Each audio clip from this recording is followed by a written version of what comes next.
situation to be in at the beginning of the split. Yeah, and Sentinels are the team that kind of everyone, or other pros and coaches are like, no, they're actually better than you think. So we'll see from those matches. Just a quick reminder, tickets are still available. Any of these teams could potentially still make it for spring finals at Arizona State University's Mullet Arena from June 13th through 14th. You can scan the QR code on your screen right now or head to Ticketmaster.com to get tickets. We will see you guys then. We'll see how many of us are doing mullets. In fact, I will be. Yeah? I will be growing it out. All right. He's growing. As will Raz. Raz and I will have really nice mullets. Oh, I will. Nice. I guarantee it. I'm looking forward to it. We asked the LCS Discord once again to help us out. They're our best farm for content on Waiting Room. And they gave us this time, yeah, thank you, LCS Discord, the most OP on the new patch. The spinner is back, The spinner! which is a very fun time. Oh my God, Who can wants I to go go for it? first? You You can can go. go. The moment hopefully we get old grandpa. Wait, Rafa's in there. Yeah, we're not getting one Wait, from we have a Rafa. Rafa take? Yeah, I want we have a take. Rafa It's either take. Rafa or old grandpa. Can we get one from old grandpa? Please, I'm begging. They're not going to Jackson. game it for you. It's Jackson. Okay, by far the most broken thing on the new patch is Seraphine. Genuinely crazy that champ hasn't gotten nerfed yet. Oh, the new patch, the old patch, all the patches. She's still here. Still very She good. is like 54% win rate. I think Yeah. she's the highest win rate champion in the game right She now. does need to be nerfed. And I just played like 4 games of bot lane the other day, and every single game was Seraphine Ashe. It's actually so annoying. It is a plague. It's disgusting. It is a plague. I Every hate time it. I'm in that green room or we're on the bus or going somewhere, I'm like, I hate Seraphine. I want her. Like, it's funny too, because I actually conceptually love Seraphine as a champion. Now we're seeing it way too Love many her as a times. person. Yeah. You know, you hate her as a champion. Exactly. All right, you go. Okay. Yeah, go. Let's see, let's see. Hide the choice on that one so we don't get that take again. Okay, hide that choice. Yeah. All right, let's see what we get here. Give us Rafa or give us... Give me the Rafa. I wanted the Rafa. You get Trinical. Okay, Static Shiv is rotten. Rotten! Wait, does that mean that it's the most OP in a good way and a bad way? It's up to you. It It's up is to OP. interpretation. I mean, I think it's really good, but I think it's not nearly as strong as people were kind of making it out to be, because people are posting all these, look at this crazy interaction where you have to go this build that's completely horrible with a build path that'll make you go 0-50, but once you get it, if they all group up and they all get hit at once, then it's OP. Yeah. So I feel like it is really good on certain champs, especially the champs that already did build it, are doing so well with it. Like, I played a Senna game the other night where I had like 160 stacks by 27 minutes. Oh, and it's insane on Senna. It's Oh, God. absolutely- Oh, my Yes! God. We Holy brought it shit. back. This man's a criminal, by the way. It is, I think, really, really OP on certain champs, but I think that people are trying too hard to make it work on a lot of champions that it just doesn't work on. Yeah. I'm still waiting for that crazy Braum build to come out. Yeah, like you the know? Braum passive one. There's a lot of them that I think God. All right. too hard. LeBlanc wouldn't work. Sonic X5040, the most broken thing on the new patch. So yeah, I actually think Senna is broken. Senna was Shiv though, Yeah, specifically. yeah. Shiv. I mean, because Shiv was already. We kind of covered this briefly. We could have talked about so much on the patch because it's massive, but like. It worked so well with her already to the point where it felt really bad farming until you locked in Shiv, right? And now it's just incredibly Whoa. better. There was a second part Hey. to that, by the way. The second part to that was DFT. The DFT. Which is something Yeah. I think you had talked about. And so for people who don't know, the reason that Senna works with Shiv in this way is basically it's like when Shiv procs, it can proc your on hits, so it preps your passive to get a soul, right? Yeah. So if you actually proc Shiv on everyone and then you Q through everyone, you can pull a soul instantly. That's kind of what is making it really, really strong, is that it's just making it very, very easy to actually proc your passive, or if you auto attack someone and you proc Shiv at the same time, you instantly pull a soul without having to Q. So very, very strong interaction with Senna for an item she already liked. The finger of power. You know what? I'll accept a Brog. Can we get a... Wait, you like pre-called that? Yeah, I Yeah. did. There we go. AP Zins out. Anyone who doesn't think so hasn't played against it. Dusk and Dawn now heals procs. Gives him 2 stacks towards his passive. Shiv applies hits on healing. Rage Blade. This guy, look. This he is just someone who was sounds- no, terrorized he's in solo queue. He's absolutely. He's by already, an when he was AP writing this, he was Xin Zhao. tilted. He literally just finished the game with Yeah, against AP Zins out and started exactly. writing. it's bad. Yeah, I think there are some bruiser Xin Zhao builds that are quite strong. So AP, like the biggest thing that people are talking about is how it increases the passive healing. Yeah. So Rafa was talking to me about this build where you're going Titanic, Dusk and Dawn, and then you go Riftmaker, and it's actually relatively tanky, and you get a lot of healing with Riftmaker passive plus the AP scaling on that, and then as well as the interaction, get faster stacks of your passive because of Dusk and Dawn. So I think builds like that actually could potentially see their way to pro, but usually it's pretty slow to adapt, and Sundered Sky is still just strong. Yeah. All Man, right. we got that one's actually a perfect one to end it on. But like, there's a lot to explore with Good the to know patch. that producers also hate Rafa. Didn't take Yeah, it. wow, Yeah, we yeah. didn't get, because the production is in charge of it. Of so. course, exactly. Yeah. Yeah. Mm-hmm. All right, now Raz and I are going to play a game that surprisingly neither of us have played yet, Yes. but we've both heard of it. And I've actually made people on Are You Smarter Than do this as their Okay. final question. It's basically the LYON teammate chain game. It's going to be us in a best of 3. Let's Let's two do get it. up there. So And this basically, is a reminder for everybody is that it's LCS only. And Yeah. of course, like, North America. So it includes tier 2 as well. and if you've never played, if you don't know what LYON is, you can actually go online and play it you? yourself. Okay. But basically how it works is they will be given a name of a player, and then once they're given the name of a player, they have 15 seconds to name a teammate of that player. Then their opponent has to be able to name a teammate of the player that they have named, and it goes back and forth until someone can't actually get it. Just hit rematch when you are ready. I'm waiting for Isaac to, finish. Okay. Yep, Raz is that like, is hit it. rematch. All right. All right. Wow. I'm going to Oh. ruin Manny's Taking it. thing. Okay. Go for it. I will nail you on this one. So Emily is going to say River, and so now Raz has to name a teammate of River, and has a certain amount of time to do it. And again, we can't do I went Hoon. players outside The big NACL Hoon. and LCS. I'm trying to think of who was on that dig team. I just instantly got you. I just instantly got Did you. you?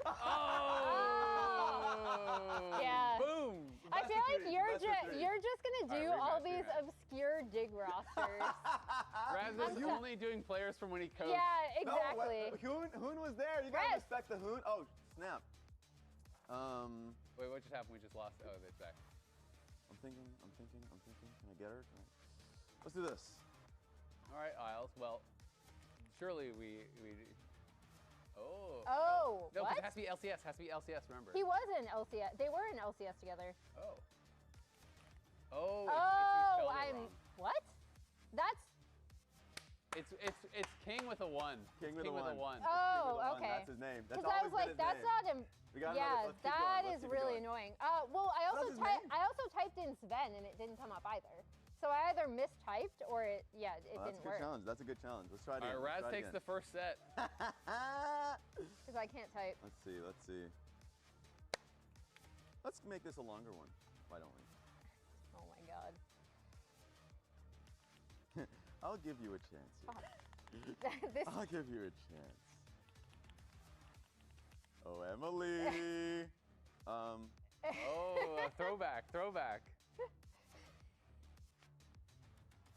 I don't think I'm gonna get you. I feel like you'll be able to answer this. Oh, Raz looks stumped. I was trying to get Fung. Their top I got laner. one. I was trying to get Fung. All right, we got time for one I more. messed up. We'll see if it's a. You it's could a have also tie. said Rush or more. Yeah. That whole I was trying too much. LMQ days. It's an instant defeat. Wait, what just happened there? Try One more again. time. Oh, Try again. Go for weird. it. Go for it. What happened? No, don't. It doesn't matter. Doesn't matter. No. Okay. Easy.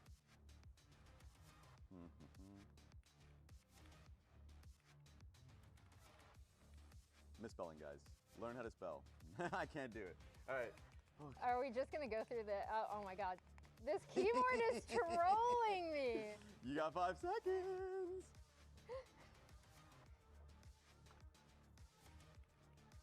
Okay, let's make it a long one. Okay. Let's do this. Who do you got?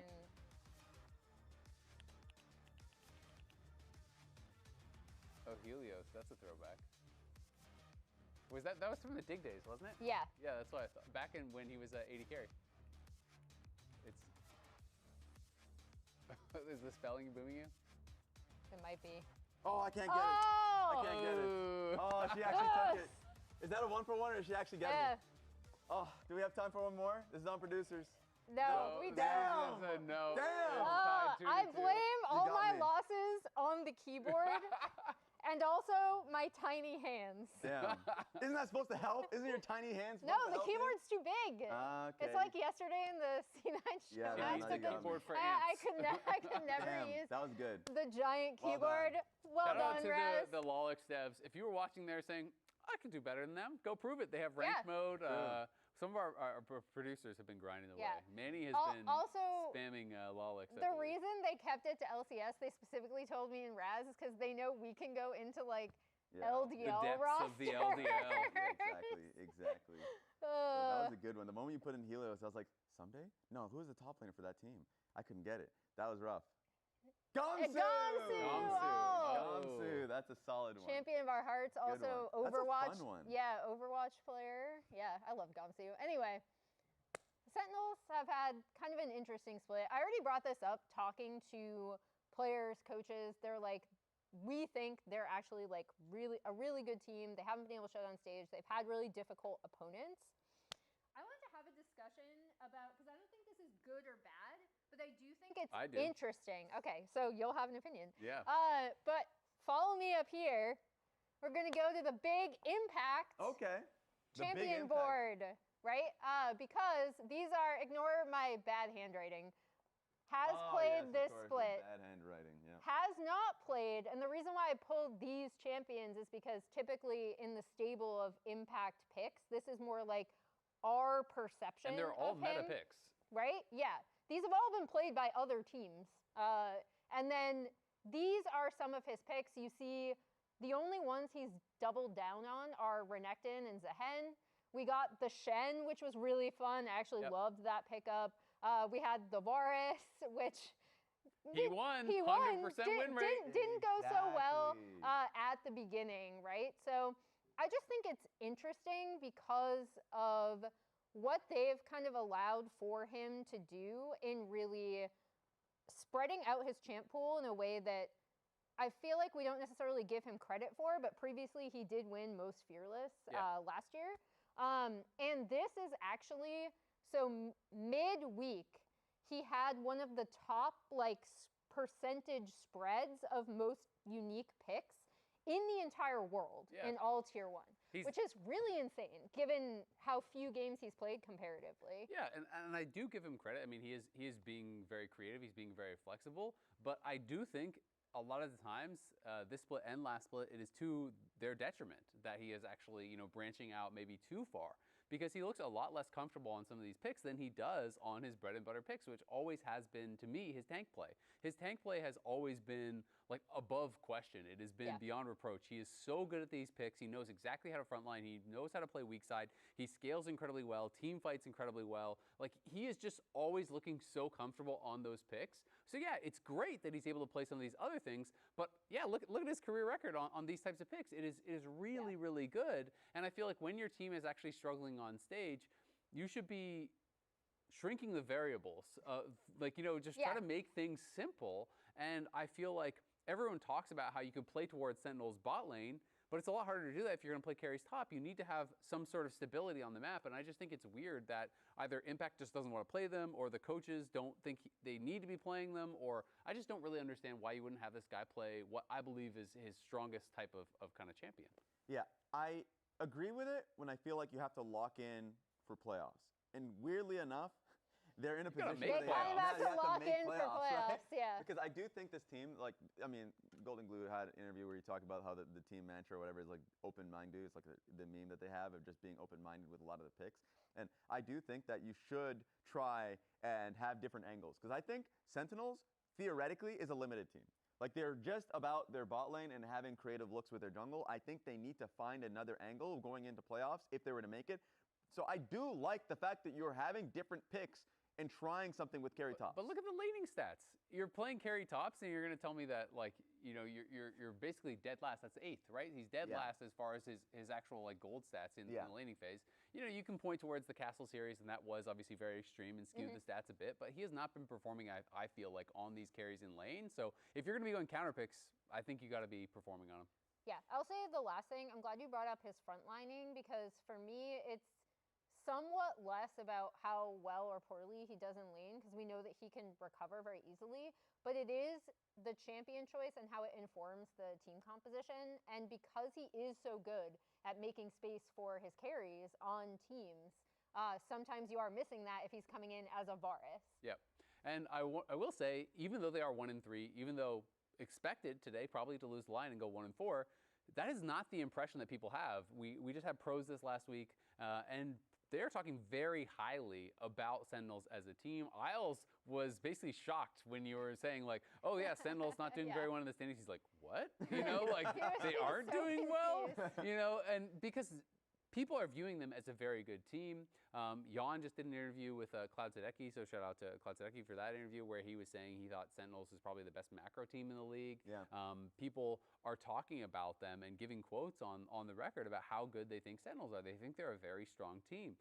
They've been doing well online. They've been doing well in scrims, but it hasn't necessarily been translating to the stage so far this split. So, you know, maybe we can pull up this SOT and just kind of go through some of these quotes that we have. Honestly, I think Sentinels is the team like actively play the game. Yeah. I think individually we're all better than Sentinels IMO. But I think Sentinels have a good ideas. I think some of the ideas Sentinels have is probably better than every team in the LCS. I think they're very flexible. I think especially when they start behind, they try to find the way how they can play the game. They're not gonna like slowly lose the game. They will try to find a way, try to find a solution. Is that true? Sentinels aren't doing great in standings? I thought Sentinels were one of the best teams in the league, to be honest.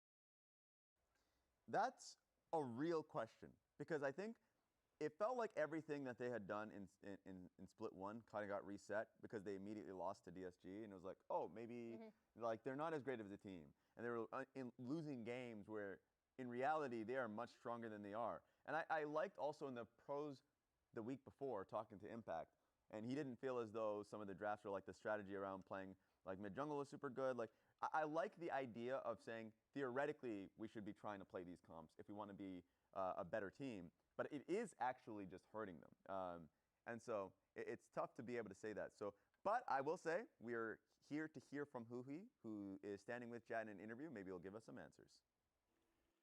Thanks, Raz. Huya, the Lounge was just talking about how other teams respect you as one of the best teams in the league, but your record is 1-3. Yeah. So how are you feeling about the record and what you guys need to do in the split?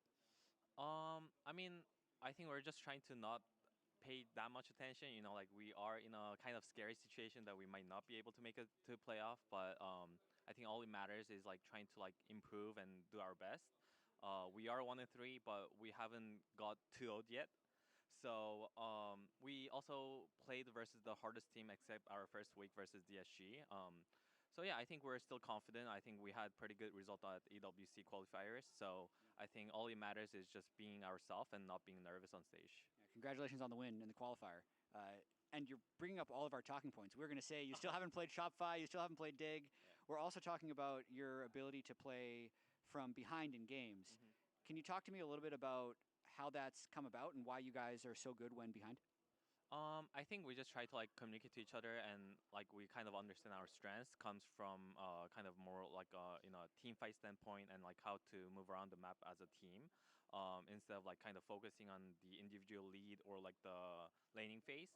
So I think that kind of naturally translate us being able to like move much more coordinated than other teams.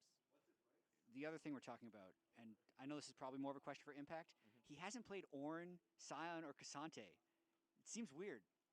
I mean, we're just having like a heavy weight training until the playoff, and he's gonna whip out those tank champions that he's really good at. We're always confident that he can pull off like any champion. That's why I think we've been giving him like a chance to play like Smolder, Varus, and all of those champions, and I feel like we've won on those. So yeah, I think we're just confident to play any champions right now. All right, that's great to hear. Good luck against Lion today. We're going to send it back to the Lounge. By the way, league, this is the same we haven't guy. seen Smolder. Yeah. Yeah, maybe, but it's the same guy, by the way, that did say that any game is winnable. And I think he's literally right, because they found many games within this split, as you can see, one versus Cloud9 in game 2, where they were behind by 8.4K gold. immeasurably behind. This is a game you just call it quits. I'm pretty sure at this You just moment, measured it. I'm just saying, if you're the casters, you're already talking about getting the end of the series, and you're looking on to the next one. Unfortunately for Cloud9, you went to Game 3. So, like, this was one of the moments in which, like, Skarner found a pick on towards Ven, and, like, that turned into a team fight towards Dragon. There was a lot that ended up happening here, and we thought that was just going to be a one-off. No, actually, there was far more that happened. There was another Team Liquid series where we were like, actually, yes, even though the goal difference doesn't seem much, can we point our eyes to a 1-in-5 Varus in the top lane? And it was just a game that was being snowballed heavily against them. And I love the fact that it was showcasing Jose Diodo and Core JJ here in this moment, because Hanbok found a play where he pillared him, stopped him from joining his team. That was the first pick, but there were multiple picks, and guess what happened? Unsurprisingly, another game ended by Sentinels. And so it's pretty crazy. Those are 2 games within this split in which Team Liquid and Cloud9 lost to Sentinels when they had a gargantuan advantage within the game. The game state looked pretty much unwinnable. So Sentinels is a team that, yes, they should be doing far better, and they found moments that they've been able to rob teams, some of the best teams in the league. So you can never really sleep on them. They're just always one team fight away. All right. And now I am going to talk about something that I brought up before that Raz said was boring, but I don't think it is. I'm already yawning. Because it's a set play from Sentinels that I think was really good. If we look at the minimap, basically TL had kind of tried for a play here. Jose had tried to get onto Rahel as he was coming back to lane. And so that chased him out of lane, rather. So this is SEN kind of trying to respond. Obviously, they have a bunch of vision there.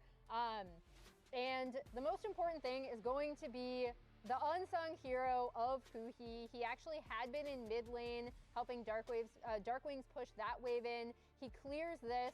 He helps, Rahel is getting some turret plates down there that Quid has to respond to. And this ward right here that he places is going to end up being crucial in the next fight. As he backs, we're actually going to get a look at what TL now are going to be seeing on the bottom side of the map. In addition to, I also want to point out that Sentinels purposefully sent Impact down here, and then Rahel in the mid lane as Caitlyn to clean up those waves right before the next Drake is about to spawn. And this is currently TL's vision, right? They do not see much. And again, that ward we talked about is going to be right here. As we play through, they're going to see Core crossing here. Huya and Impact are going to get a little damage onto Quid. And what ends up happening is as this Aurora is pushing in the top wave, that's not going to work. As Aurora is pushing in this top wave here, right? She's going to be able to push that in and then TP onto this ward to set up for a pick, because TL think, okay, we've cleared out the vision, we're gonna try to get in before Drake. Here comes Aurora. They initially are gonna wanna get onto LYON. LYON escapes, they get onto Core, and this sets up for their second Drake. I just thought it was a really good way of showcasing how Sentinels saw kind of the end point from their setup, right? Through lane assignments, through how they were attacking minion waves, through their response to TL trying to push up in that bot side. And it was just a really nice set play for them and kind of supports some of the opinions we've been hearing, like the ones you brought up from Raz's Pro episode last week. Yeah, absolutely. I think they've been stellar, but we also got to talk about their opponents today, who are doing really well on stage, LYON. But there have been a lot of rumors swirling around LYON about some potential changes. A lot of rumors online that Dokla might be getting, traded away, or that he might be getting replaced for Castle. And, that I think is really, really interesting, because this is one of our teams that is our defending lock-in champion, that is already at the top of the table. But Dokla has been struggling in lane. Like, he has not been performing to the level that you would expect from him. And Castle, if that rumor is true, is on a team that is chain losing, but individually, everyone is singing his praises and talking about how incredible he has been in the 1v1s. Yeah, it's a super weird situation to be in if you're LYON, if these, rumors are true at all. And it's only interesting because, yes, even though they're at the top of the table, it's been with an asterisk, because the fact that the games have been a little sloppier, the fact that they lost to Dignitas in a weird one, right? Like, the team they're clearly not happy with the performance that they're having on stage. And so I think it is a weird state for the squad, especially since they're facing some of the top opponents at the end of the split. By the end of the regular season, they still have to face Team Liquid. So with Team Liquid performing as well as they are in comparison to last split, where they just weren't really present at all, the competition is tough. And when you talk about those other two teams in the top 3, and you talk about their top laners, those are the people that people are really talking about nonstop, is Morgan and Thanatos, right? And Dokla is kind of the odd man out as far as those top 3 teams for top lane. He has not been playing to that level. His only CS advantage at 14 this whole split is the one Vayne game, and he was up like 3 CS. He has been behind in gold, behind in CS, basically every single game. And, you know, we know that he can perform a lot better, but, you know, given the rumors, it's going to be interesting to see if he actually gets that chance. I think, yeah, it's really tough. And especially since the strategy with LYON is heavily around the creativity within their draft. Like, if they want you to be able to, like, because if they're giving you a Vayne pick or something like that, it has to be, I think, intentional. That being said, a real strong suit for their team has still been Inspired as a player. Inspired, I think, is right now still in a massive running for MVP of the split alongside Jose Diodo. It's kind of funny that they're going to be facing off nearly at the end of the split. Next week. Yeah, crazy.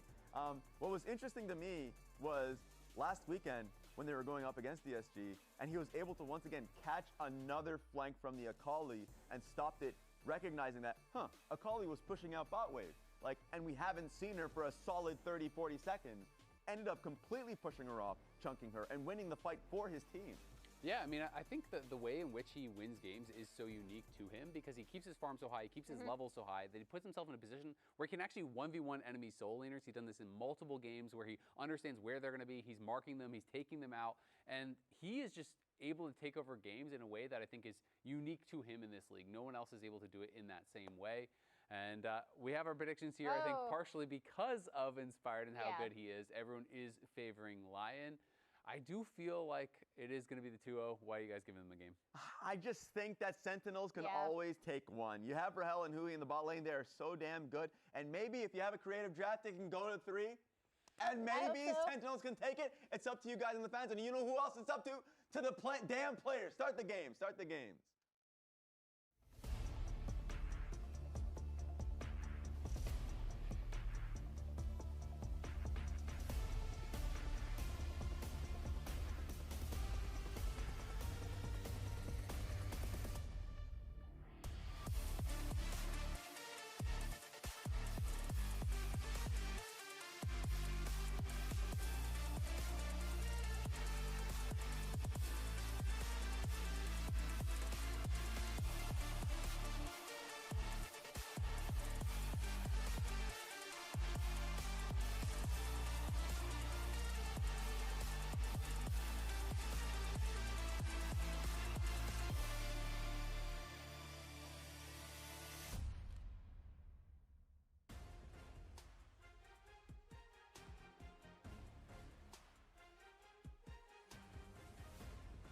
Of the standings and take on the other mean green team in the league in FlyQuest.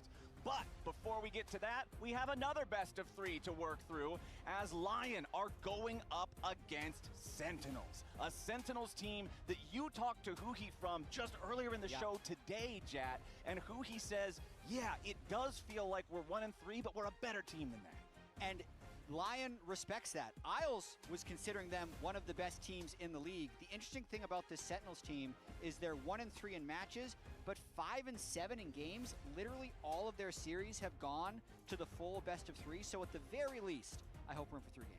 Yeah, I'm hoping that we can at least continue that trend. Obviously, Emily and Raz both giving it the full 3. Azael thinking it will be more of a swift victory for LYON, with a lot of that conversation kind of always demanding to be about Inspired because he's such a massive force in any game that he plays in. He absolutely is. Player of the Year, multiple MVP, multiple-time LCS champion. And this split in particular, the main reason they win most of their games. Their solo laners have not been performing at a very high level. Dokla and Saint were both very far behind in their games last week, but Inspired was able to keep his farm up, make sure he was in a good position in the game. So Inspired in the bot lane were really the main contributors to their victory last week, and we'll see what happens again this week. Okay, let's go ahead and hop into draft number 1 then with Anivia, Bard, and Pantheon banned out by LYON. Meanwhile, on the Sentinels side, it's Ezreal, Orianna, and Nocturne. Now, LYON, they decided they wanted first pick in this one. Sentinels is going to play from the red side. It's the same draft we've known for over a decade now. Absolutely happy to see it. Yup, it confuses me less. It's a new change. It throws me off sometimes, but standard stuff here in this one. And speaking of standard stuff, Varus is open. Varus is first picked. And also, Ashe Seraphine is unbanned. A lot of times, if the other team doesn't first pick Ashe Seraphine, you would just lock Ashe Seraphine in. But a couple of other things are interestingly left available. Humbok Skarner was left available. He won 3 of Sentinel's 5 wins are with Skarner. But Jarvan has actually been a permaban against him mostly. That's also been up. So they jump for the Jarvan already, since that's typically going to be good into Varus, whether or not Varus goes top or bot. Yep, you love to have the Cataclysm against those immobile targets, as it looks like we're going to get the full spicy hot pot combo here with the Rumble locked in. A champion that seems to always be pretty highly prioritized because of how strong he is in lane, because of how many good matchups he has, but you could see right there when he was locked in. Current record in the LCS, 7-8, so hasn't been putting up quite the numbers that I think a lot of these picks would hope for. Absolutely, but for these 2 players, Dokla and Impact, this split, they're both 100% win rate on it. Dokla with 2 wins and Impact with the 1. So I'm kind of expecting it to be Varus versus Rumble in the top lane, but that Varus is going to be flexible. We'll see. Yeah, Varus is one of those true flexes, I feel like, that we will have to see a few more hints from the rest of the draft to figure out exactly what he's doing.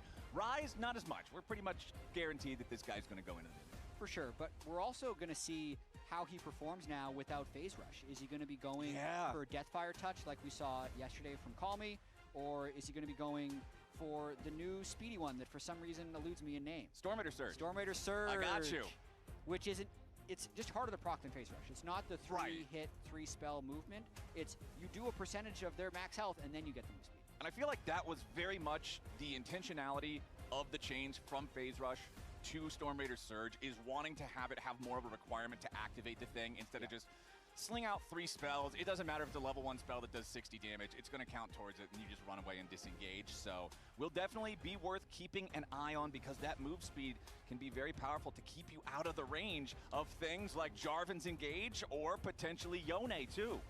Well, if they were already experimenting a little bit with Impact's champion pool, letting him play the Smolder and Varus type champions, throwing in the Darkwing's Yone is going to be another new one. It'll be his first game of Yone in the spring split. He's typically seen as a control mage player who's been able to dabble in things like Ryze and Galio. So Rumble, Yone, Jarvan, very normal team comp. Yeah. Not the most normal team comp for Sentinels.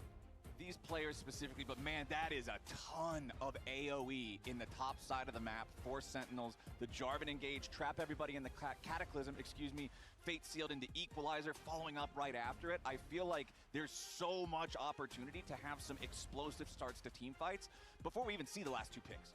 Yeah, I'm hoping that we get to see a lot of Engage, because a lot of times LYON games end up being a little bit more slow-paced, waiting for the late-game team fight. So appreciate the first 3 picks, and still kind of crazy that Ashe Seraphine just doesn't exist right now. It's just through, Yeah, every series that we've seen for the past 2 weeks, it's been like, first pick, I'm going to break up Ashe and Seraphine by taking Ashe. You have Seraphine, you'll pick it with Ezreal, we'll pick it with Lulu.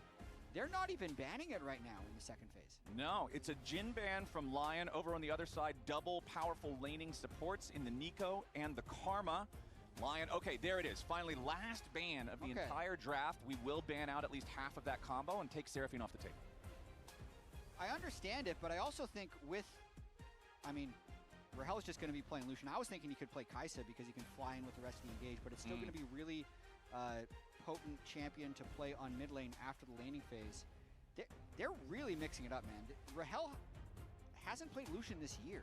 Like, in the 41 games they played in Lock-In, America's Cup, and Spring Split, this will be Rahel's first Lucian game, so okay. Alongside the Darkwing's Yone that, just like you already mentioned, is not really a tested or known factor. Some dark tech here. Yeah, Sentinels are getting creative with it. Nautilus locked in, though, for LYON, so that'll be a little bit of extra engage for them.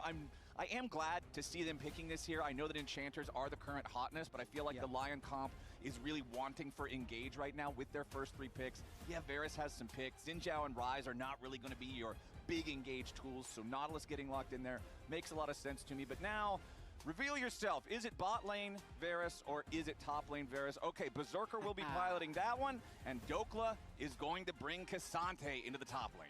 And I think with the Lucian locked in, they were more incentivized to play the Varus so they'd have a strong bot lane, and now they'll just handshake the top lane matchup. Dokla should get pushed in by Impact, and Impact should be able to get a lead, but it's just a top lane tank.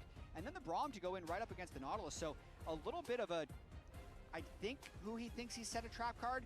Nautilus is a pick that AL.Y loves playing. The most powerful enchanters are banned, so he's safe picking the Nautilus, and Braum is a counter to Nautilus. Yeah, and Braum also loves hanging out with Lucian. How easy it is to proc the concussive blows after landing a Winter's Bite. This is one of those tried and true Lucian combinations. Looking at what he might be able to block with it, of course, Varus piercing arrow is always going to be high value if you can stop those from colliding with targets that generally are going to be squishier. It's not like you have a tank in the top lane, you've got the Rumble, right? So there's going to be plenty of targets for Berserker to try to find those big hits on. So we'll see how much value, who he can get out of the Unbreakable here on this Braum. If Sentinels can finally get themselves another series win after having all of these close series like you've been talking about. Our only team, I believe, that every single series has gone 3 so far. For sure. They're maximizing stage practice. They're playing as many games as possible. And seemingly playing as many champions as possible, too. On paper, it doesn't seem crazy that they're playing Yone, Lucian, Braum, but for this year, based on what the current meta is and what they've been playing, it's a very strange draft actually from Sentinels. It catches you off guard a little bit. There's nothing about it, just an immediate exclamation point that says, whoa, they're just completely cooking up something crazy here. But I do look forward to seeing exactly what they can do with it. They are, of course, once again up against Inspired here on the Xin Zhao, one of these picks that we've seen him play so many times before, has so much ability to affect the game very early. He's so good with Xin, and sometimes in the games that he's played poorly this split, he actually said that he's overcomplicated it a little bit. But the more important thing is that Emily has claimed this as her match of the week. Okay. Yeah. This started last week, actually, when I was saying that Sentinels Team Liquid was our match of the week. And then Emily on the lounge was very clear saying, no, this was my match of the week. So I think she owns this one. Going forward now, Emily needs to tell us what her match of the week is, and we're going to show you. So look forward to it, because it's Emily's match of the week. This is the Emily Rand match of the week. This is the one to make sure you're tuned in for, as both of our junglers going to start out at their respective red buffs. We'll see them clearing towards opposite sides of the map. I do hope that because bottom lane is Braum and Nautilus versus a couple enchanters, we get to see more action down there than we otherwise might. I hope so. At the very least, I think we can see more jungle support fighting, but Isles and Berserker hit level 2 and go right in onto Huhi. Yeah, nice dredge line there from Isles. Chunks Huhi down. They'll force out, the heal from the Braum and chunk him down to 200. Yeah, hit level 2 though. Gonna chunk on those health potions. Maybe even, it would be crazy for him to take an early recall this early on in the lane, but it should bounce back against them as Hambach goes for the invade. There's a ward, so we're gonna see something. Yep, Hambach, of course, Sentinels had their own ward there that saw that the blue is still alive. But now, down in the bottom lane, it's Isles going in yet again. Dredge line finds Rahel this time. And Inspired knows Hambach is here. They've got that vision that you already mentioned that's inside the blue buff brush. So Hambach's just got to get out. There's not really a whole lot for him to do there. Ooh, nice dredge line again. That's 3 for 3 from Isles here on the Nautilus. Does take a turret shot for his trouble that time, so the trade not going to go as well. But I'm liking what I'm seeing on this so far as Hambach wants to seal away the wolf camp there from Inspired. Does get the large wolf, but both the tiny ones going over to Inspired as Rahel's going to get dove underneath the tier 1 turret down near the bottom lane. Isles ends up trading 1 for 1 on it, but the first blood goes over to Berserker. What a wild opening to this game. It's going to be beneficial for LYON for now with the first blood bonus, but it's going to take a while for Berserker to actually get back to base, so he might lose some minions as Saint is just ghosting on mid. Yeah, Saint pops his ghost. Chunks Darkwing's down to about 150 HP. No way to really threaten lethal here, considering your mana is almost entirely spent. Hambach was still hanging around, but decides this shouldn't turn into anything else, so he's going to go into the bot side river for the crab. And Hambach is extremely aggressive on this Jarvan, but I want to call attention to the fact that Inspired had warded his own blue. So I think that's an exceptional read, thinking, okay, if he's going to do cheese, it's going to be this cheese. Responds to it immediately. And then Hambach, since he'd already made the invade in, kind of doubled down and just made it a funny game. So now he's in more of an okay spot for that failed invade, since his camps, he bought enough time that his top camps are actually already respawning again. So it's not like he's lost without camps. So he never cleared these camps. It just doesn't matter because he can clear his top side again. Yeah, you just kind of do a delayed full clear. Yeah. 1.5 clears. As DK.C is exactly where you would expect him to be early on in this matchup. He's the one who's stuck underneath the turret, like you mentioned before. It's up to Impact to try to build himself as much of an early lead as he can, considering we know that once K'Sante gets Kaenic Rookern, things become a lot more difficult. Definitely. And just to be clear about the jungle point, Hambach is still behind with his failed invade, but it could have gone a lot worse if he didn't find a way to make the game a little bit funny and get back to full clearing. The CS in that top lane is still pretty even, so even if DK.C's getting pushed in, as long as Impact's not doing anything with that pressure, DK.C's doing a good job just collecting on a turret. Exactly. Even if your health bar and mana bar are looking pretty rough, even if you're stuck underneath the turret, as long as you're getting those last hits, you're doing your job in the early laning phase against the Rumble. Impact ready to crash another wave into the Tier 1 now, as DK.C, he has not taken his first recall yet, walking the line between getting a good first buy and making sure you don't put yourself in too rough of a spot. He will be able to clear all these out. And the left side of your screen right now just shows that both these guys have been having a pretty rough time in their lanes so far this split, which then means both of them have the opportunity to really lock in and step up and be kind of the X factor in this head-to-head. Absolutely, and it's Impact who's in the winning match at this time, so hopefully he can juice that gold difference at 14 stat up a little bit in this Rumble game with already a 300 gold advantage. Huya steps up to clear the control board there in the tri-brush. Isles able to hurt him a little bit in the process, but really not a whole ton. Is still that nice little, about 300 gold lead for Berserker down in the bottom lane. You can see about a similar lead built for Impact up in top side like we've been talking about. But everywhere else, staying nearly dead even as Inspired will path down into this bottom river area here. Berserker, nice sidestep away from the Winter's Bite there, as he and Isles are going to continue to posture aggressively. Unbreakable used there by Huya to stop the piercing arrow, but this is still kind of risky to try to go from a dive here. You don't really have the information that you need on where everyone else might be. They do have a ward up there by the enemy chicken camp. Now DK.C's gone all out. Impact's got to try to get all the way away. Hambach shows up just in case DK.C wants to really force the issue here. Impact trying to bait him in a little bit, but DK.C's got to be aware that something funny is going on here. Third and Tofo strike ready. Surely just buying time. With the vision that they had in the chicken camp, as well as their entire team taking the Cloud Drake right now with Rise and Zip down. DK.C did an exceptional job just buying time for his team right there. Yeah, and there's what I'm talking about. That's what the whole point of bringing up the stats, bringing up the struggles of the performances of these two so far. Everything that you land right there, making space, creating a little bit of pressure, a little bit of room to breathe for the rest of their team. Exactly what we need to see out of both these guys, as Huya and Rahel, again, just the receiving end of these very snappy trades from the dredge lines from Isles. And I feel like we're seeing almost all of these hit. He's shot out 7 or 8 of them so far, and they're all just landing as Impact continues his chase after DK.C here. About to overheat, though, so got to be a little bit mindful of it. We'll get his empowered Flame Spitter, just trying to keep the pressure onto DK.C as Hambach is again looking to invade Inspired's jungle. Hambach has been spending a lot of time top here, looking to maybe secure a kill. They don't have the damage right now. Yeah, he didn't hit him with the damage from the EQ, but it is still enough. The Cataclysm traps DK.C. He can't get himself away, and Hambach and Impact find the second kill of the game for Sentinels. Really nice. This is one of the reasons I would be inclined to ban this guy's Jarvan if I'm playing against it, because that's just a silly look. The Equalizer didn't even land. He ults through the back of the turret. Then Impact does flash in and get the kill. So, yeah, totally safe gank. They knew Inspired was on the bot side of the map. They had a lot of time. Pulls it off. He's down a little bit in CS, but he's able to pull off this gank. He just spent so much time up here dodging around this vision. Look, so he first knows there's a ward here, so he loops all the way around here, waits for his EQ cooldown, and then jumps in afterwards.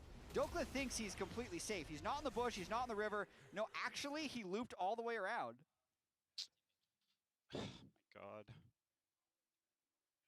Visible frustration. That's my reaction from too there. if I have that ward. Yeah, well, now DK.C's going all out, trying to get something back here on the Impact. Chases him back underneath the Tier 1 turret.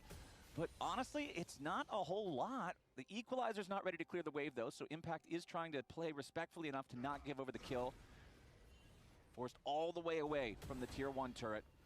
And he has to know that Inspired and Saint are somewhere nearby, that LYON is looking to make something happen. So that is a lot of minions being eaten up by the turret. And Inspire's trying not to get sucked into Hanbok's funny business. He's not matching him. He's just taking objectives. But look at the vision that they've actually set up. They had 3 wards in the bottom jungle right here for Hanbok to think about this dive. But there was no poke done to Berserker or Isle, so Hanbok decides not to go for this one. Yeah, that feels like it would be so risky between all the Nautilus CC plus Varus Chains of Corruption. I feel like you're just hopping straight on the Inting wagon if you go for that one at this point in time. But checking back here in mid lane as Darkwings tries to play aggressively with the Soul Unbound into Saint. Does have the Berserker's Greaves and Vamp Scepter already completed, so generally that's where Yone starts to feel pretty comfortable, I feel like, in the lane. It doesn't take a whole lot to get him there, but level 1 boots for Saint does mean he will have to be that much more respectful of Darkwings having the move speed advantage until he catches up in that department. 2 minutes until our next dragon spawns.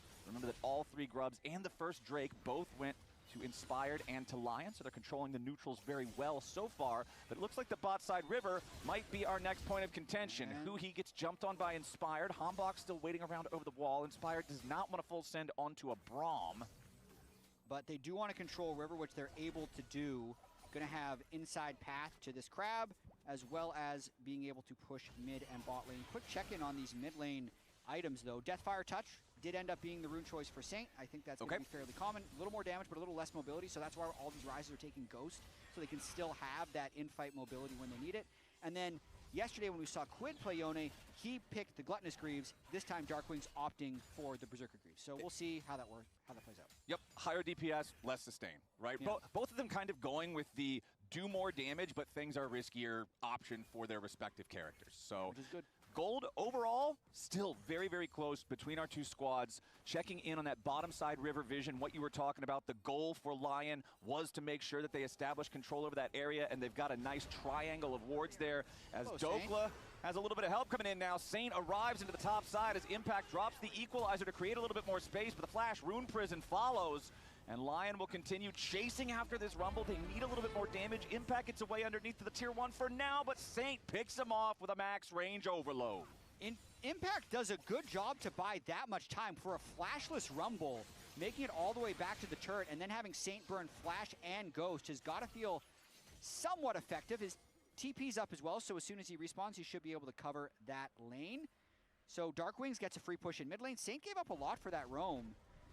Ends up getting the kill, which will be nice for him, but overall the gold is pretty even since Darkwings just got a free wave. And it looks like the consequence of all that being invested into the top side is now it is Sentinel's turn to have the momentum here in the bottom side river. They're able to step in, they take control, start clearing out some of the vision. But Berserker and Inspired have also both made their ways over here. The summoner spells on Saint are going to be very important. Not having either the Flash or the Ghost makes this a scarier prospect for a fight. Interesting too, because Dokla technically has TP advantage, but he'd be giving up a lot since he's already ran all the way back to top lane. So LYON could create a 5v4 if they decide to fight, but looking at where Inspired is on the minimap, they're just going to give this one up because it would cost them too much tempo. And I think for Dokla as well, yeah, you would be able to join the fight if you wanted to, but your Kanik, Rooker, and Cassante, you feel really strong against Rumble. Nobody else on the enemy team is AP, so I feel like you could very easily teleport in and not have a great time. Instantly die against those items. Braum. Yeah, you just immediately get slammed. But Isles and Berserker, they're once again looking for the 2v2, as Huya can at least jump over to Behel for safety, but that nice last piercing arrow there, max range, tags Huya, brings him down to about 25%, so much more difficult for Sentinels to try to go for any aggressive looks with the Braum that low. However, Hanbok just loves the enemy jungle. He's in there once more. Huya with the nice Winter's Bite over the wall. He's stuck around long enough to guarantee that he can contribute with the Q, and it's enough to make sure that Sentinels get the kill. These angles are pretty sick that they're seeing. You know, just gonna EQ this guy over the wall. It'll be a slow kill. Braum, just give me 1 Q, and then we probably have lethal on him. And they actually pull it off to get the kill. Second death of the game onto Isles. Isles out of the picture there on that Nautilus for a little bit. Darkwing still trying to play very aggressively on this unit. Goes for the early tier 3 boots before completing the Blade of the Ruined King all the way. But that item is going to be coming online very soon as well. A couple minutes ago, Saint was your MasterCard Power Spike recipient, completing his Rod of Ages. That one's going to be at 10 stacks right around 21 minutes into the game.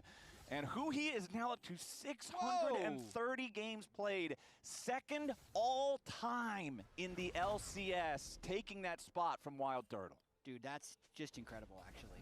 His first days on CLG mid lane as a mid laner. 2016. Yeah. Rồi Khôi nha. Anh Khôi dậy luôn mà.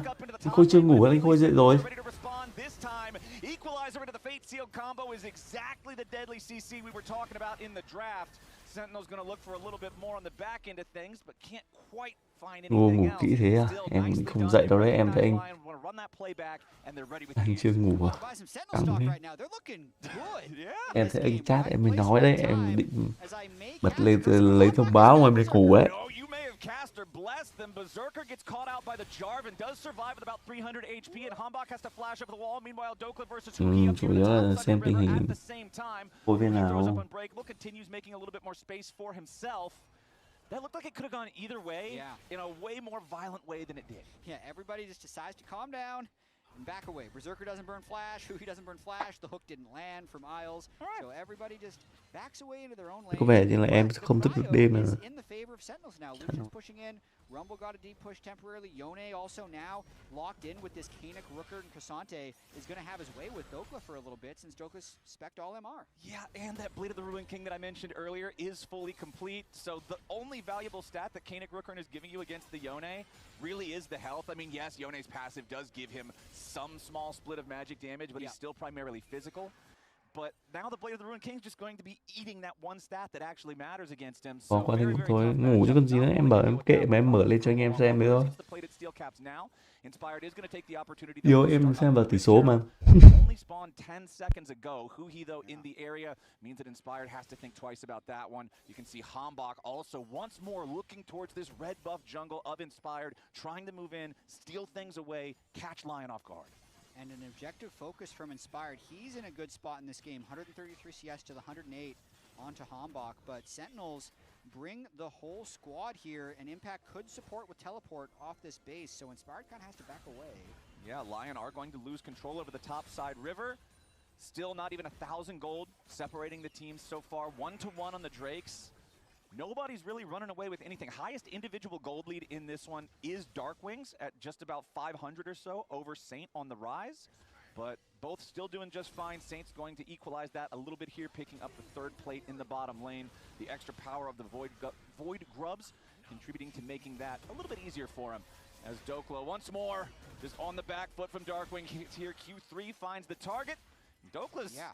I mean, these trades are not fun. I'm surprised they haven't found a way out of this lane. Like, whether or not Dokla or Saint could find a time to reset and run out in the top side and kind of 2v1 him out of the lane so that they can reset the wave, because Darkwings is just easily just chipping away at this turret the entire time. Finally, Inspired kind of comes up, but the gank look just isn't there with how low Dokla is. Yeah, it's not a fun time for the Cassante. And a reminder, while we don't have anybody going for any major fights right now, the LCS Spring Finals will be taking place in Mullet Arena at Arizona State University from June 13 to 14. Tickets are available. Hope to see y'all there. Road shows are always a big fun part of anything LCS. But what's not fun, if you're on the LYON side, is watching that turret die up there in the top lane as Dokla is forced away once more. That is first turret over the Sentinels. They're up almost 2,000 gold as a team. Yeah, and the timing's really good right now. At the same time, Dokla just ran out top lane, so the Yone, I was expecting him to take a base so he could teleport down, but right now, Hanbok already started the Drake. Buying some time, though, Darkwings is going to be able to complete his base, buy an item, and threaten with TP. Yeah, Sentinels are just going to take this one nice and slow, and now that they've got everybody heading back out onto the Rift, they will not only get the first turret up in the top lane, they will get their second Drake right after on the other side of the map. I am liking Sentinels macro. And I'm trying to get inside the mind of Inspired right now. He always has a way that he feels like they need to play the game to get victory. Last week, he was in another difficult situation. He started carrying with Xin. Now they got to pick. Yeah, he's going to be the target. The Braum very tanky, but it looks like not tanky enough. Dokla goes all out, and it's a nice catch there, started by the LYON top laner. Yeah, Inspired not involved whatsoever. So he says, good job, top bot support. Get that kill and get a little bit of mid-prio, so now we can start this objective. LYON has to play this game very carefully. I don't feel like they have more damage. They have decent engage, but they don't have necessarily a better team fight either, so they have to play very cleanly, I think, to get a win from this. Inspired seems to really want to be able to force this 5v4 into more priority over the top side river, but down to the bottom lane, Impact going after Saint. Forces the Ghost out of the Rise, but Flash still available. Impact still having his own Flash alongside the Equalizer. Drops it from a long way away, but unfortunately just not quite at the right angle to keep Saint on top of it for long enough, so the Rise can still escape. But both of our representatives from their respective teams are hurting down here in the bottom lane. They really are. That was a very interesting duel from Impact right there. Almost overheat smacked him to death without actually having his ultimate laid down in the first place. Then tried for the snipe after the fact. Has Huya babysitting him as he can shove that wave in. So ends up kind of wasting his ultimate since Saint was going to have to reset anyway when chasing that kill. I still think it's crazy that we might see the Rift Herald just fall over and die when Baron spawns in this game. I feel like that's a very rare occurrence. The objective almost always gets taken because it's got a lot of value, but there just hasn't been the ability for either one of the teams to control enough of the space for long enough to take it safely. True. And I'm very impressed with Darkwings' Yone so far. Yone can get really crazy in team fights. When you're learning a champion, the first thing you learn is laning phase. The team fighting and how to actually win from that game state is the harder part. So I want to see how they execute in these team fights. Since they have a lot of dive, should be very good at getting on top of Rise and Varus, but we'll have to see them execute. So speaking of that Rise, we are about to hit a very big power spike for Saint. He's got his Seraph's Embrace fully completed, fully evolved, so you get the shield from that one. Rod of Ages, one more stack to go, and he's maxed out on that one. So this could be a really big opportunity for LYON to find a chance to fight. But they're going after the Rift Herald here. 10 seconds left until it despawns. Sentinels hanging around. Herald down to 5,000. Nope, it's just gonna drop. LYON weren't able to take it fast enough. So even though they got it low, close doesn't count. That's weird. Yeah. That's really weird. Every game it will despawn at 1955. Yep, so it has to leave, no matter what. Inspired, man. Check your watch. Miscalculated.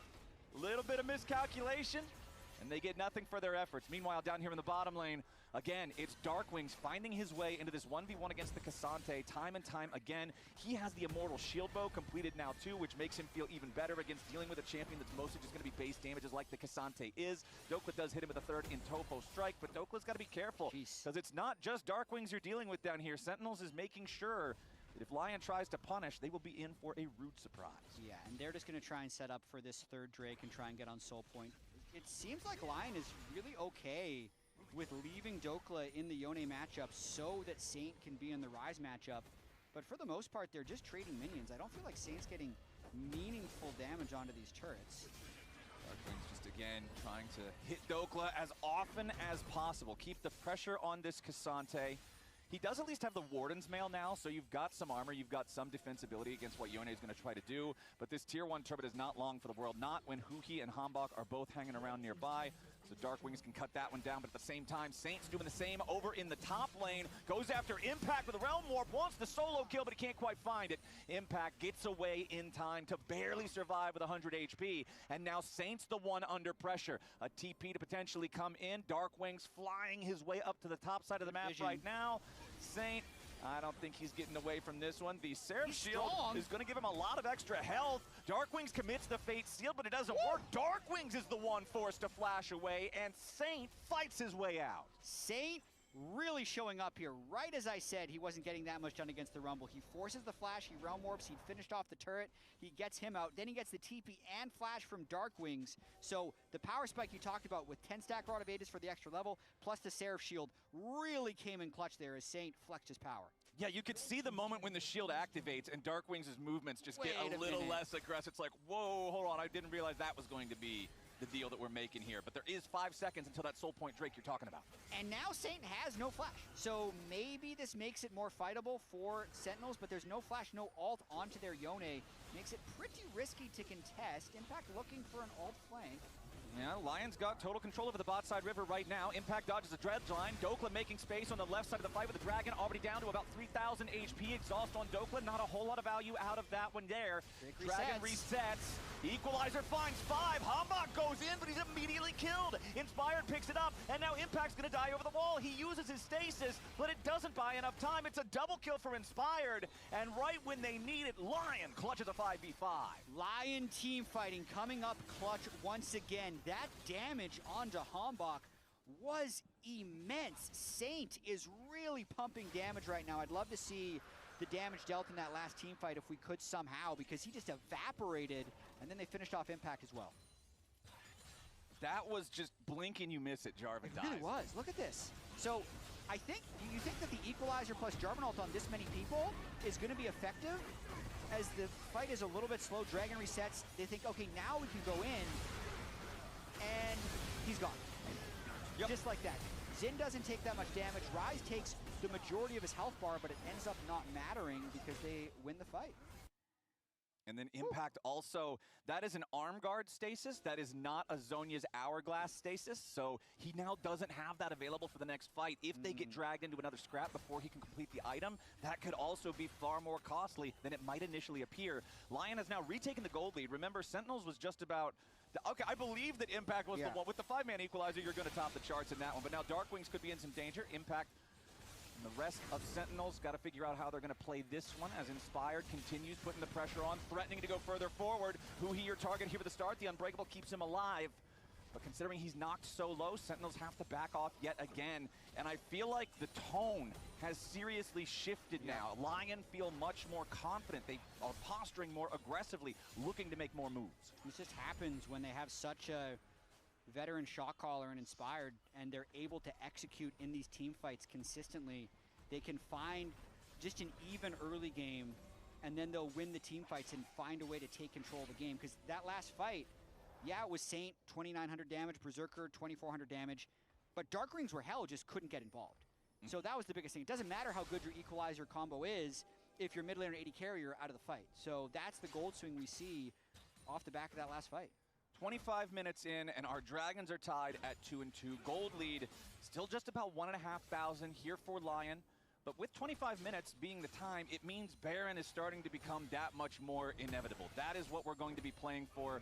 Tier 1 turret here could be the target, but Sentinels honestly can't even get the wave far up enough for Lucian to shoot the crust off of the Tier 1 turret and try to get this one bursted down. So Sentinels still not able to find that. Still only 2 turrets to 2 between both sides, as the side lane Tier 1s are the mirrored casualties there for the structures. Yep, and Saint still in that side lane against Impact, but Impact with no MR will be getting really pushed around by Saint as he continues to build up towards that actualizer. And yeah, it's just a lonely little Lucian trying to kill that wave. It's not going to happen. Nope. Lucian loves to play around using the culling in the mid lane, try to put a lot of pressure on after the laning phase is over, but he doesn't quite so much like to be on the receiving end of that one. And what you're talking about with Impact, this is kind of just the reverse of what Dokeless had to deal with the entire game, right? It's like, okay, well, Cassante had to deal with the matchup from hell for the last 10 minutes.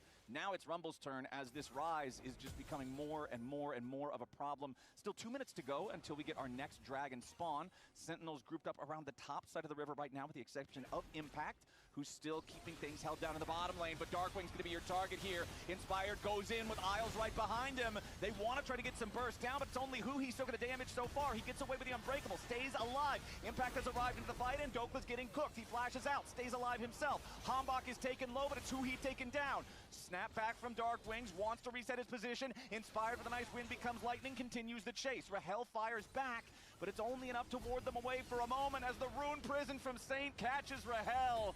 And Sentinels are falling apart in the bigger fights. Yeah, these team fights just aren't close. It doesn't feel like the Yone can find Impact. Darkwing's still alive on the back end of this fight, but he's not really doing anything.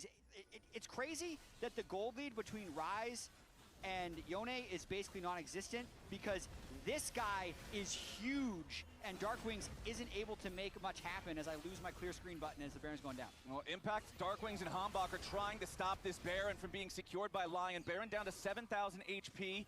However, the LYON health bars do appear a little compromised. Dokla lower than half. Everybody else has taken at least a chunk, so Sentinels will complete their mission in avoiding the disaster situation of LYON getting the Baron after the fight. But the fight still went LYON's way. It really did, and at this stage, when they can engage on Darkwings, Inspired loves doing stuff like this because he says, okay, now we can't get flanked by Yone. So if I'm protecting my Varus from the Yone, Berserker's gonna free hit and Saint's gonna be pretty safe so that the front line can just go forward. Darkwings can't get involved in this fight, and it just allows Berserker and Saint to free hit. Look at the health bars on the Rise and the Varus. They're completely full this entire time. So when Lion's carries can hit, they're gonna be effective.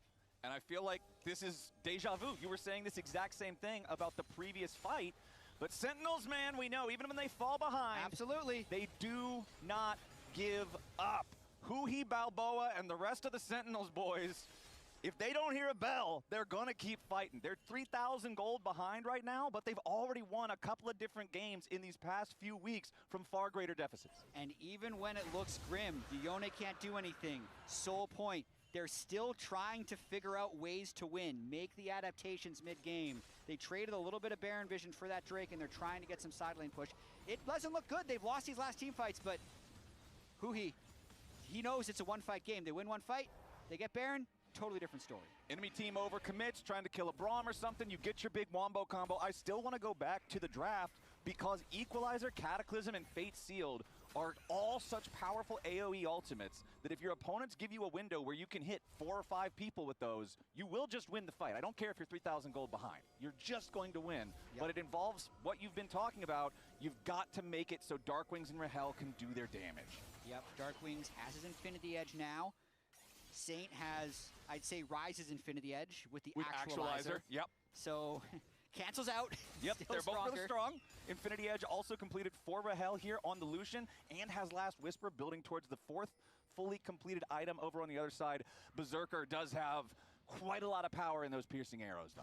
He really does. Cutting through shields as well with his Serpent's Fang. Lion taking full control of this Baron and actually deciding to start it up with the Rise, who can kill it pretty fast, even if Varus isn't the fastest Baron killer. Okay, let's see what Sentinels want to commit to this. Impact is down in the bottom side of the map, but he does have his teleport to join. Baron at about half HP.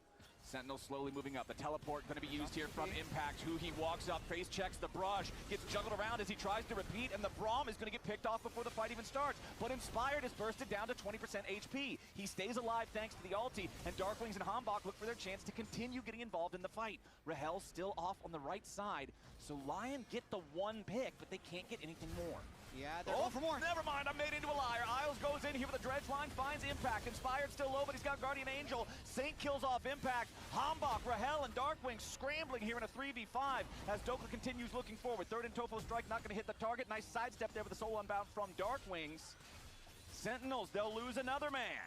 Yeah, Lion keep landing jabs. Jab after jab after jab. Eventually, you'd think it will push Sentinels out of the game because first jab is to get the Rumble TP, then they get the Huya kill, then they get the Impact kill, and it's just accumulating into a bigger and bigger lead.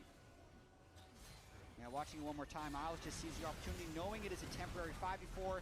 Impact teleports in, so they really have to make this kind of a fast fight. The backside of this fight got really interesting. Burning Inspired's ultimate, but he can kind of just back away.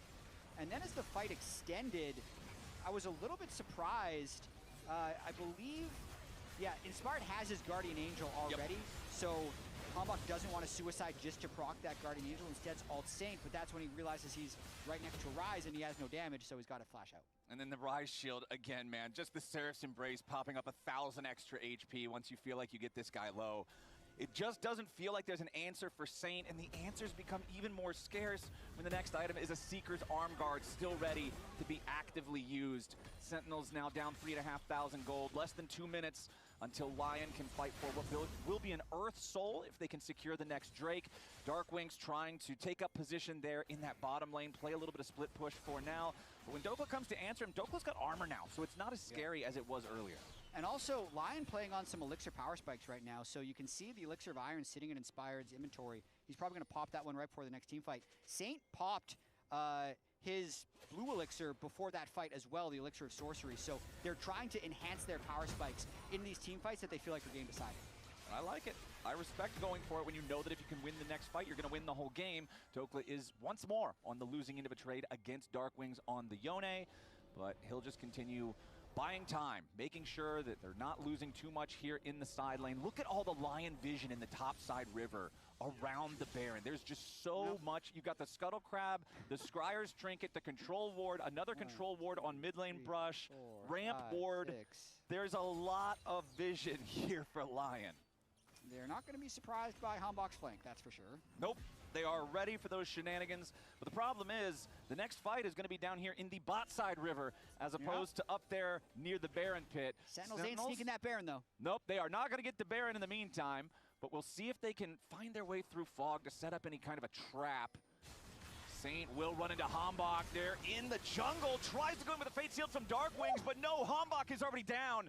It's a disaster before it begins here for Sentinels, who have already lost their jungler. And now Huya's getting caught too, trying to protect the exit of the remaining players on Sentinels. Darkwing still trying to escape here with a TP. Will manage to just barely do so. But now Sentinels are completely out of position. They're down in a 4v5, and the one they lost is the jungler. Yeah, they're going to try and just start the Baron to maybe delay the soul or maybe get a Baron in trade, but I feel like Lion's going to try and stop them.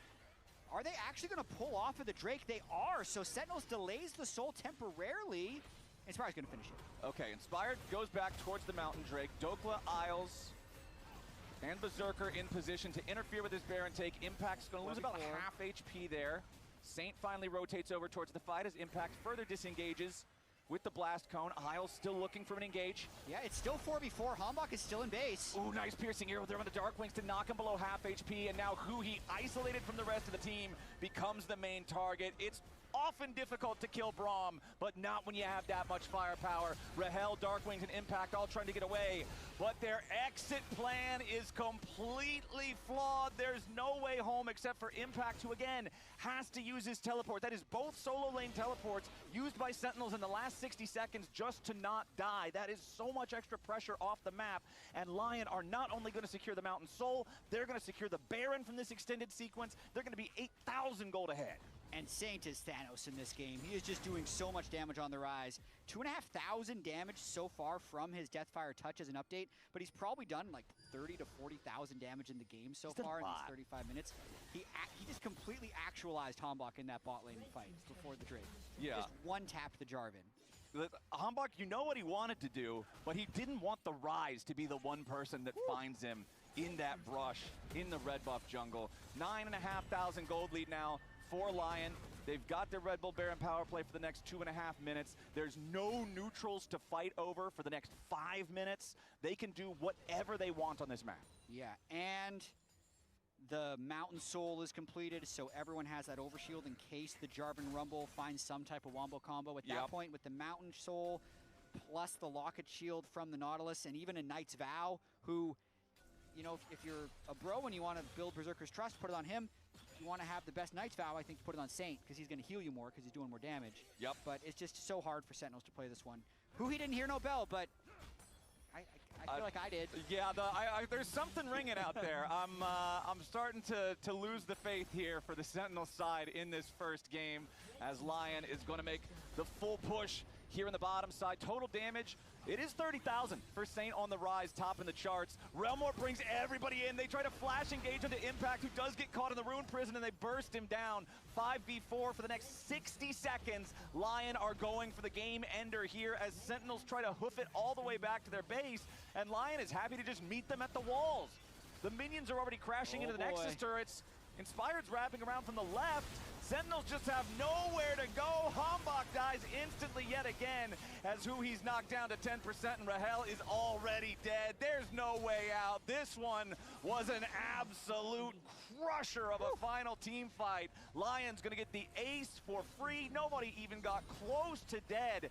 It felt like it was a close game for quite a while early on, but as soon as Lion won a single team fight, they just didn't stop. And that's just how good Lion's late game macro and late game team fighting is. They always have the right setup. They're always the ones starting the fight on their terms, and they make it look easy. It did take 37 minutes, but it wasn't close. Mountain Soul, 18 kills to 4, 14,000 gold lead. Lounge, who's your player of the game? Oh. Yeah, that one was a pretty methodical one from Lion. That one, I was a little concerned. It looked close, but I was like, no, they're stacking dragons, and Saint is on is on point. I feel like whenever he's on a certain champions, his RE, his Rise is really good. It feels really difficult for the opposition to do much. I mean, I just feel like he's such a confidence-based player. When his early plays work, it just feels like it's going to snowball and he's going to continue having a really, really good game. And it just felt like he was reacting well in the team fights. He's moving around the map well. I think there's a lot of different players he could have given player of the game to. My player of the game that I voted for was Saint. Yes. I do think he had a really, really good game. I think Isles was worthy of consideration. Inspired is always pretty worthy of consideration. Berserker had a good game. So, you know, it's really kind of dealer's choice, but I felt like Saint moved around the map and team fought really well. Yeah, and he did a lot in side lanes prior to what I think was kind of the backbreaking fight of this game, and is also this week's Pagoda moment featuring their turnaround at Drake. And what happens here is you're going for this spicy hot pot combo, as they're calling it, with the Jarvan Rumble.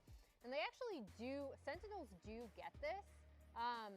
However, since everyone ends up grouping up here, right, they're like, okay, we should be able to end up, it's coming any minute, there we go. They're all grouped, but Berserker and Inspired, most importantly, are not.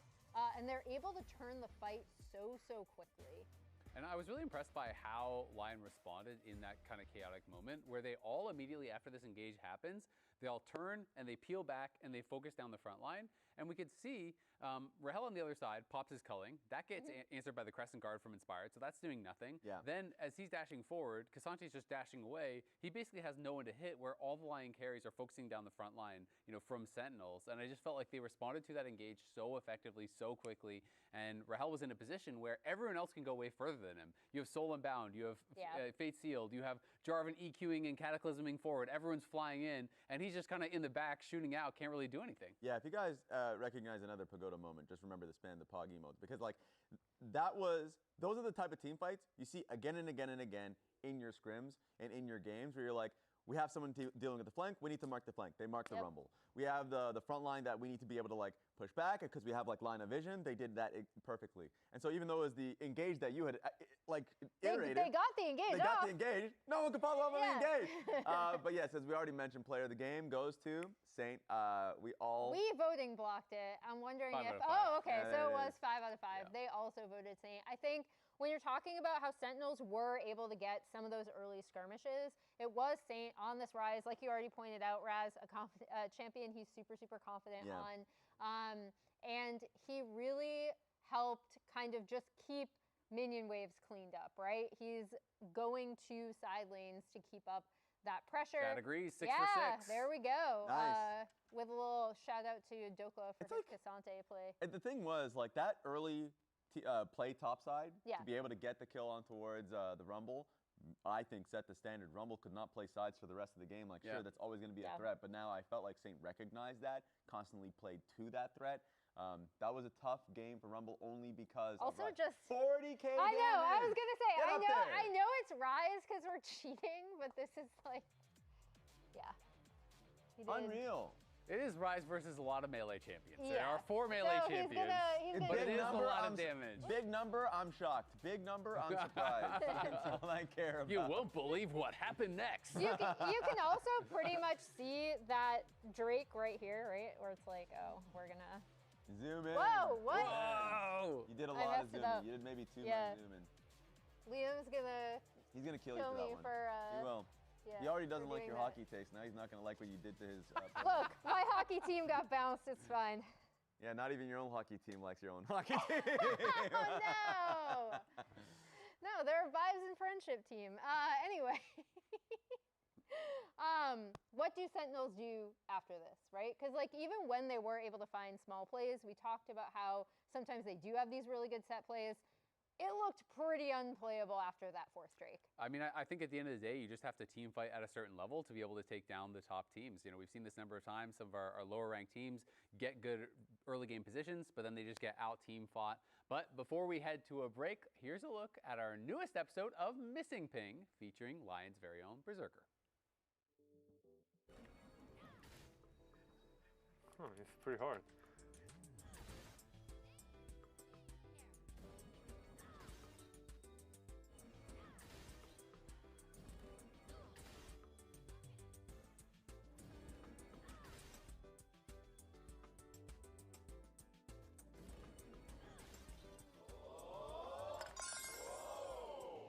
I guess.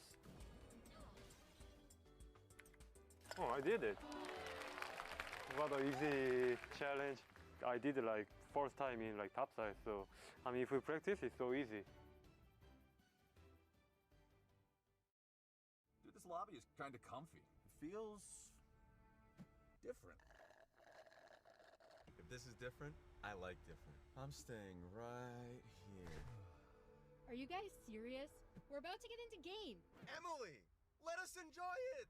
You guys need to lock in. Maybe this'll help.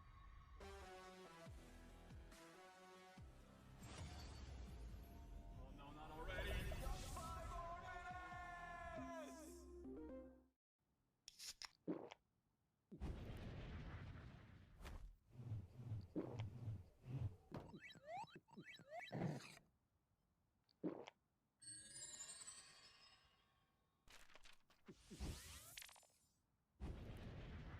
Red Bull gives you wings. Rich in the ground before Dove can even get there. In time to try to knock out as Impact gets bursted. Don't feed. Get fed.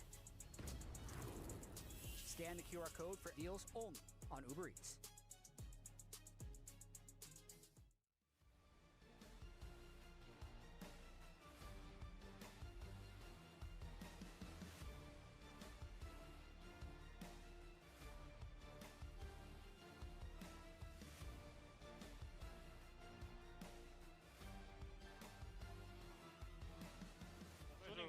Yeah. I wanna land some power too. No. Take this off. Okay, look. Look. I mean, we are fine. Lumber flash. He's on his. Yeah, He's gonna die. we got it. As soon as LYON won a single team fight, they just didn't stop.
Ladies and gentlemen, welcome back to the LCS. We are in the middle of our best of three between LYON and Sentinels.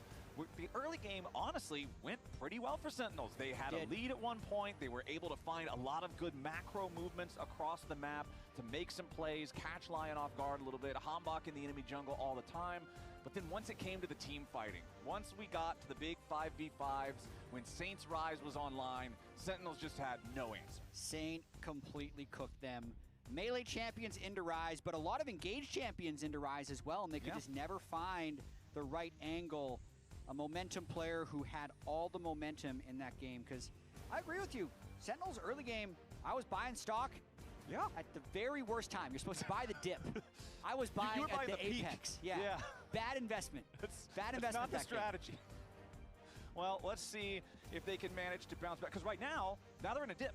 Now is when you buy the dip. Now Sentinels are in a dip because the game ended 18-4. It ended with the enemy team having Baron and Dragon Soul, and they just realm warp in. They make the pick onto Impact, and then Sentinels had to do the walk of shame back to their own base as they get caught outside of their own walls and die 1 by 1. It was just the most anticlimactic ending I think you could have imagined for that game. So let's see what changes here in game number 2. LYON has chosen blue side, Sentinels have chosen first pick, and the first ban here is one of the ones that you brought up in game number 1 being conspicuously absent. They will ban away the Skarner from Hamba.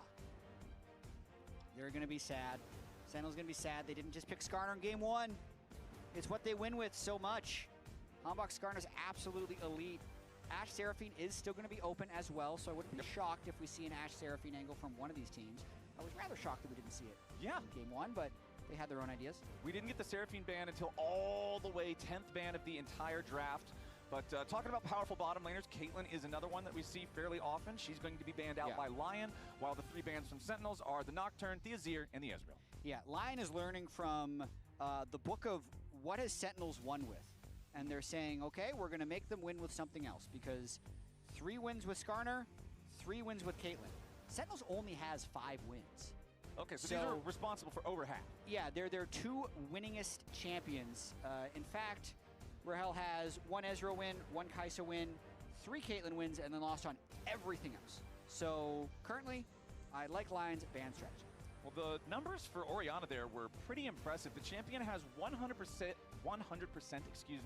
pick ban presence so far in Spring Split, and the 6 times that she's actually managed to become a pick and not just banned away, she's got a 100% win rate so far. So very high value first pick here for Sentinels. And I think Dark Wings is going to be in his comfort zone on this pick as a control mage player, but Inspired is on Pantheon. So it's not Nocturne, which he normally plays against control mages, but it's just allowing him to put on a lot of pressure to the side lanes in the mid game, which is always what he wants to do against enemy control mages. And it feels so good. Like, this is one of the established things that you need to win against Orianna, is you need to be able to put pressure to kill her in side lanes, because she's not an adept side laner compared to a lot of other characters. It can be a very dangerous place for her to be.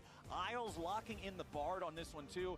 I've mentioned this before because I feel like we see this combination a lot, but having Pantheon and Bard both because of the semi-global ultimates, you can actually do so much. Your options are all over the place. You cover seemingly infinite space. The map is just, the map shrinks when you have these 2 champions, so it makes it even more difficult to play side lanes. Now, there will be and should be a team fighting trade-off with those 2 picks, but with how superior LYON team fighting was last game, they won't be that concerned with that fact currently. Well, the Corki and Nami combo that has been gaining much more traction here in recent days is once more going to be locked in. Sentinels will be handing that off to Rahel and Huhi. I think that we saw a lot in the bottom lane 2v2 laning phase last time of Isles just hitting hooks over and over and over again. It honestly felt like LYON were really the ones kind of dictating the pace of that 2v2. So it's something like a Corki and Nami. I want to see Sentinels be able to fight back. I think, though, they should be able to win lane with this combination, because they can ban out some of the power pick supports after this. So they've already banned Ezreal of the Ezreal Karma. You can pair Karma with other stuff, but I just feel like Jhin Karma and stuff isn't as powerful. And they can also ban 1/2 of the Ashe Seraphine, which I think they should do. That would still leave open like a Lulu Yunara, which most people lose with, but Berserker Isles have been really good with. But all things considered, this lane is meta. They've locked it in, and there's no lane for LYON currently locked.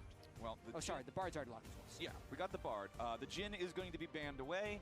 The Poppy banned out by LYON. I always like this when you lock a Kali already on your team and you spend one of the second bans, like getting rid of the Poppy. I feel like she's so effective. Also, Pantheon, of course, can't even use his point-and-click stun if he's in range of the Poppy. So already, that would be a lot of value for Steadfast Presence, so I respect banning that away.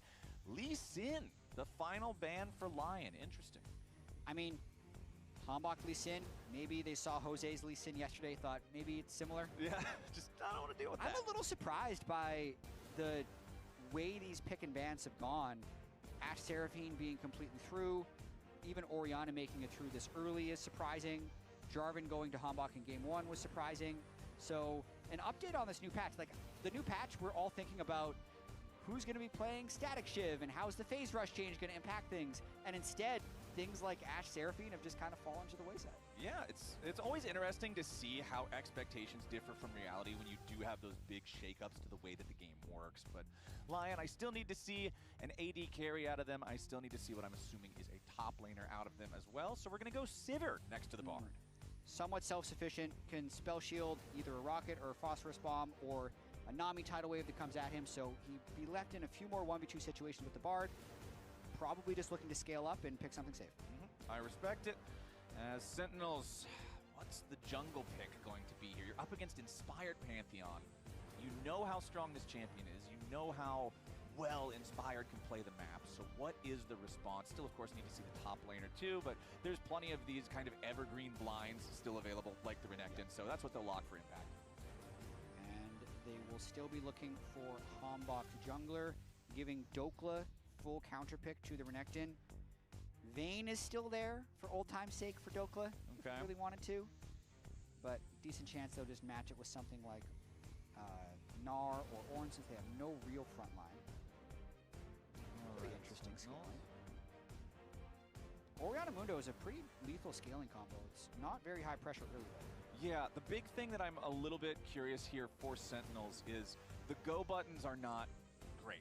Mundo runs at you, Renekton can stun one target, or he kind of needs somebody else to be in there to have the shockwave unless you've preset the trap. Yeah. So I guess Nami wave, but again, there's just none of these that make me go, okay, that's it, that's the button.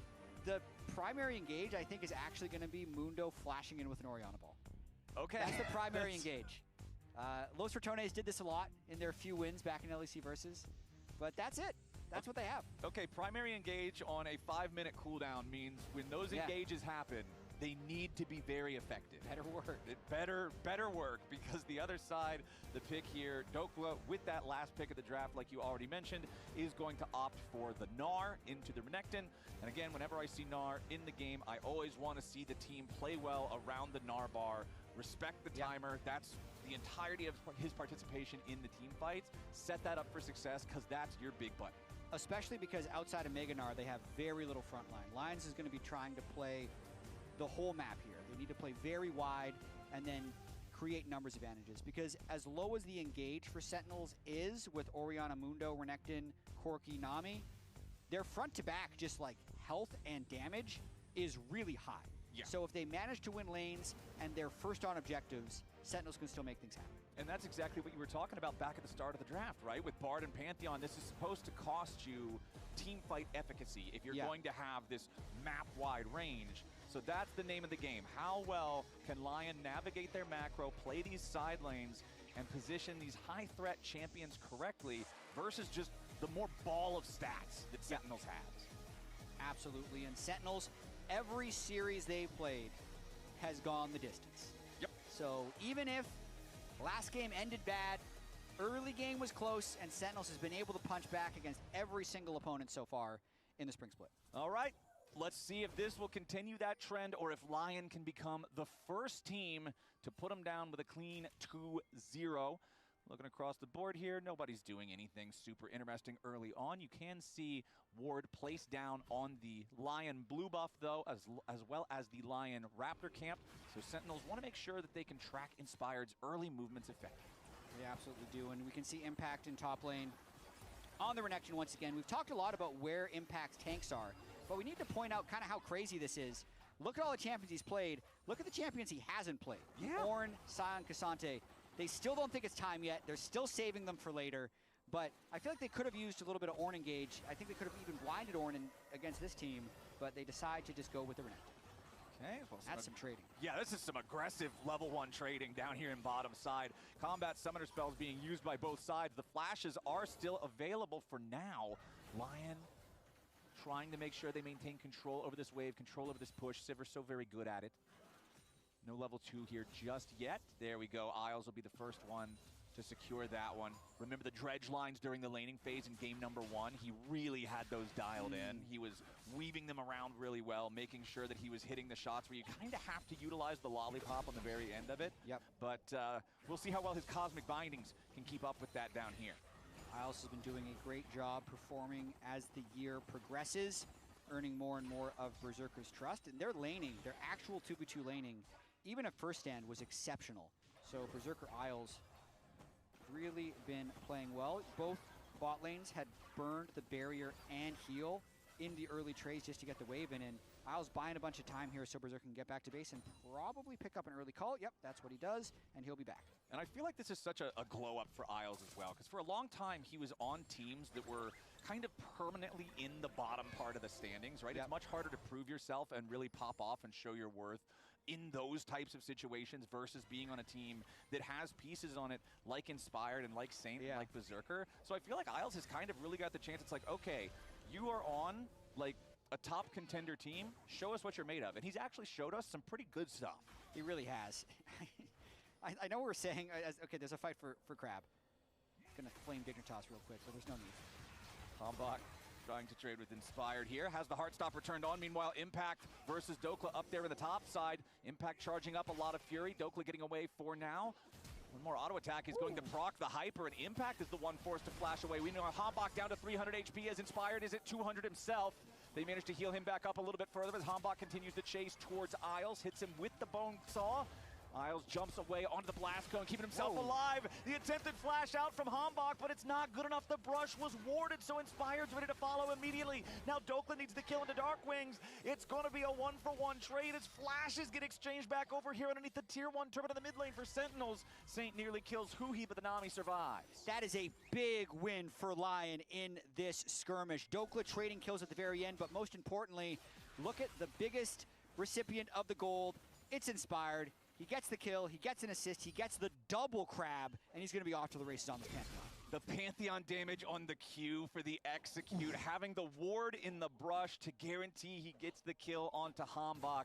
Those are the types of small things that matter the most, that can really determine the outcome of these early game skirmishes. Now Dokla's ready to crash this wave into the turret up here topside. And remember, Impact flashed in that exchange, Dokla did not. So things can only get that much more dicey for Impact here in top. Dokla can really start bullying. The one thing that really started this play, though, was IEL.Y.'s being here first. So that's what was able to secure Inspire the inside track on that crab. Yes, he arrived later, but Hombok was already very low. Once he took the Bard Tunnel, he's gone too far. The brush is pre-warded. That's the execute. And I think Dokla rightfully trades the 1-for-1 here. He'd already moved down into River. If he can secure the kill, it doesn't matter if it cost him his life as well, as that's just going to end up helping him and Saint. And now that Nami also not having a flash there is going to open up more potential opportunity for plays to be made down there in the bottom lane, because it's such a squishy champion to play. If you're not in the right position on the Nami, it's so easy to be punished. Hombok makes his way down here though. Berserker, nice spell shield there onto the Aqua Prison. IEL.Y. just goes on a magical journey. They can just walk away from this one. It's a Mundo gank. What you gonna do? Yeah, it's like, okay, well, he walked at me. I'm gonna walk away. Yeah, flashes, barriers, spell shields, heals, they're fine. Impact committing dominance up here in the top lane, though. Recognizes that Dokla is not close to being able to transform, so wants to try to take advantage of that window. Does force Dokla back, crashes the wave into the turret, takes the first plate. Don't want to stick around too much longer, since Dominus will draw that tower aggro if Dokla stands right next to you, so Impact's just going to walk that one off. But still, that's good from Impact, knowing he's no flash, no TP, getting the wave in, getting a plate, trying to keep himself relevant in this game. Dokla's likely going to base, try and get those upgraded boots, and then return. All right, let's see what Inspired's going to do here on this Pantheon. Needs just the slightest amount more experience to hit level 6 and unlock the Grand Starfall. Not going to find it here just yet. Heads back into his own jungle instead. Rahel and Huya still kind of trapped underneath their own turret. They know that Inspired is somewhere in the neighborhood. Inspired waiting on his own red buff there now to respawn. That will be red plus level 6. I feel like this is a recipe for playmaking. If Sentinels decide to push in a little bit too far or start this fight, Inspired would be flying in over the top. Impact is mid lane, though. He's hoping for an extended fight. Okay, Inspired has his level 6. HLE.C trying to pick up the crab. Magical Journey coming out from Isles. Rahel sidesteps the Cosmic Binding. Aqua Prison also not on the mark there to lock up Isles, so the Bard continues just walking away. Berserker blocking the rockets as they escape. HLE.C secured that crab, but it wasn't enough to get him his level 6. There is a big difference between Mundo with ulti and Mundo without, so HLE.C wants to make sure he catches back up to Inspired ASAP as Saint tries to keep the pressure onto Dark Wings, but the hero minion intercepts the Shuriken flip. Sentinel's minion for sure. CS even in that mid wave actually, but Inspired just going to try and bide his time, and LYON is all about playing this game as wide as possible, whereas Sentinels are the ones that want to bring it together. We saw a microcosm of that just now as Impact ran through mid lane, was hoping that there'd be a team fight where they can have 5v5, but while that was happening, DK.C was pushing top lane and forced everyone to spread out once again. All right, Isles on the Bard, roaming once more as Saint jumps in after Dark Wings. Ooh, the flash binding from Isles is a big ol' whiff. Saint, not quite enough damage to kill Dark Wings there. You could see the idea is that hopefully you line the perfect execution up, so when you dash back out, it can also hit the Orianna, but Dark Wings positioned himself far enough to the right that that wasn't the case, so Saint not gonna get his lethal opportunity there. Dark Wings survives and doesn't even use the flash.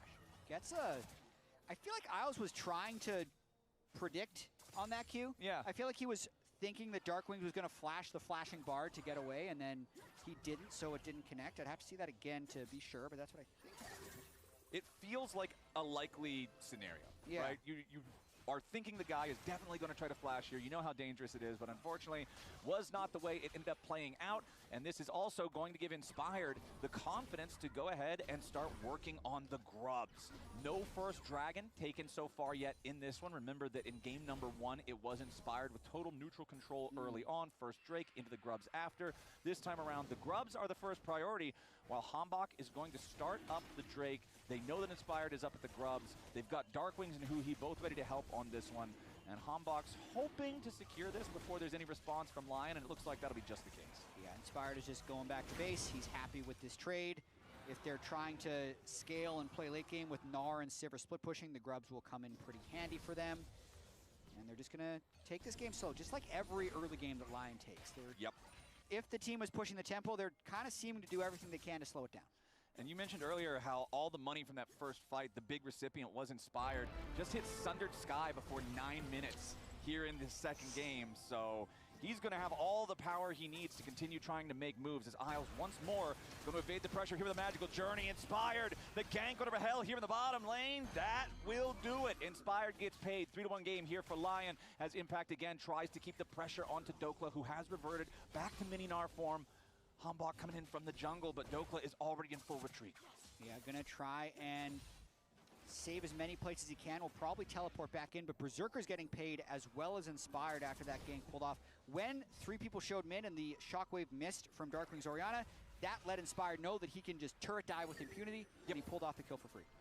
Isles trying to just continue covering up here in this top lane as DK.C will use his teleport, return back up to the top side, has the plated steel caps alongside the Phage. Over on the other side, Impact will take this opportunity for a recall of his own. No neutrals to fight for on either side of the map right now, since the grubs were taken by LYON and then Sentinels took the dragon right after. But it does mean here in about 4 minutes, we're going to have a pretty interesting map state where I'll be interested to see what the teams place the value on with the Herald and the next dragon spawning at very similar times. Absolutely. It's probably going to depend a little bit on just how the lanes are going, which flashes are burned, because then Inspired can pick his targets to find whatever the best team fight would be. I think if you're Sentinels, you just want Drakes. You want as many Drakes as you can because you need a way to draw the other team into you since you don't have good engage, and rushing Soul as quickly as possible is what they're going to prefer. All right, we'll keep an eye on that when that next Drake spawns here in about 3 minutes, see how much priority Sentinels place on it. Looking across the board, we're still mostly messing with components here, so even though LYON does have a 1,000 gold advantage, it really is just mostly manifesting in Inspired with that Sundered Sky. Everybody else still feels a pretty decent sense of parity with their opponent, I would have to say. So, doesn't look like we're going to get any more big, exciting moves. Even up in top lane, we just see every time Impact has Dominus ready, he just pops it, gets a little bit of wave control, forces DK.C back, and then there's not a whole lot more to tell about it. Yeah, and it's doing fine. I mean, if the junglers aren't going to go up there, may as well use your ult as much as possible to keep the gold close. The bigger thing is whether or not Saint can get a little bit fed in this game.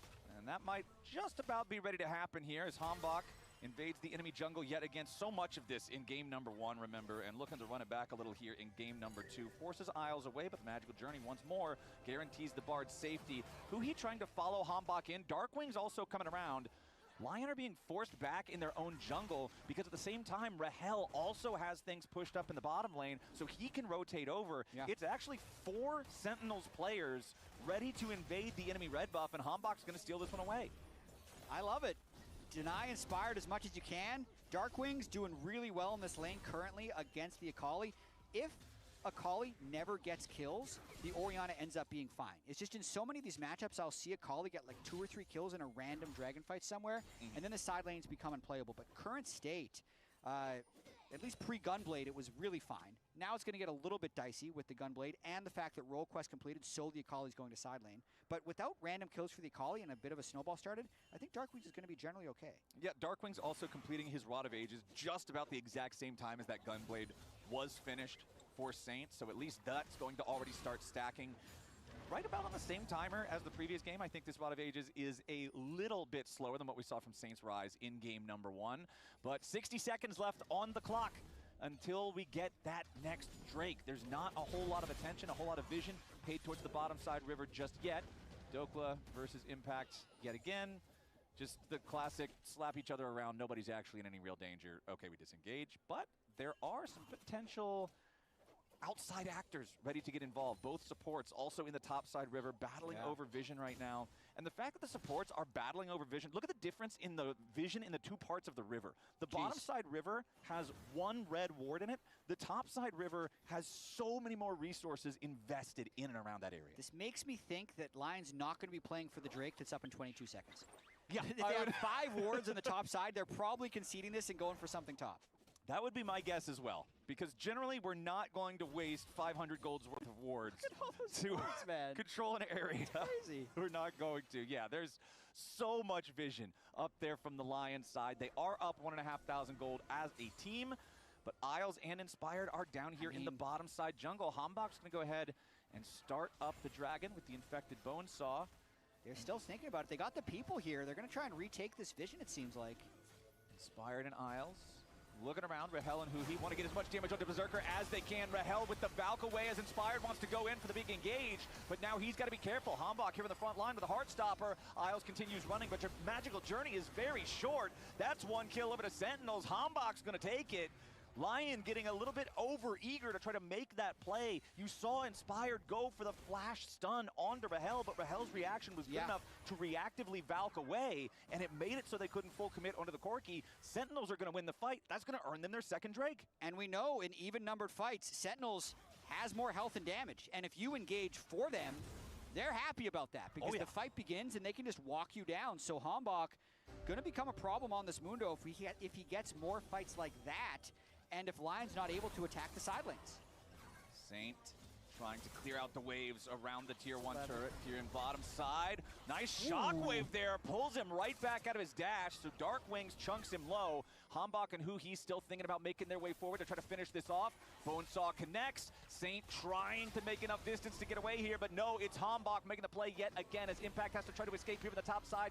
Tempered Fate pauses the turret for quite a while. Dokla still on the chase now too. Impact trying to walk it away, but no, Dokla gets the last auto attack. Impact falls. LYON at least gets something back there on the top side. Inspired ults in for emotional support. Now they're probably going to get the Rift Herald started up as well. But Teleport coming back quickly for Sentinels with Orianna joining the turret. So LYON trying to make some cross-map plays happen, but Sentinels making a lot of good happen with the Mundo and the Drake stack. And this is kind of like what we were talking about in game number 1, where Sentinels, they're making moves across the map. They have plans that they're trying to purposefully execute. It's not just LYON determining everything, but really just so much of it is going to come down. Nice interrupt there on the recall, cancel for Berserker. It's just going to come down so much to what these team fights look like. Can LYON manage to out-team fight that ball of stats that you're talking about? Because the task is going to be tough. Once more, though, it's time to battle over vision a lot of people in the topside river. Isles, Magical Journey back to the safety of the tier 1. Wards from both supports onto the Phaelite. Yeah, and it's no surprise that Sentinels is playing LYON tight, even though it's 3-1 versus 1-3, because if we look at what Sentinels has actually played so far this year, they've gone to 3 games against everyone, and they've played good competition. The last 3 weeks, C9, FlyQuest, Team Liquid, now LYON. After this week, it will get easier for them in their quest to make playoffs, but very interesting as this Rift Trail has started up. Hambach chunked down to 1/3 HP, but he is Dr. Mundo inspired, caught in the Aqua Prison, and both junglers are out of the picture, but a 2-man Shockwave arrives from Dark Wings. Saint trying to hide in the smoke still, dives towards the back line, but he can't kill Huya yet again. Rahel gets one back as he now has to scrap with Berserker on the left side of the fight, though Dokla being forced away by Impact. Dark Wings staying alive for now as Berserker finally kills Rahel, but Impact can't catch up to Dokla. It's a bloodbath in the topside river. Looks like a 2 for 2 with Berserker getting a kill over on the side by flashing in for it, but the Mundo continues to be a factor. Inspired's early lead is kind of evaporating, and the Akali for Saint isn't having the same influence that he had on Rise. So watching the way this one started one more time, it's Sentinels. This is how all their fights kind of have to look. They have to start the objective, and they have to fight when LYON enters. So Hambach not having level 11 was big there. Shockwave landed onto 2 up on the top side. And then Saint just can't get the execute onto Huhi. Gets finished off. But then Berserker able to flash on the side over here as Dark Wings and Impact try and chase down Dokla. And honestly, Huhi and Dokla are both kind of lucky to get away and live there because they were both at a couple hundred HP. That mid lane tier 1 turret also not looking super hot for Sentinels right now. 18 minutes into the game, we still have no turrets taken from either side. That's crazy. Yeah, I feel like that's got to be an anomaly. That doesn't sound right. I mean, it sounds like it's going Sentinel's way. They want this game to go late. They want the Orianna and the Mundo to scale up. LYON will have Berserker insurance. You always have some level of Berserker insurance when he's on a hyper carry. He can always carry a game if he gets 5 or 6 items, but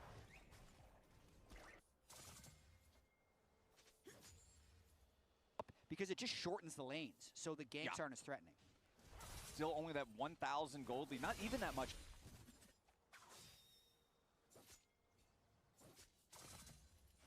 Completions because we are a bit further into the game now. You can see Berserker with the Infinity Edge completed as Rahel also nearly has his Muramana fully evolved. He does, so he's going to be trying to keep up with Berserker as well as possible. Second item completed for Dark Wings with the Proto Belt as well. And I do want to call out, I know we talked a lot about Jose Dioto and his quest for MVP. I think Inspired is actually there as well. So last weekend, he didn't die. He had 11 kills. He was soloing the solo laners in Game 1. He didn't die in Game 1 of this series. He's died once in the last 4 games. He's still the defending champion. He's still a shot caller. He still finds the right setup in almost all situations. He's pretty good. He's pretty good. Again, it looks like they're in a tough situation. We'll see if LYON team fighting can prevail once again. All right, 10 seconds until the Earth Drake spawns. If Sentinels secure this, it's Soul Point. It's exactly what they want. Like you were talking about earlier, something that LYON will be forced to answer for the rest of the game on a 5-minute timer. Sentinels control the river for now. Hambach trying to land as many bone saws as he can. Look at Saint. Look at this flank.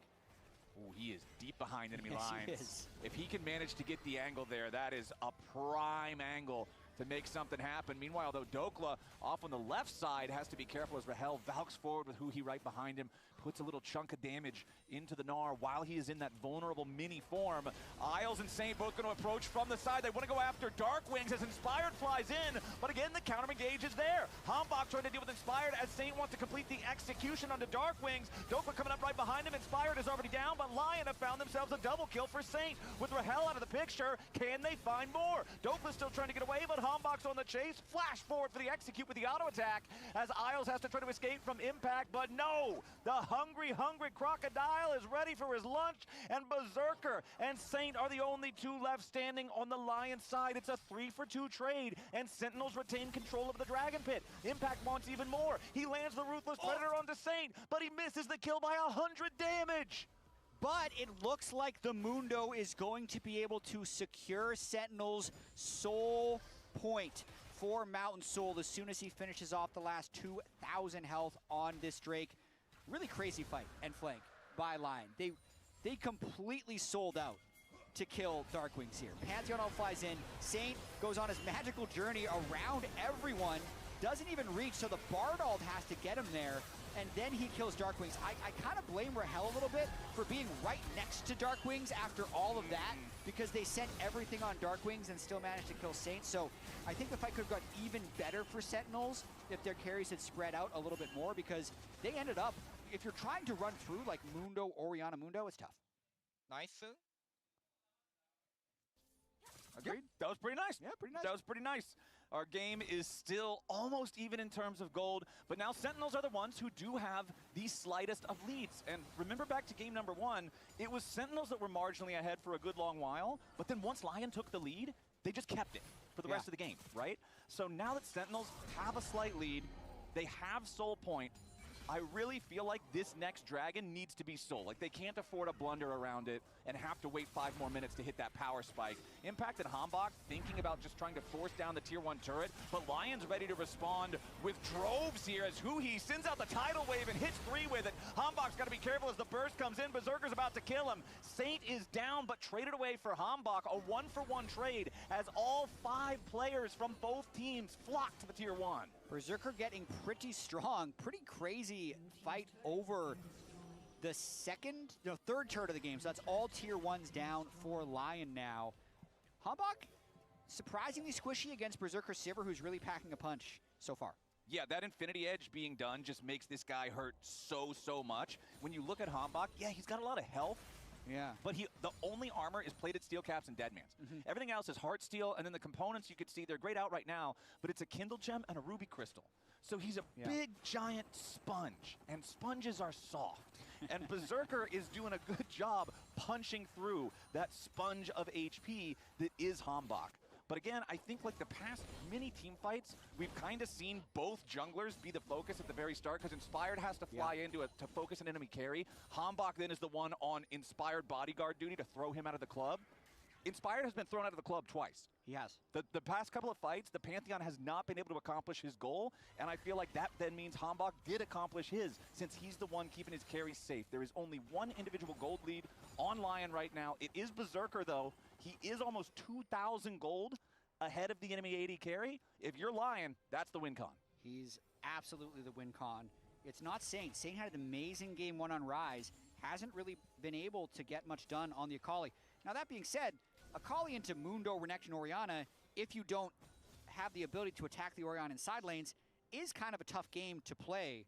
Yeah. But Sentinels have done a good job just picking the right fights, because we know they have such limited engage, and they have just pushed their waves, been in position first to these objectives, and they've kind of forced LYON to come contest them, and it hasn't worked out for LYON with Soul Point being here already for Sentinels. Yeah, less than 2 minutes until that spawns. Like I already said before, our tier 1 bloodbath up here, I think that this is going to be so important for Sentinels to secure it here and not 5 minutes from now, not losing out on this one. They've already executed twice on being able to win these team fights, earn themselves the Drakes. They're going to have to make it that 3rd time for the charm, though, as HLE.C and Impact, the big, beefy front line here for Sentinels. Impact with that Spear of Shojin, so this isn't like the Asterix Gauge type of itemization that allows you more survivability in team fights, but if Impact does have target access, it guarantees a lot of extra damage. It does mean that they're thinking about going for Dokla, who's all alone. Yeah, Dokla is pretty far pushed up, tries to hop away. Yeah, Dokla's underneath the enemy turret. Impact has to pop the Dominus to make sure that he doesn't die 1-for-1 there, but they get their kill onto Dokla. Not a huge loss in the overall map. It sent 4 people up there. It looks like Saint's going to be able to kill the bot turret. Mid turret's on 1 plate, so maybe that's pretty close as well.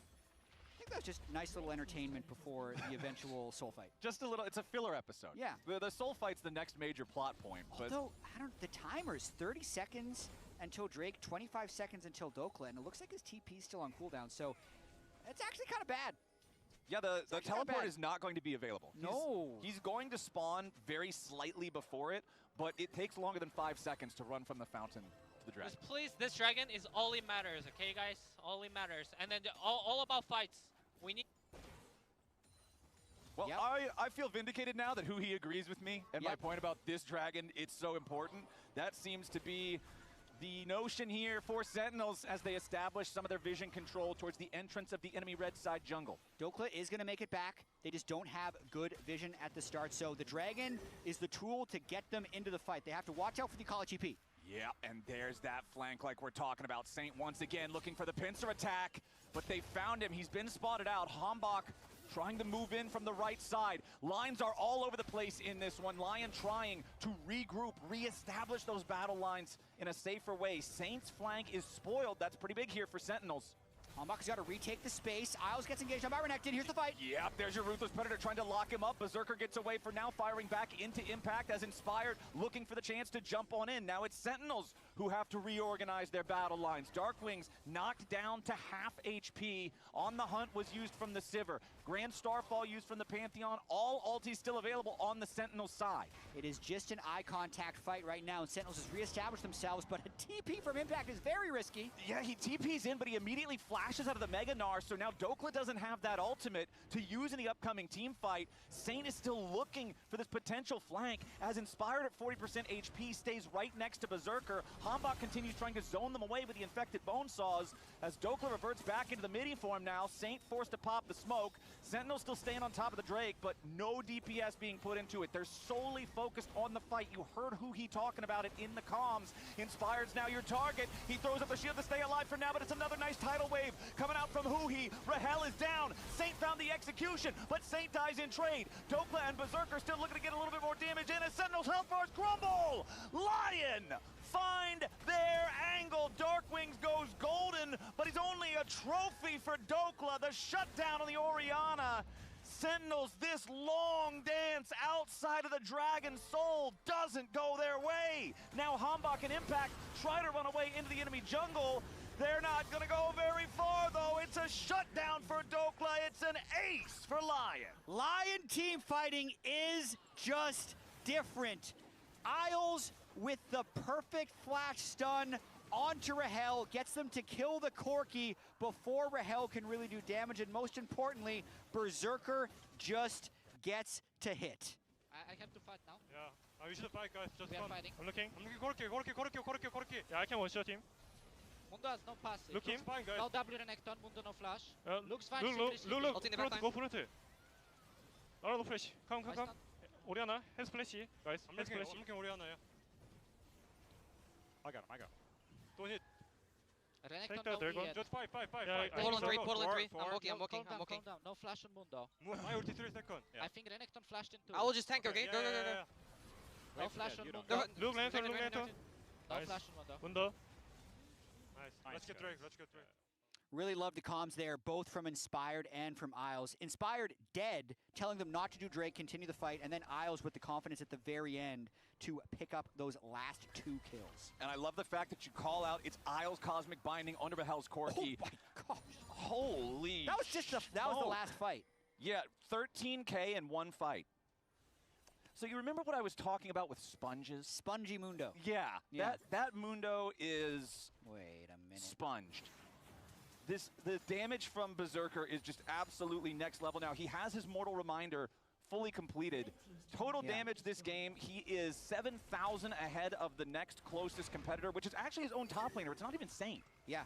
I mean, it's almost all of it was from that fight. So his Sivir, 11-4. He does win a lot of games, but it's every hyper carry I feel like Berserker just has some insane stats on. I mean, we remember when he first joined the league back in the day on Cloud9, it was the very scary Zeri hyper carry meta where it's just a pentakill every single game, and that just became synonymous with him in my mind. But Lion have now taken a huge control over the momentum in this game. 4,000 gold ahead. You've stopped the soul for Sentinels. This is now where we put Sentinels' tenacity to the test, because things are rough. They have got to try to stabilize themselves after that. That was the biggest swing in the game thus far that has resulted in the biggest difference in power thus far. It really has, and just like that, a 4,000 gold lead for Lion. Like, what is this, man? Just materialized. Okay, don't count Sentinels out, Flowers. Every single series they've played this year, they've gone to split. They've gone to 3 games. It doesn't look great. It doesn't look great right now, but trust Trust the process. Yeah, what we were talking about earlier, their previous games that looked like they were guaranteed losses. That one against Cloud9 that was a 7,000 gold deficit or something at the time. 7's more than 4. If you can win that one, you can win this one. 4,000 gold, 31 minutes. That's like nothing. Yeah, that's nothing. That's might like as well not even exist. Don't worry about that. It's all on Sivir. Yeah, which I think is worse than it just being 3,000 general gold. But that means if you kill Sivir, it's all gone. And it's all gone. It's all gone.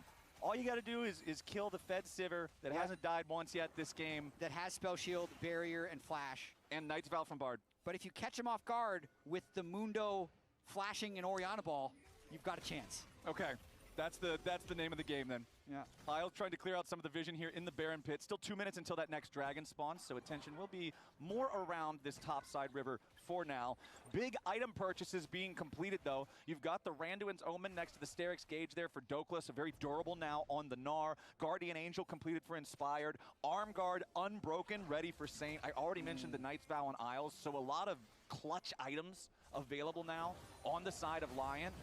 As Berserker, I mean, he takes a chunk of damage, but he's not in any true He got his useful R. danger. That's something. Got to chip away at him, land some jabs, so no crazy move speed. But he is level 17 now, so ultimate cooldowns, they aren't particularly long. And we still have 70 seconds until the Soul Dragon will spawn. So for LYON, you just pump the brakes a little bit, wait for that to come back. And it shouldn't be that big of an issue. Or maybe you just do the opposite. Catch them off guard, go for the Baron yourself. A little surprising here that they're starting up the Baron because I feel like Hambach would be able to walk in. It's on a Mega Gnar timing, so they're trying to get something out of it. Okay, Dokla ready to transform at any moment. Berserker does a lot of damage to this objective. Impact tries to get away, escapes the Tempered Fate, so that's one ulti down on the LYON side. 5,000 HP remaining on the Baron as Sentinels are ready to step up. Hambach's still only level 15, so he doesn't have the major power spike from the 3rd level ultimate upgrade. Dokla reverts back to Mini-Gnar form, so with the Bard ult missing, Dokla reverted back to Mini-Gnar. It feels like the LYON plan has kind of just been foiled here, but still sticking around as their recalls are interrupted. That was crazy by Hambach right there. It's 18 seconds until Soul, so Sentinels is going to very easily have position on the spawn of this Drake, but they're now the ones running into clear more vision away from Baron. This Drake is all that matters, like who he said for the last one. Yeah, Isles face checks the brush here. Impact is waiting on him, but it's only Impact, so it's not like there's any real threat onto Isles. He will be forced back, however, and that's exactly what you're saying. Sentinels now has total control over the bot side river. They're just going to start the objective. But they're not dumping all their damage onto it yet. They're hoping to do damage to LYON when LYON flies in. Yep, Dokla still in mini form, but Inspired drops in with a Grand Starfall, finds his way into the back line, goes after Huya, but he can't quite kill him. Isles also getting away in a magical journey over the wall. Inspired still low, but he's still fighting. Dark Wings dies first. Saint trying to assassinate Huya yet again, stays alive in the stasis, and it buys him all the time he needs. A double kill for Berserker, as Impact can't even kill Isles. Hambach's the only one still standing. And that is a disaster fight for Sentinels. It's a 4-0 for LYON. LYON might be trying to end the game off of this one. They double TP into the top lane to at least maximize the gold that they're going to be getting. They haven't actually killed the Drake yet, so with this investment, they might be looking to end here. Yeah, this is the full send call from LYON. 5-man push, barreling down the top lane. Only Hambach on the Mundo still standing to maybe be able to stop them. 5 seconds left on Huya respawning on the Nami. 10 seconds on Dark Wings, 15 on Rahel. LYON make their way onto the first Nexus turret. They burn it down. Huya and Hambach trying to buy enough time for everybody else to come back. Tempered Fate onto Dark Wings back in the fountain as Huya dies to Saint. LYON, they've made their way onto the Nexus now. They've got it down to 1/3 HP, but the Shockwave kills them! The clutch hold from Sentinels at the very edge. They didn't hear no bellflowers. That's a huge shockwave from Dark Wings. He just one-shots the carries, and Soul is still up. The Soul is up. Everybody in a LYON jersey is dead. The Baron is up. You can get both super buffs back to back. That is an incredible hold by Sentinels. Just when you thought LYON was going to secure the clean sweep, they stay in the game. So objective bounties aren't up, but they get all the champion bounties, and they have so much time. They're easily going to be able to just collect. Then they'll be able to reset again, but probably they need to stick in their base because their Nexus is completely exposed. The Nexus is exposed at 25% HP, so if you just have like Pantheon ult in, drop a ward, and then teleport Dokla and Saint on top of him. They can just burst your Nexus down. It is kind of dangerous stuff. But this is what we're talking about. He didn't hear no bell. The gold difference of 6,000 or whatever it was, it doesn't matter. Oh my God. So, I mean, it was 9,000. I need to find the moment they landed that shockwave in this game. All but over, it felt like. That is absolutely crazy. But what? They still have to protect Nexus. Yeah, 7,500 gold, they were down. Now they're only down 3,000 gold, but they have the soul, which is thousands of golds of stats. Rahel got a bunch of gold off of that one. They're nearly gonna have death cap on their Orianna. They've hit the level 16 spike on Mundo. All those power spikes that they weren't quite on this entire time, they just slingshot back to hitting them with that hold. What an absolutely crazy sequence. That was so close. And now Sentinels feel like they've been given a second chance. The Nexus still rapidly regenerating its HP. It's climbed back up to about 2/3 now, so at least they can't kill it in 2 auto attacks. Yeah. But you're still pretty afraid of it being in trouble until the, you get the inhibitor back. Yeah. Right? Just chill. Let's protect it a little bit. Big adrenaline spike. Everyone just hold on. They have death cap on the Orianna now. They're level 17 on Mundo. They'll be hitting level 20 on the 2 soul laners. Yep. Berserker's still going to be a problem. He's a very big problem. But with Mountain Soul, it's a little harder to cut through people. They all have the overshield and the extra armor and MR. Rahel also with his Infinity Edge on the Corki has the last Whisper too to punch through this front line of Dokla and Inspired. That's trying to knock that Corki out ASAP. LYON setting up positions here in enemy jungle. Inspired just stealing away some Kruggies. Both top laners about to hit level 20. Unless something crazy happens, we're really on long cooldown here because the team with Baron can't leave their base. And because they took Drake and Baron at the same time, those objective timers are super long. Yeah, there's nothing on the map. So let's look at some stats. Okay, what do you got? Berserker, 40,000 damage so far in this game. Hambach, surprisingly, 32,000 damage. Let's check the gold. Why not? Okay. Sure. Let's see what we got here. Total gold, 20,000. Rahel only 1,000 behind now. Yeah. On the Corki. That's the huge amount of bounties that he collected on that. He was honestly kind of useless in most of these fights. Because if I look back to the amount of damage that he was actually doing, yeah, 18,000. He's the least damage on his team other than the support. Yeah, he's certainly not at the spot he would like to be in. If he gets to enter the game, that's going to be big for Sentinels. 10 seconds left on the Baron, though.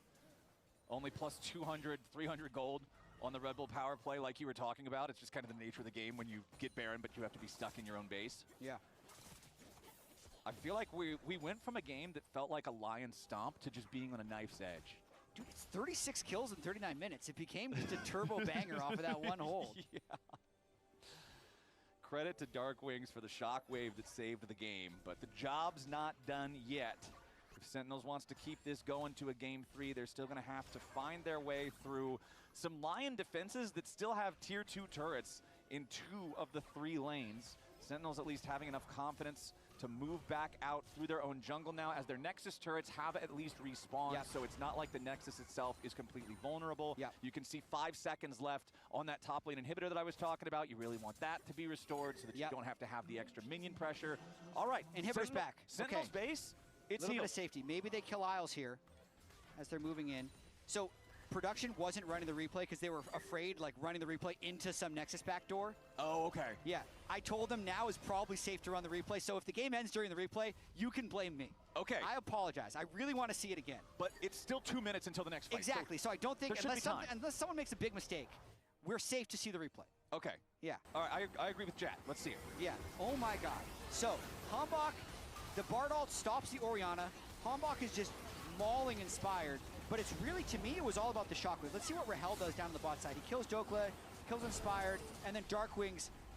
God, catch Saint and Berserker in the shockwave. That's it. If he only catches one, they have so much AD. Here. Nice. Wait, I think... Man, I think it's not over. Yeah, Inspired. we're still alive. Something.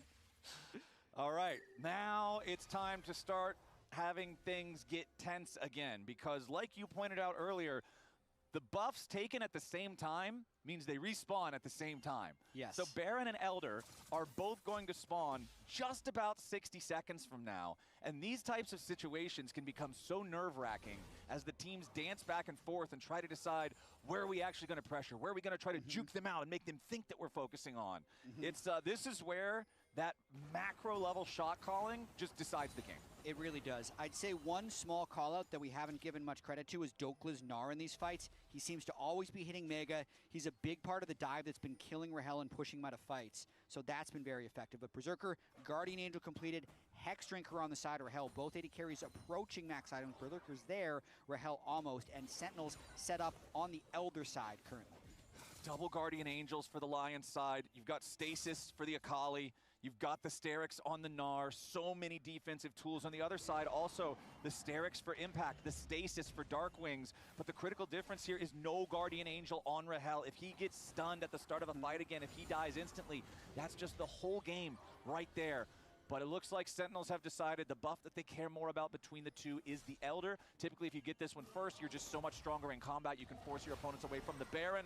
Isles going on a magical journey, trying to get all the way away. Tempered Fate defensively gets enough space for now, will escape, but that's one of their big potential pick/engage tools no longer available. Totally worth it. They don't burn much for that. They get the heal, the Bard ult, and they really push him out of the fight. Lion playing the long game, though. Dokla just looks like he took red buff right now. So they're really trying to spread out. Saint being marked by Impact on the right side of the fight. He popped Mega on that red buff. Okay, Dokla goes for his recall. Dokla bars Guardian Angel. There are 3 Guardian Angels on Lion. This team is ready for one fight to decide the entirety of the game. The Elder begun by Sentinels, but DPS is going pretty slowly. Inspired ult in here with the Grand Starfall, who he has to try to flash away, but the Nami dies immediately at the start of the fight. Saint finds his angle over the wall, and the carries from Sentinels are cut to ribbons. Berserker gets the kill on Dark Wings, and yet again, Sentinels kill everybody except for Dr. Mundo. Lion are taking these guys down 2-0 style. It was dicey there at that first Nexus push, but there's no way for Sentinels to stay standing on this one. The timers are simply too long. The Lion team fighting is simply too good. They call their shot, and it's a home run. Lion sweep Sentinels 2-0. What a gorgeous team fight to end the game. That was against Mountain Soul, late game Corki, Oriana Mundo, and they just came in from every possible angle. They had 3 GAs, they only used one of them. So they completely wiped them there at the very end. Was an amazing last round, second to last round of fighting. As Sentinels stayed alive, but then they walked in for that last round and got completely KO'd. It went from a game that, like I said, just felt very one-sided, very favored for Lion, and then now it's crazy for the last 5 minutes. Sentinels, but again though, I feel like this is just what we see from Sentinels so often. Their early games, they can build leads. They can build leads. They get themselves to the point where they're at soul point and they're demanding the answer from their opponents, but then they don't clutch the soul fight. It's Lion that ends up coming out on top, and now, with the series wrapped up, we're joining Emily and Isles for an interview. Hello, I am here with Victoria's support, Isles. Let's just go over. So, what is going through your mind when Dark Wings actually does hit that shockwave as you guys are trying to get down the Nexus? There is a big, brief moment of silence. You know, thinking you have 50 seconds to think about what we're gonna do. I think I said not so cheerfully. They're gonna get Elder and Soul and Baron now, but you know, when you have so much time and they're not ending, I mean, all you can think about is your next steps. So yeah. Yeah, what went through in terms of comms for regrouping? Because obviously you guys did end up taking the game, and it was through a team fight at Baron. Your team fighting definitely seemed superior in this series. I mean, I do think that even though we lost Baron and Soul, the game was not really over. At this point in the game, it seemed like Renekton was largely outscaled. Na was pressuring on the side constantly, and it didn't really seem like Sivir could be moved off the mid-wave particularly easily. So I think, I mean, there definitely were some complications. I think the way we played around Nash wasn't great. I was definitely too hasty in what we were looking for, but I mean, the way that we engaged later on in the game is not really that clear just altogether when you play against champs like Kokinami, but I think we did a fairly good job of playing to our win cons, and that's what got us over the line. Going into this match, you had said on pros, you kind of expressed shock that Sentinels were 1-3 going into this. They've had a recently tough strength of schedule, but just talk to me about your perception of Sentinels as a team going into this matchup. I mean, I've said this many times before, but I think that Sentinel's greatest strength is their teamwork.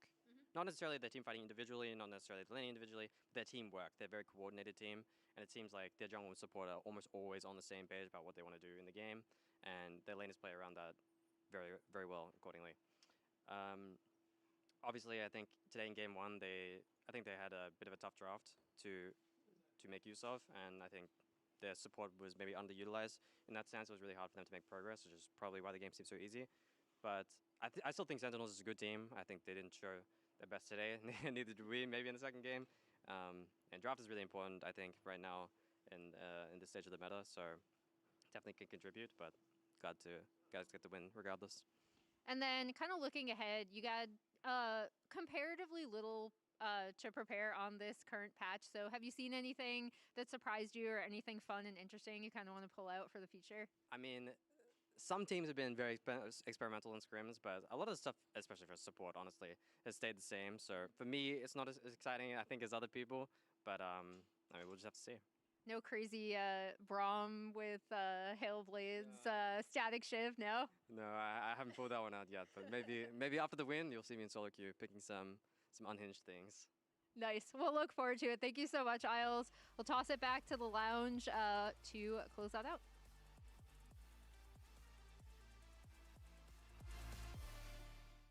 The human body was built to move, not trapped at a desk in one singular posture for 12 hours a day. It's time your chair evolved. This is Secret Lab Titan Evo. Ergonomically engineered for you, gamers, hybrid workers, artists, backing your every move. Hello? Whoa. Mama Gurgan 85 lives here? Yep, that's my mom. The absolute legend who went from gaming on her phone to ruthless online streaming slayer with no mercy for any living thing is your mom?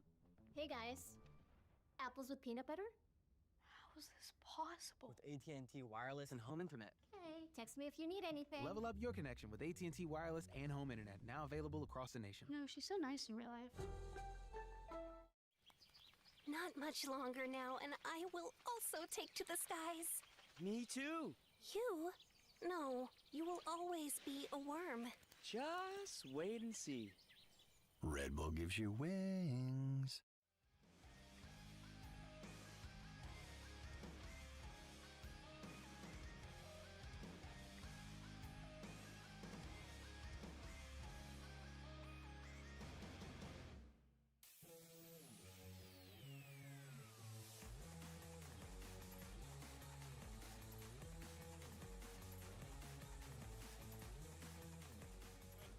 They don't know where I am. Yeah.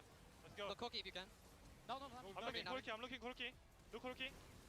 Look Corki. Yeah. They're gonna die. Looks good. I'm fine.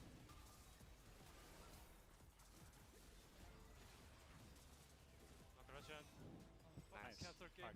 The Lion team fighting is simply too good. They call their shot, and it's a home run. Lion sweep Sentinels 2-0.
What's up, everyone? It's been some time, Fudge, since we had a conversation. Just wanted to catch up on how it's felt for you this split, because you guys, I think, are right now 1-3. Walk me through just like how it's felt for your side. I think my performance individually has been pretty disappointing, I would say. Like, for myself, I haven't been playing lane very well generally. I think the first week against Dignitas was okay, but the past couple weeks have been pretty poor. Obviously, I do think the top lane competition is pretty good this split, where a lot of top laners are, I think, competing against each other and at a high level. So it's been, you know, just disappointing. I think on stage, especially, I think my performance has been quite like shaky, random deaths, stuff like that. And yeah, I've just been trying to like refocus and keep focused on my lane phase so that I can, you know, have a stable game and actually play like with my teammates well. Because obviously, if you get behind as a top lane, it's unplayable. So the split hasn't been feeling very good for me so far, but I do believe that I can, you know, bring it back. I have bring it back before from being, you know, being not the best player during the start of the split, and then, you know, eventually becoming better. So I do believe in myself, but it's it takes a lot of work and it's been stressful. But yeah. A lot of conversations have been kind of the strength of schedule, because like week 1 was versus Dignitas, if I'm correct, but it also was like LYON, C9, Team Liquid. Yeah. So you guys just had like tough matchups back to back to back. Internally, do you guys look at that and think that like basically are you framing your viewpoint in terms of like you guys' improvement based on that? I wouldn't say that we're too focused on that, mainly because I feel like all the teams are kind of good right now. Like even, you know, you've seen like EWC finals with FlyQuest Sentinels, you know, like, I mean, these teams are also really good and capable of beating the other teams that we played against. Although like, you know, C9, Team Liquid, and LYON are considered like in our heads, the better teams. Yeah. But in reality, it's not too big of a skill difference. So we don't really think that it's because of the strength of schedule or whatever that we lost our games or that the games haven't been going so well. I think we've just been focused on really ourselves and how to like make scrims stable and worth the practice so that we can go on stage and be used to the scenarios happening.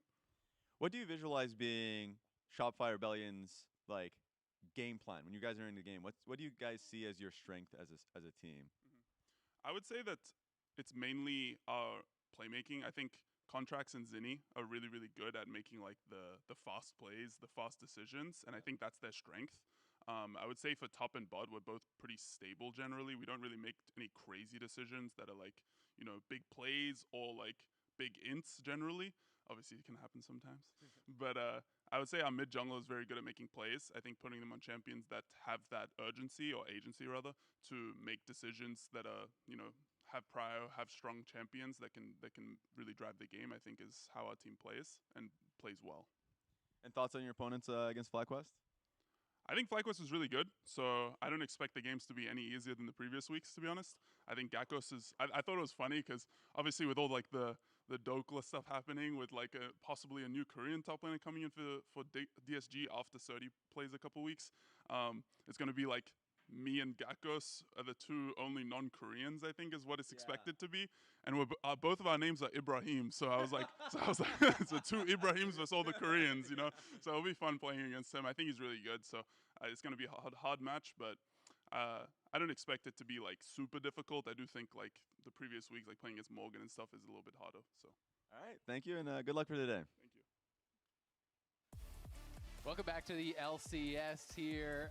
Zale joined by Kobe for our last series of the weekend, Shopify versus FlyQuest. Yes, sir.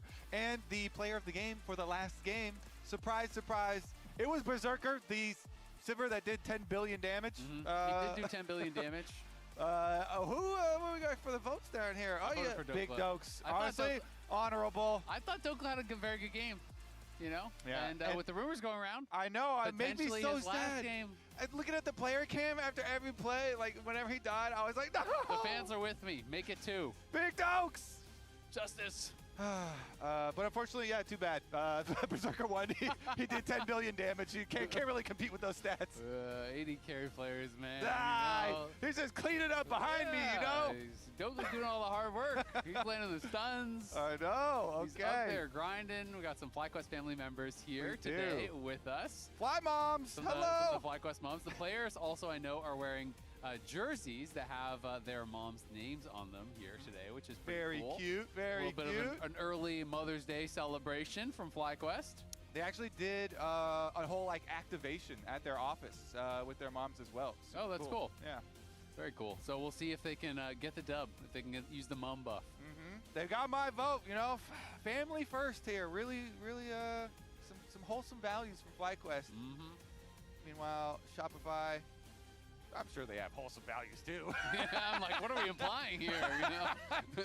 Meanwhile, Shopify, word on the street, hate their moms. Weird. Whoa, whoa, whoa. Let's keep it on the rift here. Good, clean game of League of I Legends. was trying to, but I was just shocked when I heard that, you know? Yeah, I know. Who would even say something Is like that? Is Ludwig watching right now? Yeah, what's up with that? We got to talk to him. You guys hate your moms? Come on. Why is he going to get the moms out there? Yeah, where are the Shopify moms? He's got to get the whole families, actually. He's going to have to one-up them, you know? Oh, exactly. You can't just, like, equal. Yeah, it can become a battle, and then you're bringing in third cousins and stuff. Yeah, and people you never met the before. family reunion. Yeah. Gotta get the dogs out here. All right, well, we got a lot of the usual suspects on the ban list here. Varus, Orianna, Karma, Seraphine. A lot of the enchanters getting perma-banned these days, and it is going to be a Bard first pick here for Cryogen. One of his popular picks these days, for sure. Yeah, I feel like it is a very versatile champion too. Obviously, like you can do offensive or defensive ults with it. Like you can build a team that wants to split on the map or still good for team fights. Like you can pick Caitlyn. Bard is definitely a very, very good combo at the moment, but definitely has a lot of other partners as well. All right, the Ezreal plus the Nico here for the poke and the engage. Yeah, Ezreal Nico, very strong. It is kind of what people seem to go to when Karma is taken away a lot of the times. Of course, you can play Ezreal with a lot of different champions. It is quite versatile. We'll see what Griffin wants to play this week. I've been waiting for him to do Skarner because we've had all this talk about Hanbok Skarner, and it's crazy. You gotta ban it. But Griffin was one of the first pro players to spend tons and tons of games on Skarner after the rework. He was spamming it, climbing Korean solo queue, and innovated on his builds, and now Skarner's good again, and Griffin's not slamming it. He's still stuck on this Pantheon, which is a very good pick, and has a lot behind it as well. So they got the point and clicks done. The good setup here with Pantheon that we've talked about many times for Griffin, and he's had some very good games on it. And we've talked many times about this Jhin, a very controversial pick that Masu loves. Clearly is a big fan of the pick, but a lot of people are not a fan of him picking it. And generally speaking, a lot of teams, have not been having the most success with it. He did only play it one time this split. It got a big, exactly. He got a big early game lead, but it did end up resulting in a loss. And I'm curious what his record was on locking, because I recall him playing it in locking quite a bit as well. Yeah, so he was 1-3 on it in lock-in, and then 0-1, so 1-4 overall throughout the full year on the pick. And it is one that, like, you understand why he plays it. He seems to perform very well on it in-game. He hits so many long-range deadly flourishes. He's, really on point with it. But it also often just results in a loss. It's just one of those things that I think you need a lot of support from the rest of your team as far as consistent DPS, because Jhin often does not really bring that. And a lot of times when Jhin gets picked, people then will go with like really heavy frontline picks that are just going to be kind of able to kind of play in the face of the Jhin. And Jhin really struggles against like Scions and Orns and champions of that nature. It is interesting here because we'll see if Fudge does go with a big VP frontline and allow FlyQuest Gakos to play some like Gwen carry or something into it, because I could definitely see him picking something like that and having a field day up there. So he's had more success as you've been focused on a lot of the carry champions rather than playing the tanks himself for Gakos. So that can always be an angle. Snip. Yeah, no, I agree. I mean, I just think that he plays these carries so well. He's really good at setting up his own plays, finding his own angles to really create action. And that's something that you can't always do on a tank, right? Generally for a tank, you have to be really well coordinated with your team. It's more about setting up for your teammates rather than setting up for yourself. You can't necessarily go on these, one-man dives or big flanks on your own. Shopify clearly investing heavily into full dive here with Annie, Nocturne, Nico, True Shot Barrage over the top, and we're just kind of waiting to find out What Fudge will be going for is Gakos will be the one playing blind, which since he is picking blind, there's a higher chance that he would go towards those tanks that they haven't had nearly as much success on. Man, this is a crazy blitz comp. Like, just in the phrase of like going very aggressive very quickly. Let's crank top like Lorlo. Not exactly yeah, just like Lorlo. But Nocturne with Nico and Annie, holy moly, that engage is crazy. And this is 2 immobile carries. Picking the Victor here as well. It's a very good lane. You outrange the Annie in lane.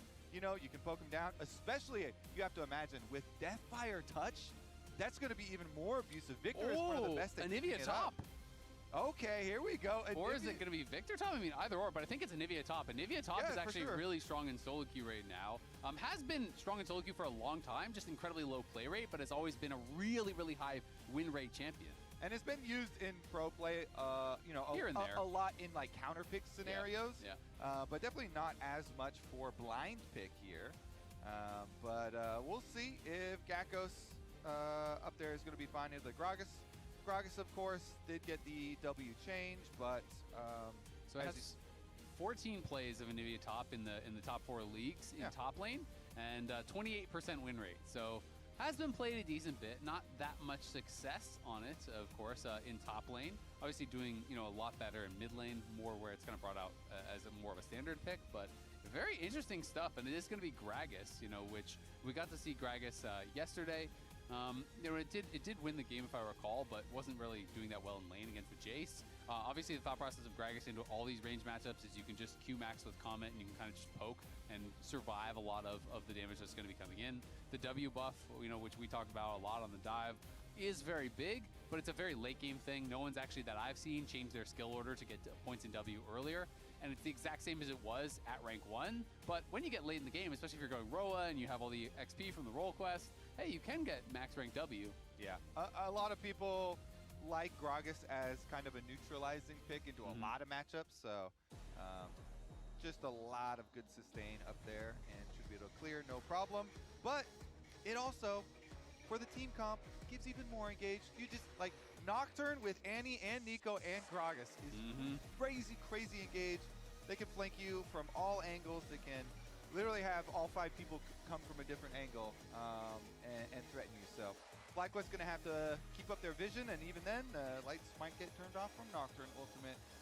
So we'll see how they can operate if Shopify Rebellion here can start to turn it up, because Shopify, they don't have a lot of time left here. Of course, there is some pressure at the bottom of the standings as we get closer and closer to playoffs, to the cutoff of getting in.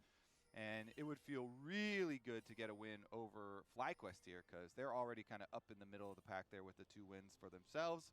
And Shopify would love to put some distance between themselves and like Disguised and stuff. Yeah, DSG and Dig, you know, the 2 teams that are currently kind of down at the bottom there with them. But of course, you know, if Shopify loses, they will be in those bottom 2 spots for now. These are the previous couple matches, as we see Summoners getting traded out. Masu going to have to retreat back.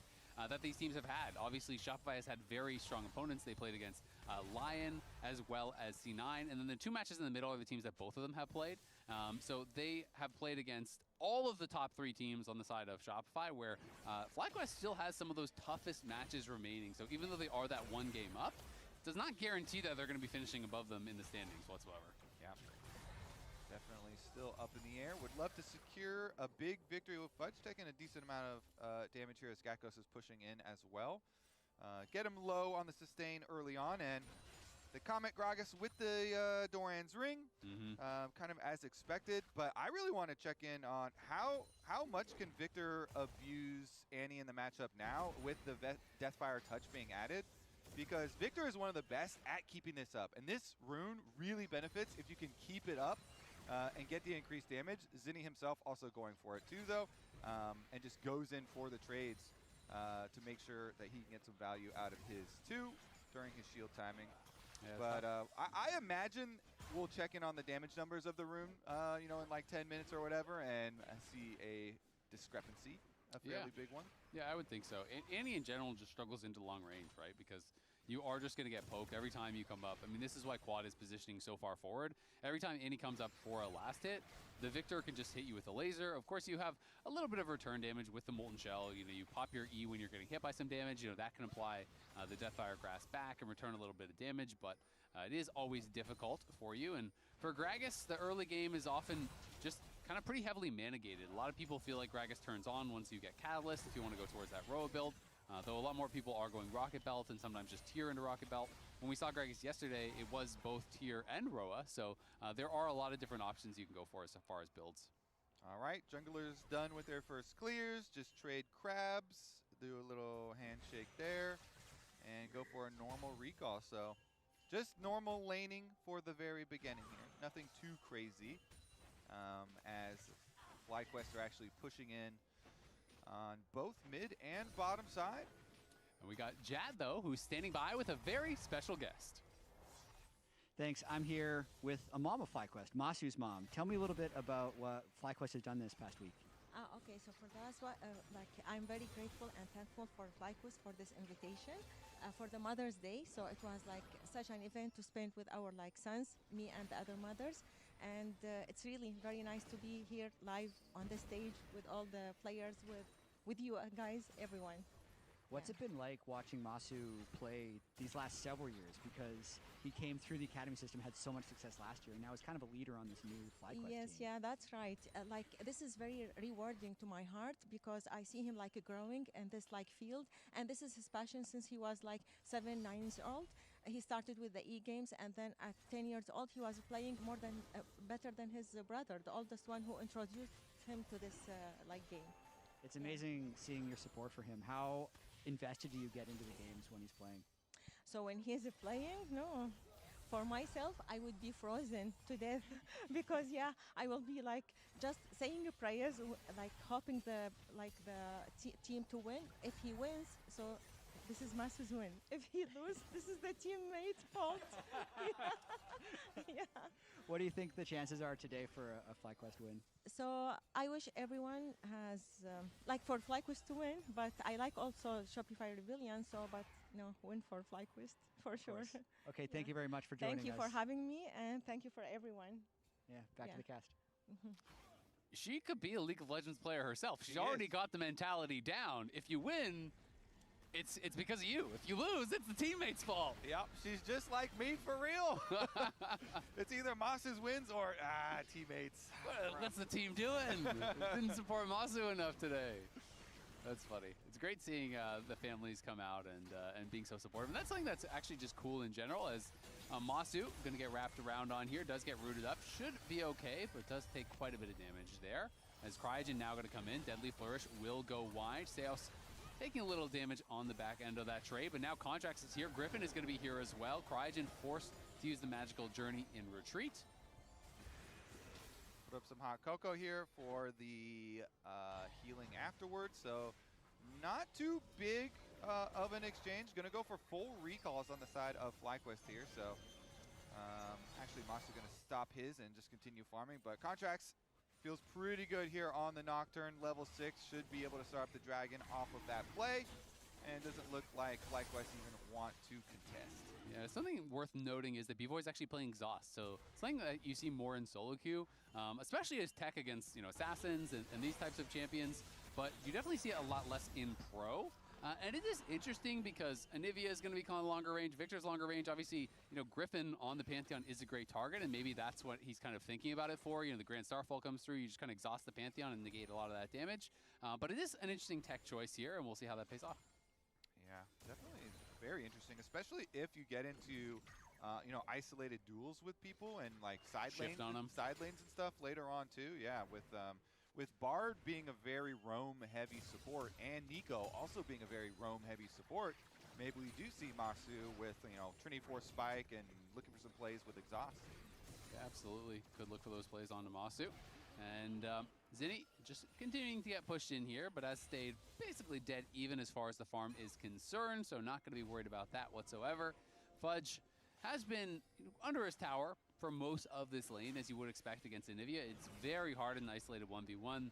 I've even seen a lot of top laners talking about even just Theory crafting what is even supposed to be the counter pick to Anivia, because Anivia in an isolated 1v1 for most top lane champs is just very, very difficult. So it is going to be tough for Fudge, but he is sustaining well, and really his job is just surviving. He doesn't have to do too much. Yeah, exactly. The kind of nullifier pick, the absorbing pick, whatever you want to call it up there. Not give up too much pressure on your tower plates, keep your CS decent, and then perform in team fights. And that's one of the nice things about Gragas, kind of similar to Cassante, is that even when you're getting pushed in, it is risky to hit the tower against Gragas, because Gragas can both clear out the wave and knock you in with the explosive cask. And that can mean all of a sudden you are stunned under the tower from a body slam, the tower is shooting you, and that is how Gragas gets a lot of 1v1 kills when people get a little bit over aggressive and they're trying to chip away at that turret. So something that Gatgos is going to have to be careful of. You know, even if he perma has push, can't always hit the tower. And look at this, they are really respecting the Pantheon ability to ult down here. So wave held there by FlyQuest, very close to their turret, and Shopify don't want to expose themselves to a Pantheon ultimate or anything early on, because they know Contracts is taking the grubs right now. We've got junglers on opposite sides of the map, and so they just go for a recall, and they just kind of eat some of the CS loss that is going to occur. And you can see both Quad and Gatgos are going to be going for the Rod of Ages rush here. Makes a lot of sense, especially when you're seeing how much burst, how much dive there is over on the other side. You want a little bit of tankiness. And generally speaking, a lot of the Anivias these days are not going tier. They're just going Roa straight into something else, Leandries, whatever. But also a reminder that the LCS Spring Finals will be taking place in Mullet Arena at Arizona State University from June 13th to 14th. The tickets are available now. Scan that QR code, and maybe you'll see some of these teams there. Who knows?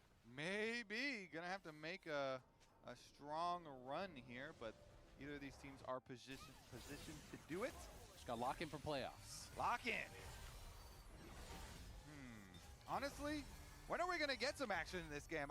We've had a Nocturne and a Pantheon both with ultimates ready for a while, but nobody is trading heavily enough to blow any summoner spells. Oh, here we go. You ask for it, and Griffin's going to deliver. The Grand Starfall coming down to the bot lane. They're looking for Seos. The roots, the stuns. Cryogen almost gets burst down on the other side, but they lose vision of him. I think the Nocturne lost vision on that Paranoia because Seos died right as he popped it. So not only is that first blood for FlyQuest, it is a frustrated Contracts who can't go in for that free kill. Oh, so close there trying to get the counter, but he who strikes first often reaps the rewards, and FlyQuest, they use it first. They got the setup, really good CC chain onto Seos. Seos didn't even get the flash, topside play.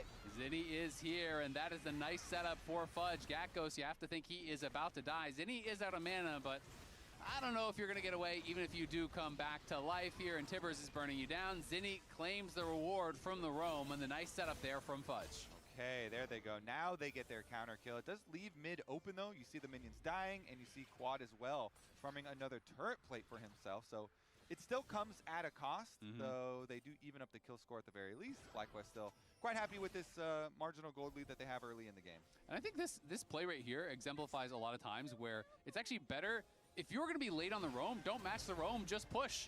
Because Quad is actually up gold, even though Zinni got a kill off of his roam, and you're getting experience, you're sometimes taking plates, you know, there's a lot of a cost every time you roam. Yeah, especially if you're a Victor, and your roam is not that great. It's slow. You're slow, you're hobbling over there with your cane, your walking stick. It doesn't have the biggest initial impact, but speaking of initial impacts, here is the play onto Seos, and he walked right onto the ward, so they just attack him immediately going for the control ward. Instant answer there. Seos used the magical, or Cryogen used the magical journey, and they had the burst damage. Good flash from him, and with the control ward still alive in the bush as well, he was able to walk out just. And in that replay, Contracts finished all the Krugs before he went over. I think he could have actually got there faster. He would have just had to drop the camp, but here comes Seos looking for the engage. The Pop Blossom across two. The True Shot Barrage onto Griffin. He's looking for a trade back. He flashes, he goes through the wall as B-Boy comes in, trying to get Cryogen. Cryogen looking like he's gonna get chased down. Can't actually get to the Blast Cone and get out. It's a couple of kills there for Shopify. Okay, so FlyQuest, they do get the dragon, but it's a very big cost. Top lane, though, is pushing in their favor. So at least Gatgos, the Anivia, after getting back, is going to be able to get turret plate money and get some money for FlyQuest there, too, to kind of balance some of the kills. But let's take a look at this because they do barely burst down the dragon. Jin 4th shot. Masu's the one who gets it. And then Griffin trying to kill Seos again. They get so close, but with the exhaust, he's also going to go down. So they got one right there. And then B-Boy's able to arcane shift over the top. And so second death here for Seos. But they get the extra kill for themselves. That was a bit of a risky fight, though, for Shopify. I feel like had Griffin got the Aegis Assault up a little bit earlier, and generally you see people time that with the Pop Blossom pretty easily, because he got hit by that before the Aegis Assault came up, then he got hit by the True Shot Barrage. He took so much damage before he got that out. He didn't actually get it off until he came out of that at about 5% HP. So had he actually blocked a lot of that initial damage, maybe the fight goes way more in their favor. Plus, they're actually not getting the great gold distribution on these kills because Cryogen also got the last hit on that one on Seos, and so that's 2 kills for Cryogen. It did fund his Mikhails, so maybe that saves your life, and then you're like, oh, okay, fine. But saves your life, your teammates would have executed you otherwise. Sweating. Don't worry, I got a good support item. It's not a dev man, so I bought a Mikhails. I'm spending the money for you. Exactly. You know, look what I got you. I did rob you, but I bought you something nice with it, with the money. There you go. Well, he saves himself, and maybe his teammates with the Mikhails. This is a genius. Okay. Yeah. He's now on the move, as Bards will, rotating around the map, trying to create some plays here. And now there are some summoner spells to take advantage of. I'm mainly looking at the Victor, though. Quad, no flash, and being in a side lane can be a dangerous spot for a Victor. Currently, he's getting pushed in, so he's fine. You have to give up a little bit of pressure, but you stay safe by your tower. Contracts was heading down there, but of course they saw Griffin was in the area, who is covering Quad. And Contracts continuing to farm effectively here. Is up a decent little bit of experience, you know, I don't know, 30% of a level or so, working in towards that rank 2 ultimate, which he would love to grab before he has to pop Paranoia again. You get the increased range, you get the reduced cooldown. It is going to feel so much more easy to make those plays once you have that second rank in the ultimate. Definitely true, and the consecutive ones come a lot quicker. Topside's a lot of vision here, too, invested from FlyQuest, so they definitely setting up camp. No, Gragas is pretty hard to punish, especially with the tankier build, with flash available. So, honestly, I'm still trying to...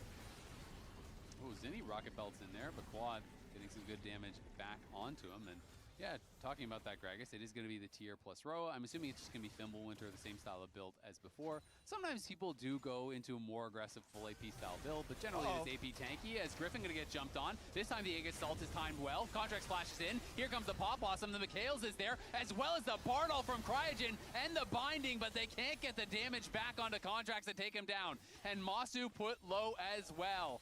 Nice attempt by Cryogen to save his jungler, but Griffin does get picked off at the end of the day. Yeah, and Contracts, he flashes early, even though Griffin's flash not quite back up, but it also ends up veering them to walk a little bit back towards the other direction, too. Masu uses the barrier. Yeah, got a bit nervous there. If that Mystic Shot hit, knew he might have been going down as the W had already connected, so Masu has to early pop the barrier. Gonna get spotted. True Shot Barrage is up now as he gets the cooldown reset. Masu seeing that blue trinket, that is a bit of a tell that he's gonna be looking for it, so knows to sidestep it, and Shopify going to be starting up this Herald. Masu's recall, though, still delayed, even though he didn't die. So not really much of an opportunity to contest this, I don't feel like. Yeah, it feels pretty dangerous. So even though Griffin does have his ultimate, don't think they're going to use it here. You just kind of accept your losses after that previous fight and losing a lot of priority on the mid. Masu with his back now trying to make his way back out there. And it's just going to be a good objective here from Shopify. And it's Seos who starts it out. That ward up by the Raptors here, letting Seos land this snare to make this initiation possible. You shout out Cryogen there. He's doing his best. He tried to save a life with the money that he spent, but not quite able to save him from all of the Shopify bursts. So really good play from Shopify. You know, that ward, this area around Raptors that you just saw there, definitely a strong spot for looking for some of these picks mid-game here. And Seos setting the trap and starting it all off. Yeah, well, for FlyQuest, it was Cryogen that's getting those kills. B-Boy is grabbing almost all of them on the other side. Zinni got the only other kill. B-Boy has grabbed every kill that he has been around for, so he's now 3-0 And even though they're dead even in CS, he's up 1.2k gold. The Ezreal getting very strong at this point. That tier is almost fully stacked, and he already has that Triforce, so much stronger than Masu at this point of the game. And it's going to make things a little bit more difficult there for FlyQuest. Meanwhile, Dragon setup here for FlyQuest going nicely, though. See if they get the push out. Contracts does have another ult ready on Nocturne, though, so they could send again. Yeah, Contracts is moving over to that side of the map, so they're definitely here and ready. Contracts will be spotted as he steps on that Jin trap crossing. But it feels like with Griffin going up towards topside, I don't know if they still want to even contest this. It feels like they might just be looking to give and just continue to play towards that top side of the map. Yeah, I mean, look, the B-Boy is just huge right now. On 2-item power spike, he's got full mid lane prio. They're going to get the tower and the setup for the Dragon easily here. He just pushes in. Can't really contest this Ezreal on... He's about to transform to Muramana also. It's like he's really, really power spiking here. The poke damage from this Ezreal is going to get insane. Fudge did go Lost Chapter, so he is going full AP. So he is going to go for that more aggressive style. Yesterday we did see the Fimbulwinter. Of course, quite a while ago, quite a long time ago at this point, they did take a lot of the base damages out of Gragas to try to incentivize that you had to go more AP. And that's why we kind of saw the death of Tank Gragas, where it's like, hey, all of a sudden you need AP to actually clear out these waves and to have more threat. So he is going to be going for that Archangels, and we'll see how it does work out for him. You know, AP Gragas is just really exciting to watch because it is so hit or miss. It's such high variance. If you have that perfect team fight, you can instantly win it for your team. If you go in, your body slam gets flashed, your cast knocks someone away, it is absolutely cooked. True. Gragas is very important to hit your skills this champion. I have to say, he also, although he gave up the top tower, he gave it up slower. Honorably. Yeah, he gave it up honorably, but he also gave it up slower because B-Boy was able to get the first tower bonus in mid before losing it. So that's basically job completed right there. Your Ezreal got the first tower bonus gold. And look at that walk. That's a confident man. True. Everyone uses this Arctic Ops skin as well. It's so smooth. As we now we'll see him take center stage. Can he get a good Gragas initiation? Crygen going to be able to spot him walking in, but he's going to be able to just magical journey back to safety here. A shot by do start up this Dragon. It was quite delayed on the start, and now Griffin is coming out from base here. Zinni getting poked away on there. Does have to use a Rocket Belt as the Grand Starfall comes in. Griffin can not connect, but he can steal the Dragon. The Pop Blossom coming through does connect onto a couple, and on the far side, it's Gakos in trouble, but Masu is stepping forward. They've killed off Seos. B-Boy's looking like he's in trouble. Contract's gonna get stunned up. The Tempered Fate connects onto the Ezreal. Can they stun him in the wall? Crygen gets burst down before he can follow up his own CC, but Gakos with the Flash Frost across the wall connects onto Fudge. Fudge goes back into the pit. I'm not sure if that's where he wants to be. B-Boy and Zinni, though, standing strong on the side, and Fudge escapes over the backside of that pit. Does have to flash out. FlyQuest, though, walk away with the extra kill and the Dragon, thanks to the big steal from Griffin. Oh, man, these fights when you have Nocturne and they turn out the lights look so crazy from the other team's perspective. The way that Gakos played this with his teleport shield on Anivia, he just ran straight in, knowing he has the teleport shield and the Anivia egg, and he just like flew right into the middle of the enemy team, the cast wall, and flashed over. So let's take another look. FlyQuest looking to contest here, so they teleport in. He's gonna get the big Anivia shield from the bottom side. Quad pushes Zinni out from this side, so Zinni's basically out of the fight here. But then you have him flying right in. You get the Seos ultimate, and immediately, look, he's flashing over here. He has 3 people on him. They can't actually put threat on his life because he also has egg, though. So it allows FlyQuest to get the early lead. It's just then, with the follow, Crygen also gets bursted, and then you have to give a little bit on the chase, but definitely a nice contest from them. And even on a champion, you know, like Anivia, that is a high damage dealing spell caster with the teleport shield and the egg, you get right in there. And nicely done. Yeah, nicely done from them. They have both mages on the bottom side at the moment, though. And I didn't quite catch it because it seemed like we went down a little bit late, but I'm assuming there was the wall in front of the tower, so I'm assuming he had the timing to actually stop the charge on the turret. Zinni did die in that picture-in-picture during the replay, was picked off walking through the river, so FlyQuest were able to grab another kill, and we saw that reaction from the FlyQuest family up in the press box there, watching the game, very happy about that last fight for FlyQuest. So I went further back before the replay even started. He was clearing a control ward, and then he recalled right where he cleared the control ward. Fudge going to be in some trouble here. Uses the explosive cast to try to buy some time here. Does sidestep the deadly flourish, but he is fully surrounded and taken down. But on the other side is Shopify trying to rush the Baron. Cryogen has eyes on it, though. I don't think they have the damage to finish this off. You have got to peel off immediately. But Masu, got to be careful face checking that. Zinni's going to flash in. Masu gets caught, and Masu gets deleted. Zinni's in trouble on the other side. Quad trying to survive. Contracts flashes forward. The Tempered Fate to buy a little bit of time. They got to block the shots from B-Boy, though. Quad does stay up. It's all up to B-Boy, though, as he shifts over the wall, takes down Cryogen. It is going to be a 3-for-3, an absolute bloodbath there as Masu went too far forward. He thought they were still in the Baron for sure. He got way too close to that brush. Yeah, I mean, they were rushing in, trying to stop it. What's the last HP that they saw on it? Okay, so they see it now at 9K. They see 9K. Yeah, they see the full vision of it. And they see they're off. It's even reset. He got way too close. Yeah.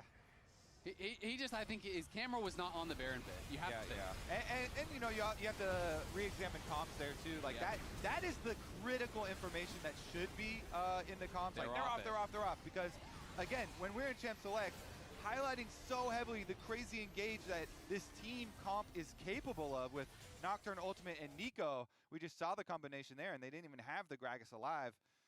Some head scratcher from Apollo there. He's just like, oh. Yep. Why? Yeah, that's tough. I mean, you just got a little bit too close, and then you have that Rocket Bell flash engage, and all the ultis come through, and you are just insta one-shot if you miss position. Yeah. I mean, it's so scary. Literally, like, every champion on that squad can do it. Zinni got, I forget who was standing next to Masu, but it was a good setup there. So now we're in a world where the gold is very, very close, and we're just kind of separated by the extra dragon here. So now we start to open up the map, and you get more of these pick plays with the Nocturne, with the Bard looking around to blow summoner spells. And namely the Victor and the Anivia have to be really careful when farming and catching some of these waves. So it might start to get hard for FlyQuest to get like early timings on plays. They might have to like catch a lot of waves, be a lot receiving, and then you're a little bit behind on timers. At least that's what Shopify are looking to create. Yeah, absolutely. And I mean, for Shopify, when I see B-Boy as this fed, I feel like I just need to make space for my Ezreal, right? You know, I can throw my life into the back line, create this space for him, push back Quad, push back Masu. And even if you're trading your life for a play like that, you give B-Boy space, he is going to do so much with it. He has 6 kills now. As Zinni not quite caught there by Cryogen, but he's going to be trying to catch up to him, looking for the binding. Can't quite find it. The Deadly Flourish does connect, though, as the Paranoia gets popped, and Fudge on the side is fighting here. They're going to be trying to knock down Gakkos, but he flashes back, and Gakkos is softening up everyone. Griffin's going to flash over the wall. They do find the Ezreal, but the shift is buffered over the wall, and Gakkos is into the egg. Cryogen is trying to peel for his top laner here. The Grand Starfall going to be coming out. Masu's going to be looking as well. Contracts battling against Quad. Quad gets feared up. B-Boy shifts in, but it gets bound by Cryogen. Knocked down by Quad, who goes onto the killing spree. Contracts able to sidestep the Deadly Flourish as he escapes from Masu, but they're still chasing, and they're going to be able to get the Dragon off the back of this as well. Oh, the chaos is not going in Shopify's favor. Contracts, I think you're going to get caught as well. He's scrambling. It's a game of hide and seek, and he doesn't have many places to hide. This should be an easy kill here for Masu, trying to delay that death timer just a little bit longer, and now it's going to be Baron on the table with the jungler just falling down. Azael, that play started all the way back to rewind. Zinni just whiffed his timbers. He was trying to hit Cryogen, isolated with it by the Tri-Brush. He whiffed it, and FlyQuest saw it, and they're like, oh, great, we're just going to run him down. And it leads all the way, not just to the Dragon going over to FlyQuest, but also the Baron. See if they can get there to try to do anything. B-Boy is back up. He's running from base. True Shot Barrage going to come out here. They're going to try to see if there's an angle to do anything here, but Griffin takes it. The Magical Journey is there to try to get out over the wall. Quad will be the last one out, and FlyQuest will exfiltrate the Baron. They grab it, and Fudge looking, but won't be able to find anything. Oh, man.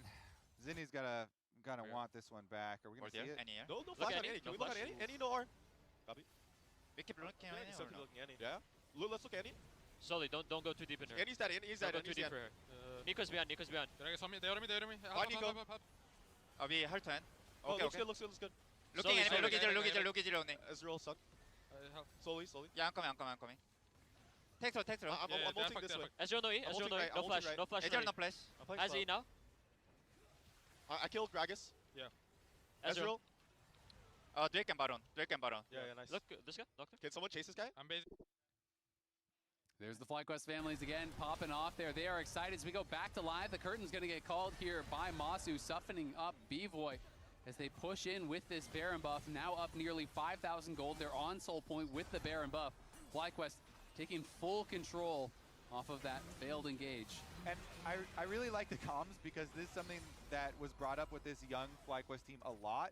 How, especially at the beginning of the year, Theo's gonna look, Paranoia's pop, Masu flashes away from him, but Contract's into the back line. Cryogen trying to peel for him, they gotta get back and help their AD carry, and they do just that. Griffin goes on a killing spree, as Seos is gonna be pushed back as well. Gakos is low, but Fudge can't find his way in just yet. He has no explosive cask, has his flash, but won't be able to find anything. They go for the engage, but a quick flash from Masu means 1 kill to FlyQuest, and nothing there for Shopify.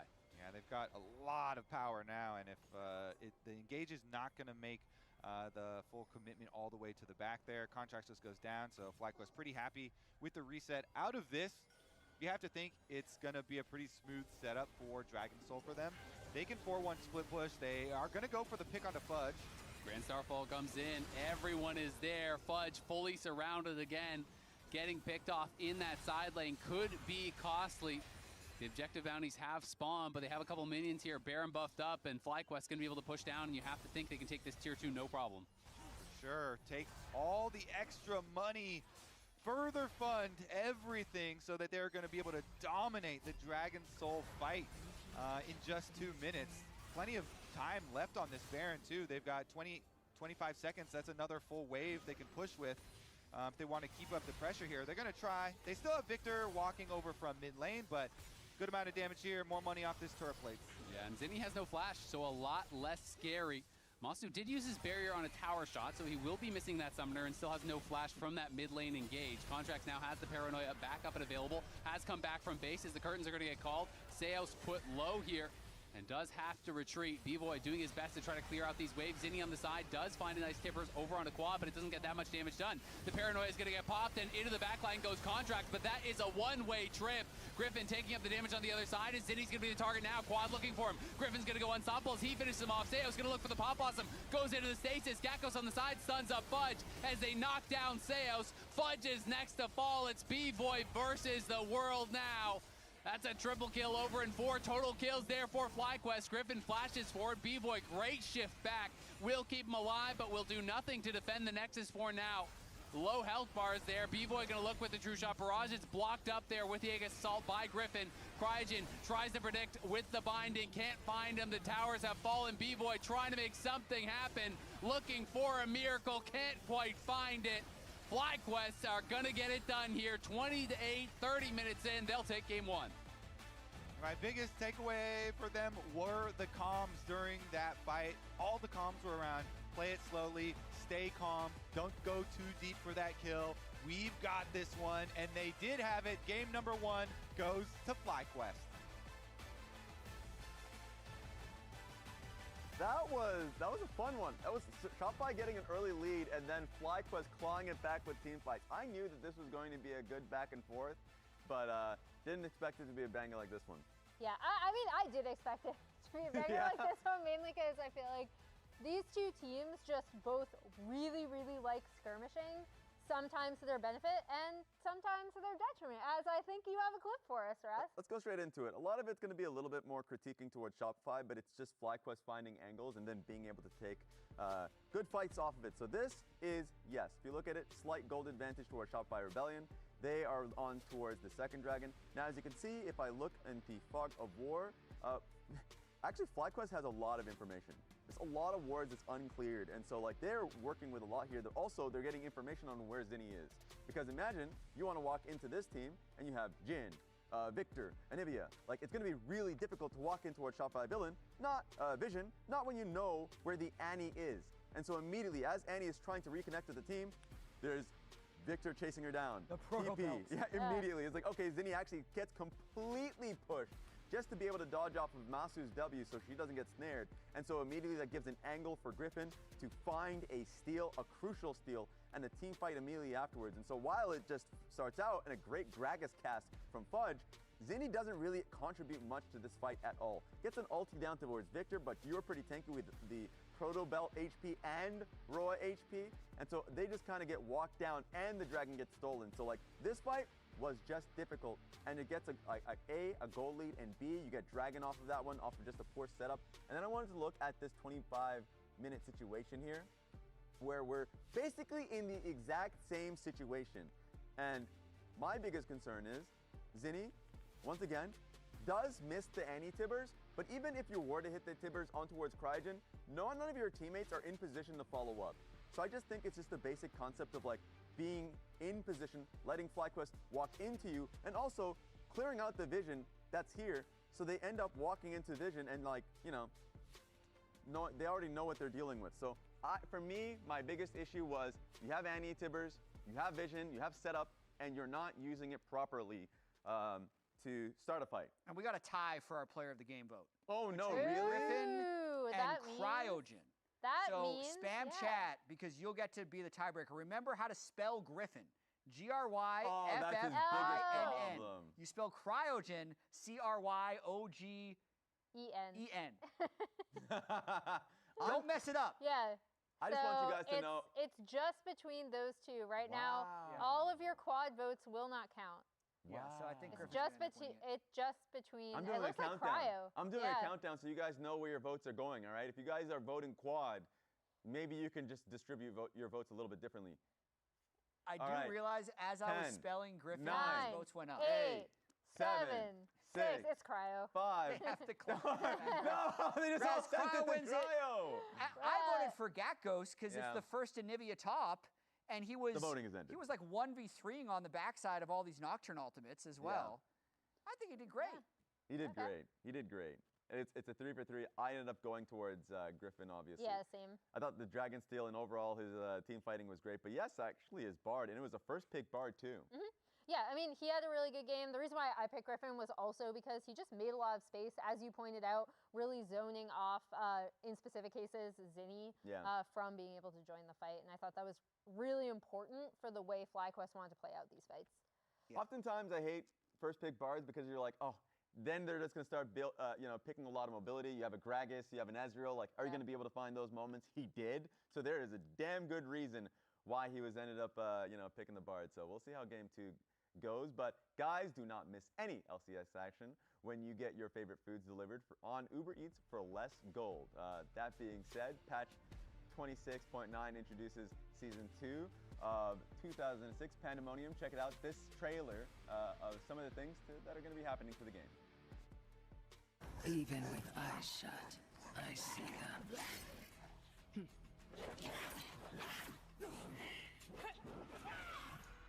Vile creatures. Lurking. Watching. You wanna play too?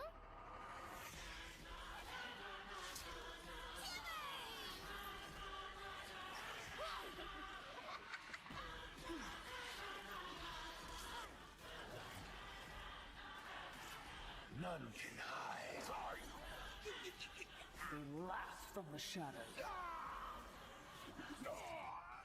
They won't be laughing for long. I'll cut out their rot.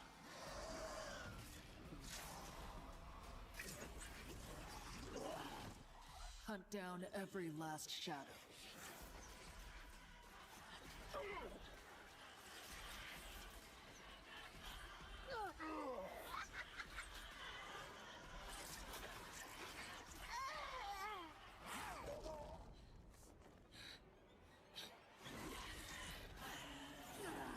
Cleanse this place once and for all.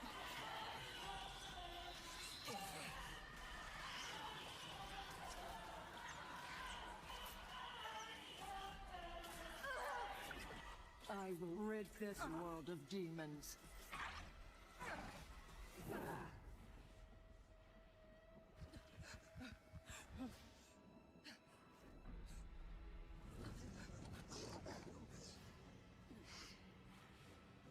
No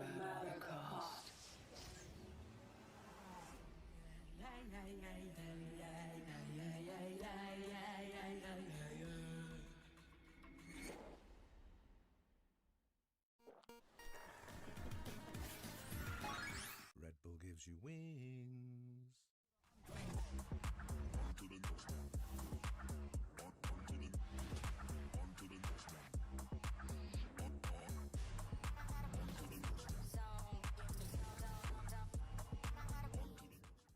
Rich in the ground before Dub can even get there. In time to try to knock out as Impact gets bursted. Don't feed. Knocks him down. Get fed. Scan the QR code for deals only on Uber Eats.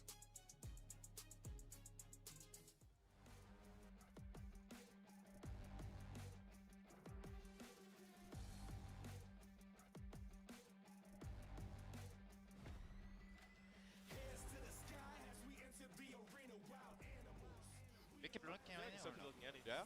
Let's look at it. Slowly, don't go too deep in her. Annie's dead. Annie's dead. Don't go too Annie's deep dead. for her. Nico's behind. They 할 turn. Oh, Okay, looks okay. good. Looks good. Looking at it. Looking at it. Ezreal suck. Slowly. Yeah, I'm coming.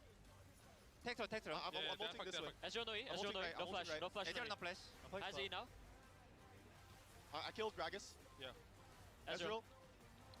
Drake and Baron. FlyQuest are going to get it done here. 20 to 8, 30 minutes in. They'll take game one.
Welcome back to the LCS for what could be our final game of the week here. FlyQuest now leading the series 1-0 over Shopify Rebellion.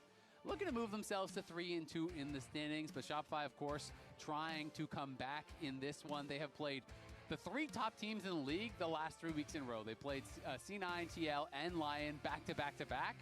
Now you're in the part of your schedule where you need to get wins if you want to make playoffs. Now they're playing the fourth best top team now. Reward! They're going to push them up the standings with one more win here, too. The way that it's looking. Come on, let's go, Shopify. Lock in. Time to show them what you've got. Give them the fudge sandwich. I love his picture. How he the fudge factor. Yeah, he still has his fudge sandwich. Classic. Picture here for the intimidation and you know, the Gragas Anivia matchup there.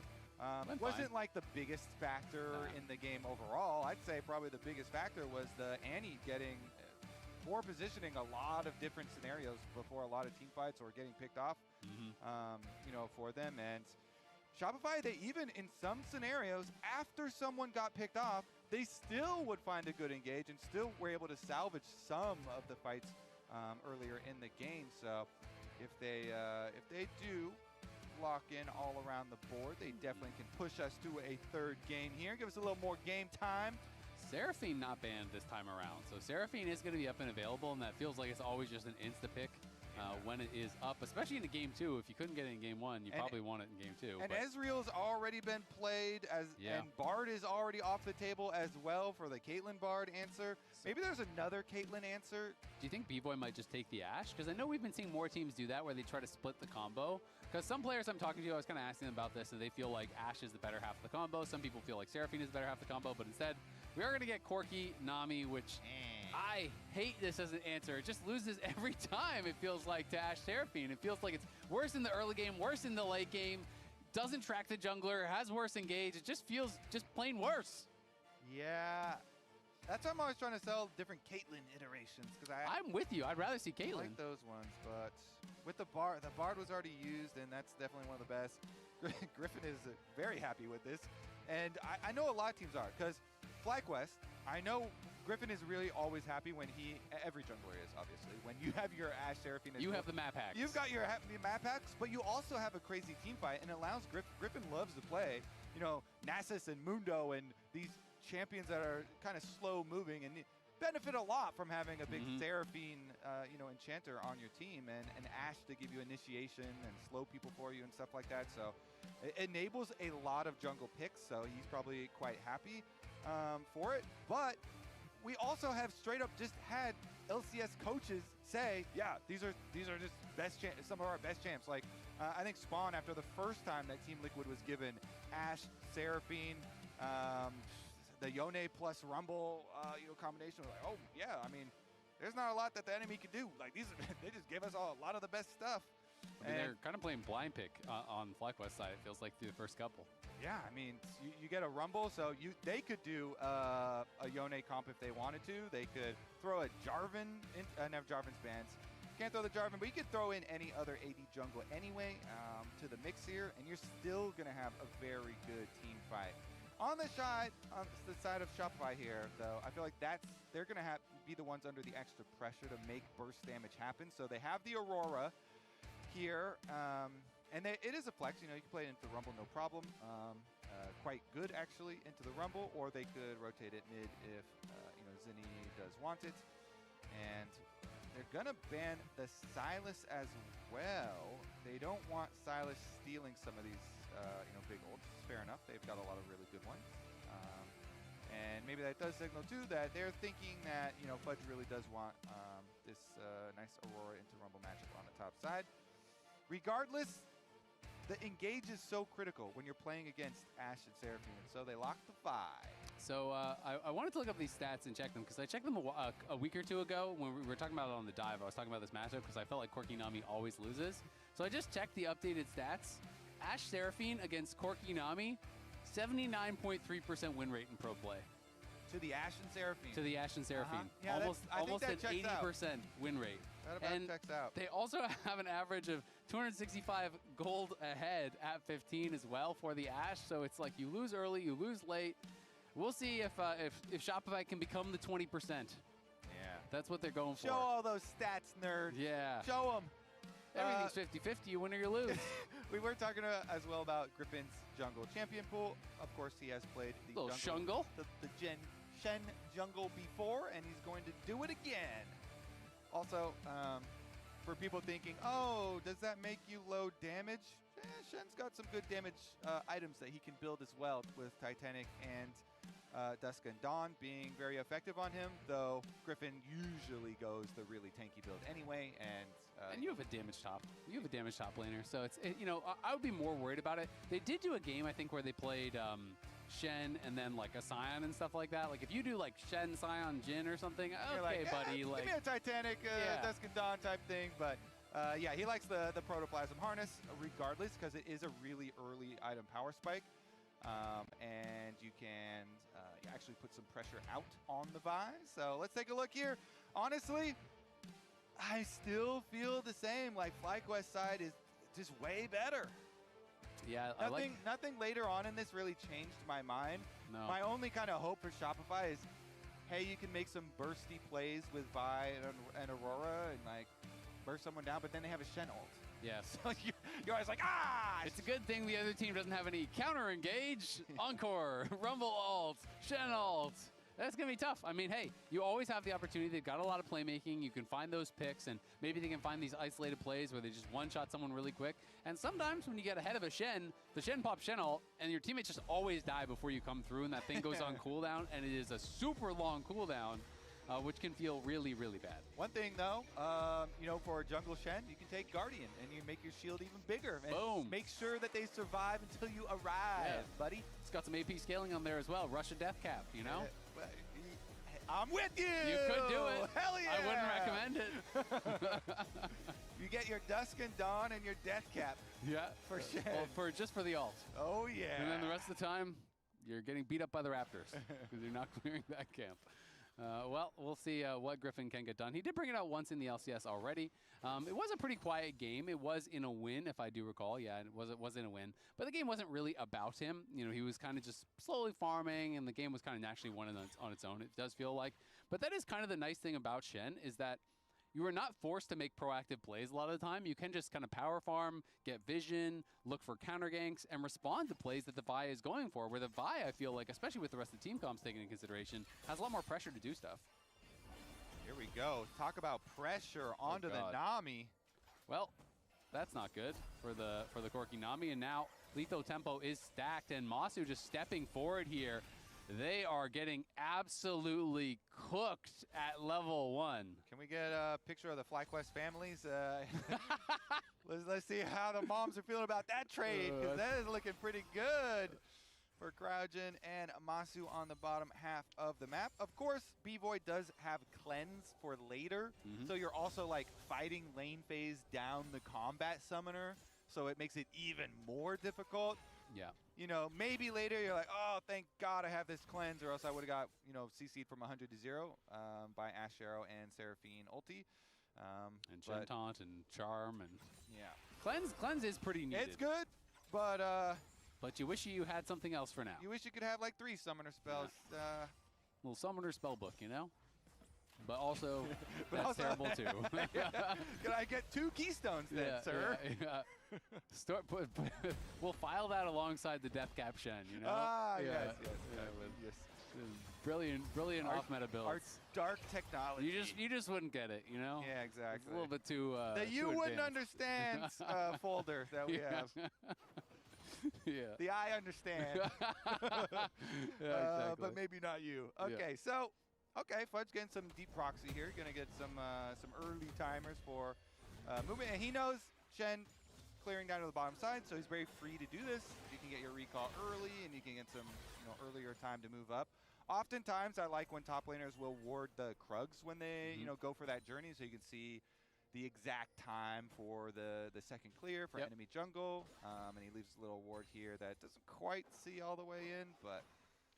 And proxying in these situations is always great, but I think it's even better when you're going Doran's Helm instead of Doran's Shield, because that is more of a scaling item. So if you can just kind of avoid the lane, this is the greedier buy compared to the Doran's Shield. So, you know, generally, like, the math that I have seen is that it's kind of just like flat better past level 5, and he's almost level 5. Obviously, it is just a starting item. It's not that big of a deal, but it is cool to see you're going for the more scaling route as far as your starting item, and then you're just avoiding the lane phase. And they do have contracts coming up here, and the ward does see Griffin, because Griffin was walking down for possible lane hover there, so he passes through. Contracts now passes over 1, and we're going to have a confrontation on top side and bot. Yeah, B-Boy does have the cleanse. Elects not to use it. Now has to flash away as in flash CryoGen trying to put the pressure onto him. Masu and CryoGen both low. Seo's still full health, but B-Boy definitely in some trouble here. Yeah, so flash from Gakos, and on the bottom side, flashes from CryoGen and B-Boy with the heavy trading going on.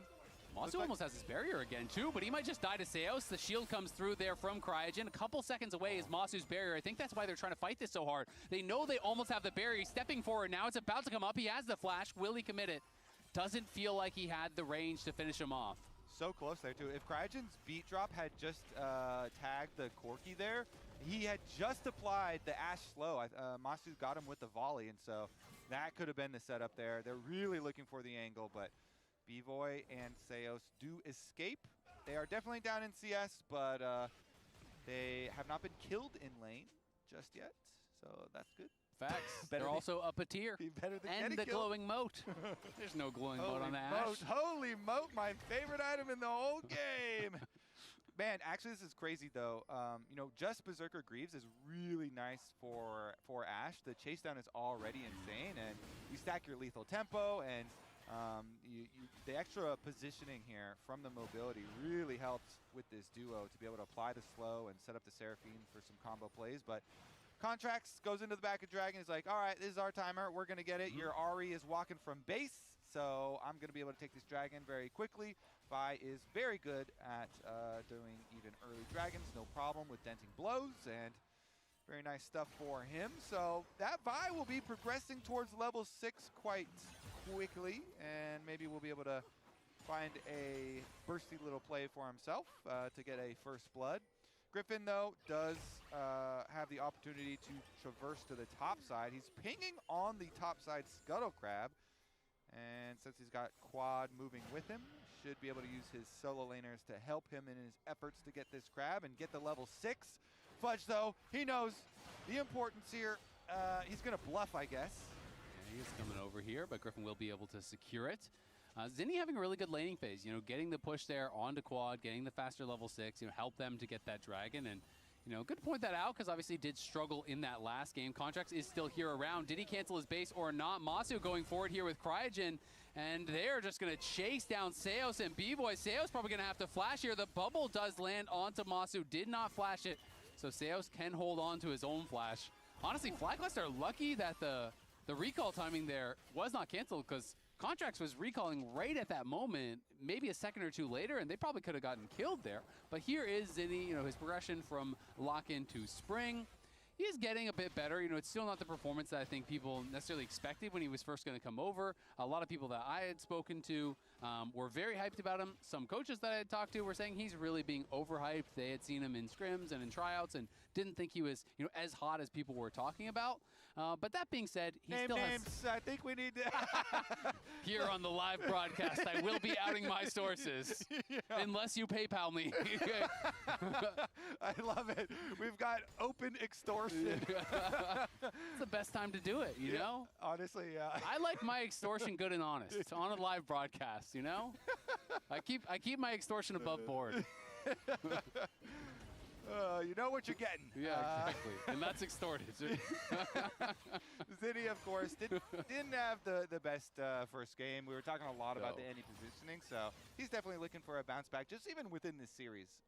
Hey, he's up 11 CS. There you go. There's the bounce. The bounce. He's back, baby, and he's playing Aurora, bouncing all over the place. Yep. How fitting. All right, well, honestly, now it's even going to be harder to get the first blood because you have a lot of the counter-engage stuff available too, you know. The Stand United, Griffin's just basically waiting. He's like, Contracts, where's he going to go? I'm just ready dare you. with my Guardian Shen ult is going to be the answer. And so it just allows, you know, Masu and Cryogen to continue to play very aggressive. All right, this cannon, let's watch. Yeah, he's going to be able to get it. Yep. Trying to create some tension here because we have no kills, and it's just going to be more objective trading. And once again, just send Contracts up to those grubs, take another objective for Shopify, and FlyQuest will just continue on farming. Soul Lane's did a good job for Shopify, though, this game, you have to say. You know, nice little advantages for both of them. Fudge, you know, in this matchup, generally you are expected to be down a little bit on the Cassante into this Rumble. Of course, Rumble now going Deathfire Touch these days. It is no longer the first strike that we had mostly been seeing, though some Rumbles did go Comet. B-Boy going to be pushed back here as Seos has to use the wave just for disengage. As again, FlyQuest pushing forward here, and now Zinni up towards that top side. They are looking for this Rumble. Fudge goes all out, but it's a double taunt, and it's first blood there for Griffin. Quad now coming in. The Enchanted Crystallero not going to connect. They're looking for Contracts. Flash, charm, kill. Quad gets another as Griffin will pull back here and be able to survive. FlyQuest respond beautifully to the Shopify play and get a couple of big kills. There's the Encore coming out. Can the Root follow it up? They don't have it just yet. Masu not available to be able to finish that one off. Didn't have the damage quite yet. Used the Crystallero on that top side. Had he saved it for bot, maybe could have got a kill right there. True. Always focus on your own lane. Quit sending off stuff to other lanes. Except for Griffin. You know, unless they pay you. Yeah. And if they're not paying you, dip into some extortion. You want strategy. you want a crystal arrow up topside? I'll be taking your next 3 waves, buddy. But we were just talking about, all right, Griffin is just waiting to use this Shen ult, and what better opportunity than them going for a 3-person gank onto Gakos. The Guardian Shen ult is enough to keep him alive. Gakos had a good, Rumble ult and then flashing himself to safety there as well. And then that also bought time for Quad to make the roam up to the top side. So it's even better than that. And the FlyQuest coaches are celebrating already. I don't think it's too early, actually. You thought about it. And we get to hear the thinking live. Was that handshake? They were like, all right, we're going to pay off the sale. They both agreed right there. Well done. You know what? It was honorable extortion. It was us, yeah. It was us. Yeah. They got outed. Yeah. Thank you for the PayPal. They're like, fair is fair. Fair we'll is do fair. it. Yeah, exactly. All right. Well, FlyQuest at 1.3K here. Have we ever caught a handshake from the coaches? I don't think so. That was. I kind of like they're that. like, genius draft. Well guys. done. Well done. Yeah. I mean, honestly, we agreed with them. We're like, yeah, they blasted them here. They're like celebrating 10 minutes into the game. When you first picked the Seraphine, blew my mind. Wow. Crazy. And then Apollo, when Griffin was pleading with you, please, Shen game, please. And you said, all right, fine. If you ult during the first Vi ult. Well, Fudge going to be ulting now, looking for Gakos. The Rumble Equalizer does come down. The footwork from Fudge trying to stay alive. The Pathmaker going to get sidestepped, though. And Gakos has a solo, and now comes the Stand United. Here's the bad news, Contracts. You're going to die as well. It's going to be 2 more on the top side here for FlyQuest. Handshake was right on time. They knew it. Shake it again. Man, that Shen ult is up real quick, buddy. Yeah. Right back up and available just when you need it. That glowing moat, nothing you can do about it in the Enchanted Crystal Arrow. Save for bot lane this time. Greed rewarded there by FlyQuest as they're going to chase in for B-Boy, force out that flash. And this is just a pummeling in game 2, 5-0, 3,000 gold lead here for FlyQuest as they are running away with this one. The Guardian has blocked 356 extra damage so far for Griffin. And honestly, Gakos was getting quite low in some of these exchanges, so nicely done. I mean, FlyQuest now with a 3K gold lead, they truly feel like they have this one in hand. Hex Optics here finished for Mastu on the bottom side, off of that kill. Very nice. B-Boy got greedy, didn't actually go home, and Quad punishes him for it. FlyQuest bot lane was going mid, Quad moves down towards bot, and B-Boy overstays there, does get punished. And that Guardian, like you said the numbers, they don't sound that big, but that can be the difference between you arriving with Stand United or not. Yeah. When you play a lot of Shen, I love Shen, and this champion, it can be so frustrating. The cooldown is so long. When you pop that Stand United, they barely don't survive. So Guardian can make the difference, absolutely. Yeah, I mean, in the last, I'm trying to think. In the last one, I feel like Gakos was down to like 150 HP or something like that. So let's see it. Yeah, let's take a little look-see here. Let's count the HP, and if they're wrong, you can extort the observers to cut the replay short. True. Solve all your problems that way. All my interactions with all humans. Okay, so Fudge getting burned down. Notice he's also going to dash back onto the Rumble ult at the end here and burn down to Gakos. And then as soon as the Vi ult is in there, boom, that is a big old shield. And then he has a scrap shield too. That's about 150 health. Yeah. But the shield's expired. Exactly. Oh, that's Shen ult? We can change the story. My bad. Sorry. I mean, that's what we were talking about with the pretty early Shen ult. Another reason for rushing the Protoplasm Harness. Very cheap, and you get your 20 ability haste very quickly into the game. Yep, very effective there as the gold difference at 14. That's looking a bit tough there for Fudge. Hasn't had the best laning phases, and it is one of these things where at least Gakko's something that he's standing out on, not dying isolated. He is playing well with the team. But on carries, he has just been a different beast. He's able to just make so much action happen again here on the carry. Looking really good for the team. Still undefeated this whole split on carries, and now looking for Zinni. Does overheat. Zinni going to go between worlds, though. Gakkos may have overstepped. But again, in comes the Stand United. Zinni put incredibly low. Contracts there, though, to peel. Zinni has to flash out. Gakkos can't really back up Griffin. but maybe some more FlyQuest members will be able to move up. Griffin winning out on this fight. The Enchanted Crystallero coming through. They pushes him back right into the taunt as he sidestepped one way, gets caught the other. Cryogen gonna be looking for him. Zinni gonna get spotted over the wall on the recall. They're pushing in, but Zinni will TP back and cover contracts.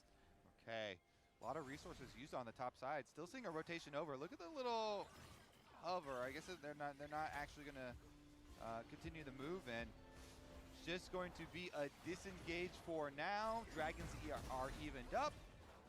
Fudge looking for a quad there. Can't find him with Pathmaker. Will be able to survive, but quad will be sent back to base. Has the teleport available, so not too big of a deal.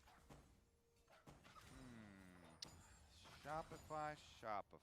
What can we do? I mean, there is a Herald up, so... Oh, Masu's behind B-Boy. The flanking Ash, the wave gonna come out. Maybe bit off a little bit more than they can chew. Masu's gonna have to flash. The heal comes out as well. So that's a play going bad for them. And now Contracts is here. He's gonna look with the cease and desist. In comes Zinni, the Encore there to try to peel a bit, but both the FlyQuest bot laners do fall. Good play from Shopify. There you go. Create some action. Masu here walking real aggressively into lane, and Shopify do take advantage. Shen ult is not back up for this one, and they're able to actually convert on some kills, get some money back for themselves. They did commit a lot of people, though, so quad unattended at the top side, gets a little bit of alone time. Still, though, they chop down on the lead a little bit.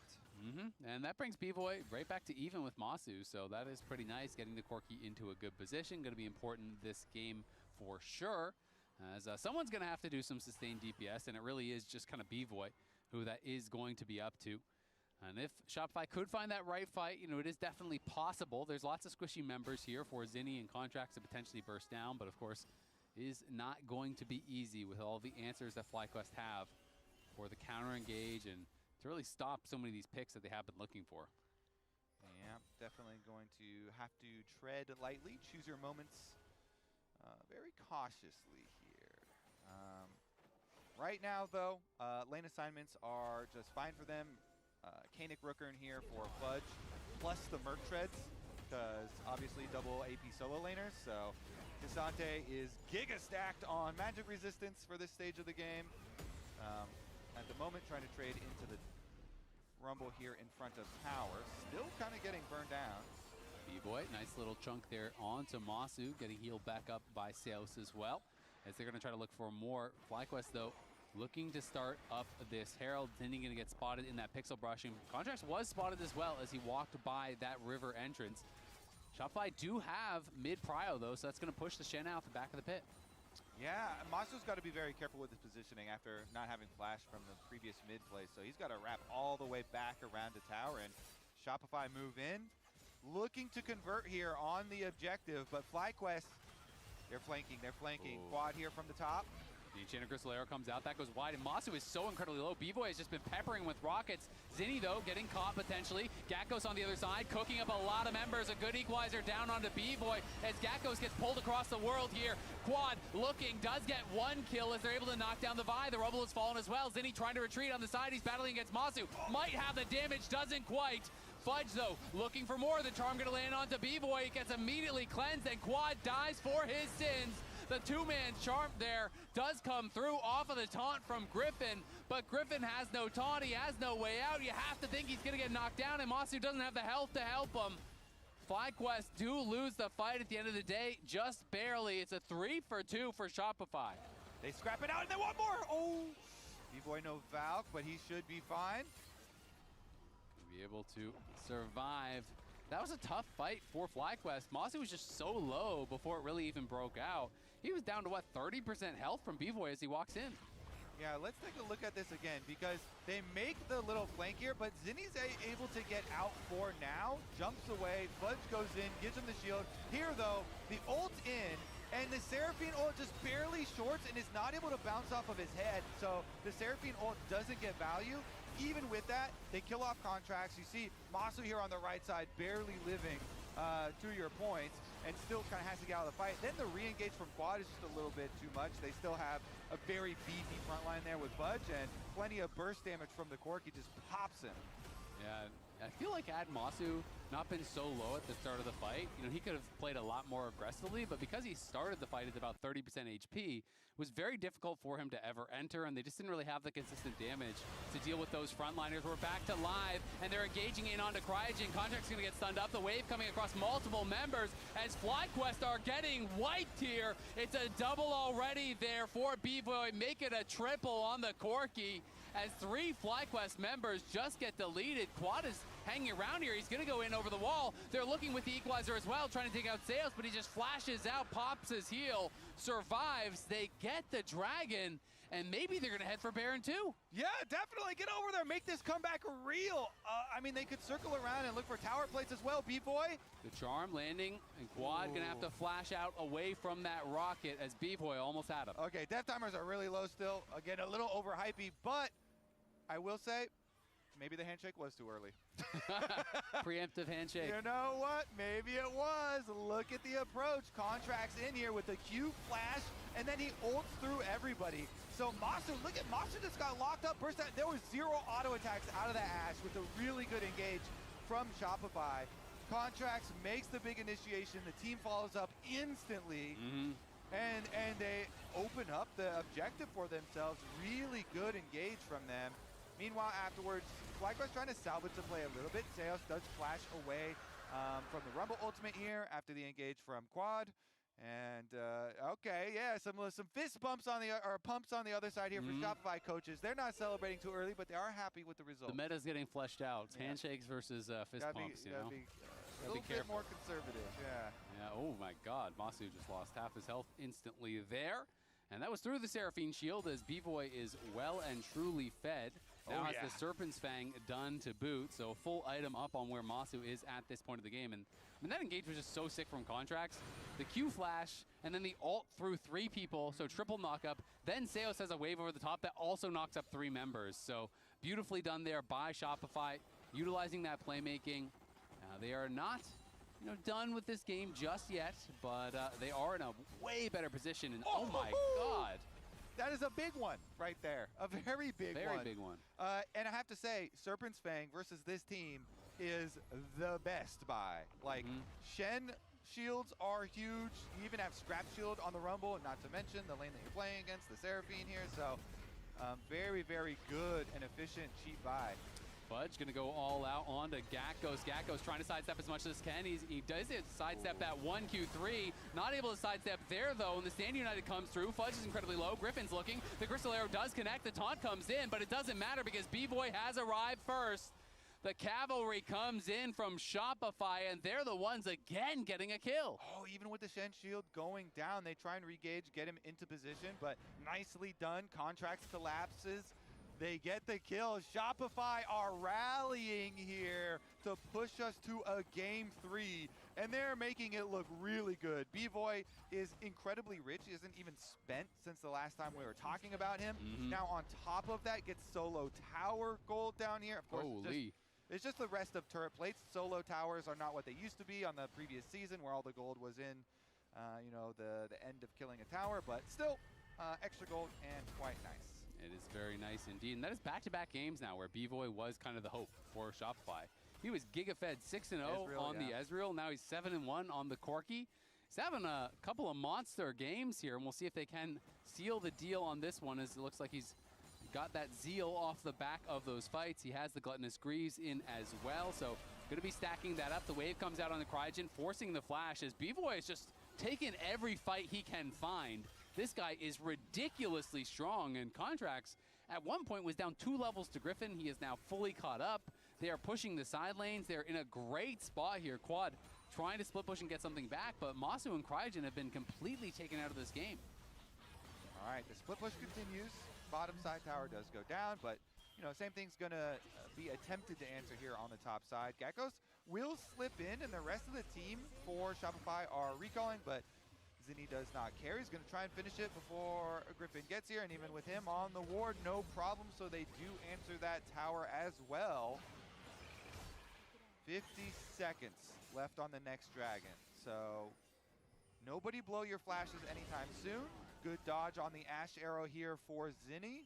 He attracts a lot of attention, and Shopify are going to have an open route here. Big poke damage onto Masu, and the Dragon setup was going to be very easy for Shopify. I think FlyQuest have maybe even already made the call, hey, you know, it's fine, just keep split pushing, and maybe we just counter jungle topside a little bit instead. Yeah. It's very dangerous for them to go over to the Dragon, so they're going to try and make a topside play instead. Yeah, it looks like they're going to try to look for a dive. I mean, B-Boy, one big one with the Mandate and the Nami E was enough, and now Zinni going to be in some trouble. Goes across the Veil here, but he has been burned incredibly well, and I don't think he's going to get out of this. Goes across the Veil, but nowhere to go after that. Tries to go between worlds and get out, but he was already down to 10% HP, so Gakos is able to claim the solo kill. They take the tower. They do lose their tier 2 in mid lane in trade for that, but it's a nice kill, and they're actually just going to start the Baron here. They're TPing into this. Contract's on the other side of the map trying to do the Dragon, but look at that poke already coming out from B-Boy. They're going to have to turn onto him. He has Cryogen low already. Fudge now has arrived with the teleport. Quad is looking for the flank on the side. It's going to be up to Quad. He goes in. He's going to look for the charm. He flashes forward. He charms the Nami. He's going to try to burst him down. The Stand United comes through, but the bubble was great. They're focusing down Fudge. He's slowly dying. Griffin taunts him, but Contracts has arrived. He's going to the back line. He's looking for Masu. Masu flashes out. Contracts trying to finish him off. Fudge flashes over the wall. Griffin taunts the safety. Gakos is incredibly low. FlyQuest trying to make it happen. The Equalizer comes back up. Fudge is burning. Barely survives with the footwork there. Seos getting a heal down on him as well. And now Zinni is back. He finds Quad. Flashes away there from what he thought was a charm, but the charm I think is still available. Goes across the Veil. And it's just the reset after reset. Popping off here in the back line. Takes down multiple members. It's just Griffin now. He is running for it, but he's got nowhere to go. That is going to be all the kills. That is going to be the Baron as well, eventually going to Shopify. Shopify blow this game wide open. They know, they make the call. All right, yeah, fine, they can do Baron. Look how slow they're doing the Baron. B-Boy can poke them very heavily, and he Valks, and just barely the angle on that charm doesn't tag B-Boy, and it just goes through to hit Seos instead, and Quad chunked so low, he's kind of on the back of the fight now. And then you see, once Contracts does get here after taking the Dragon, he goes for the engage onto Masu, but Masu does have flash, so he can live and kite the rest of the way. They still get the extra push, though, and with the teleport back from Zinni, they know they can fit. Oh my goodness, that Mikhail's and the extra shield there. Fudge was on the brink of death, barely lived, and now it's their Baron to take. Griffin is back up. He almost has the Stand United. Maybe they could look for a long chase here. But the Baron is gone, and Shen just now about to get that Stand United. The Enchanted Crystal Arrow going to go wide again. Masu unable to find Zinni, who just hops to the side there, easily dodges it. And now it is a 6,000 gold lead, and it is Soul on the table in 3 minutes here for Shopify. They are dominating this one, thanks largely to B-Boy, who is now working on that IE. He is ridiculously strong. It is time we revisit your Corki Nami stats versus Ash and Seraphine. They are the 20%. They are the 20%. They're going to show the stats nerds right now. B-Boy Corki is worth. He is built diff. Infinity Edge is going to be completed soon, so. Just know, if they lose, it is your fault. But that was a crazy jinx. No extortion necessary. True. We'll see, but. I find humor in caster curses, though, you know, so. They're close to closing this one out. It looks like they should do it. B-Boy is just having a monster game. I want to see the damage done. I mean, I'm going to see if I can actually bring it up, because it has been crazy to see how much damage he is dealing. And I mean, he's got to be high at the top of the tables there. Fudge, they're going to look for him here. They're committing to this Cassante. It's going to take a long time to knock him down. He is charmed up. He is hit again by the Encore, but he's still at half health.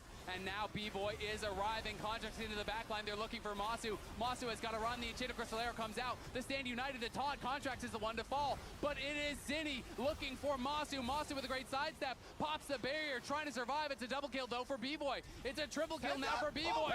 It's a quadra kill now for B-Boy. But Fudge knocks him away. He may have just denied his teammate the penta there as he goes all out, pushes Quad to the blast cone. I think Fudge there working for the other side, denies the penta to his Corki. It might have been enough. Quad is going to live another day. Corki just going to focus on winning the game. Go push mid lane instead. Get your recall off with the Baron. Shopify, though, feeling very, very good. about putting the nail in FlyQuest coffin here for game number 2. This is very exciting to push us, if they can finish and push us to the next game. I mean, the B-Boy here, I got you with the damage stats here, though. B-Boy at the very top, 41.6K. Holy, that's double the Ash. I didn't know flash. Yeah. It's fine, we should do infight. I'm okay. Look in. Careful rumble. Angle really good. I'm coming. Yeah, we win. Yeah, we can't lose. Ash no flash. Ash 1 HP. Ari here. I'm dead. Ari no Ash no flash. Penta.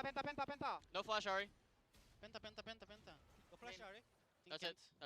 Go mid. Push mid, B-Boy. Okay. Those are restrained teammates. I would have been flaming him.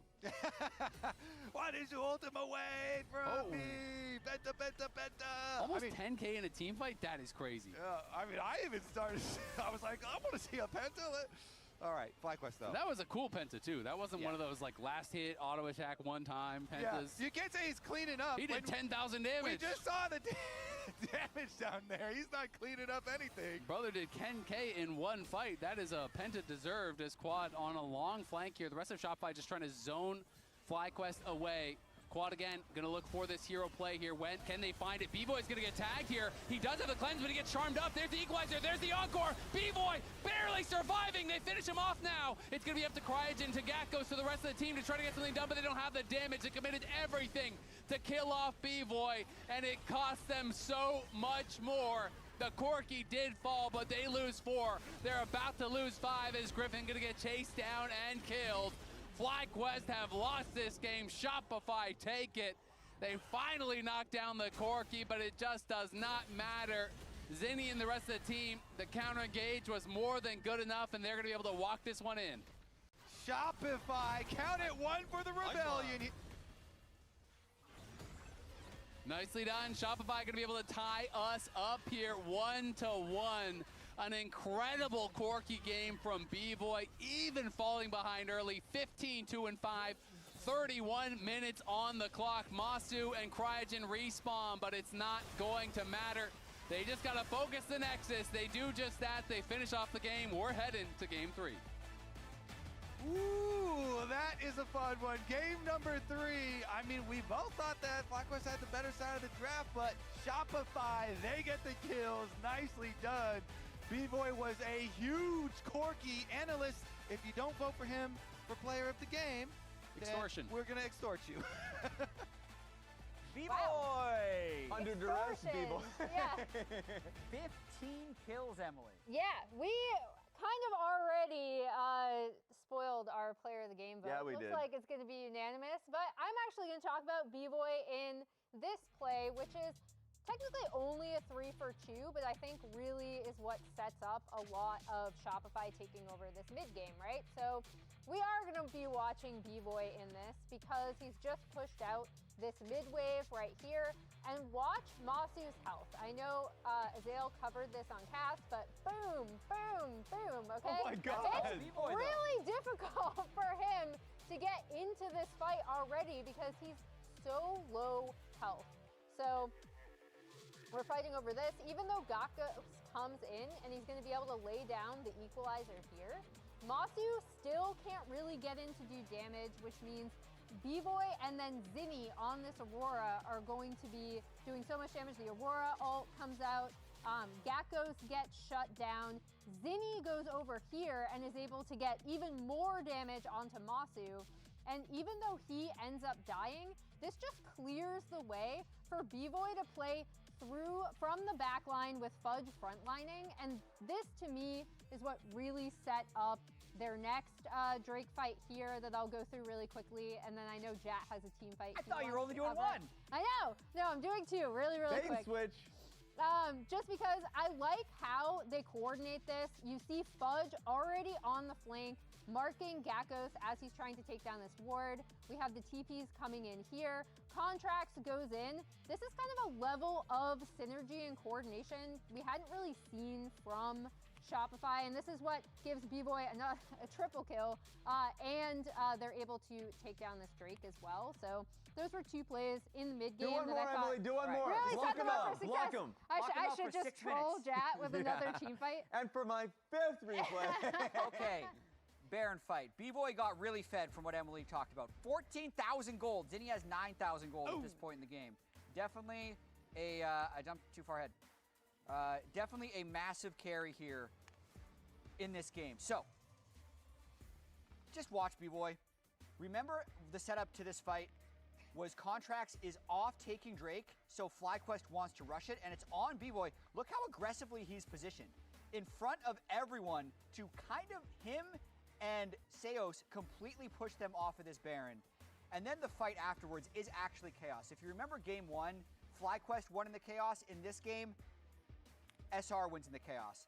B-Boy sidesteps the charm, Quad ends up hitting the support, and then miraculously Cryogen's Seraphine ultimate misses both carries. Oh my misses God. both squishies. It goes through Fudge, Seos flashes left, B-Boy moves right. Field goal. And once they've used their CC, it's on B-Boy to just dump as much damage as possible. Basically untouched. He's already incredibly fed. And they can, even though the fight ends up being pretty close down the stretch, the random Aurora TP's back in who had been picked off that actually started the Baron in the first place. And Shopify was able to win within the chaos right here. And just look at that amount of gold. 14,500 gold, 26 minutes into the game after this one. B-Boy absolutely dominated. Yeah, that TP from Zinni did shock me. I did not expect the Aurora to be coming in from behind. That one really, really surprised me. You're checking back on that, huh? Well, I want to see the damage. Yeah, I was just looking, 47,000 damage from the B-Boy Corki at the end of that game. They didn't actually have a goal lead until 9.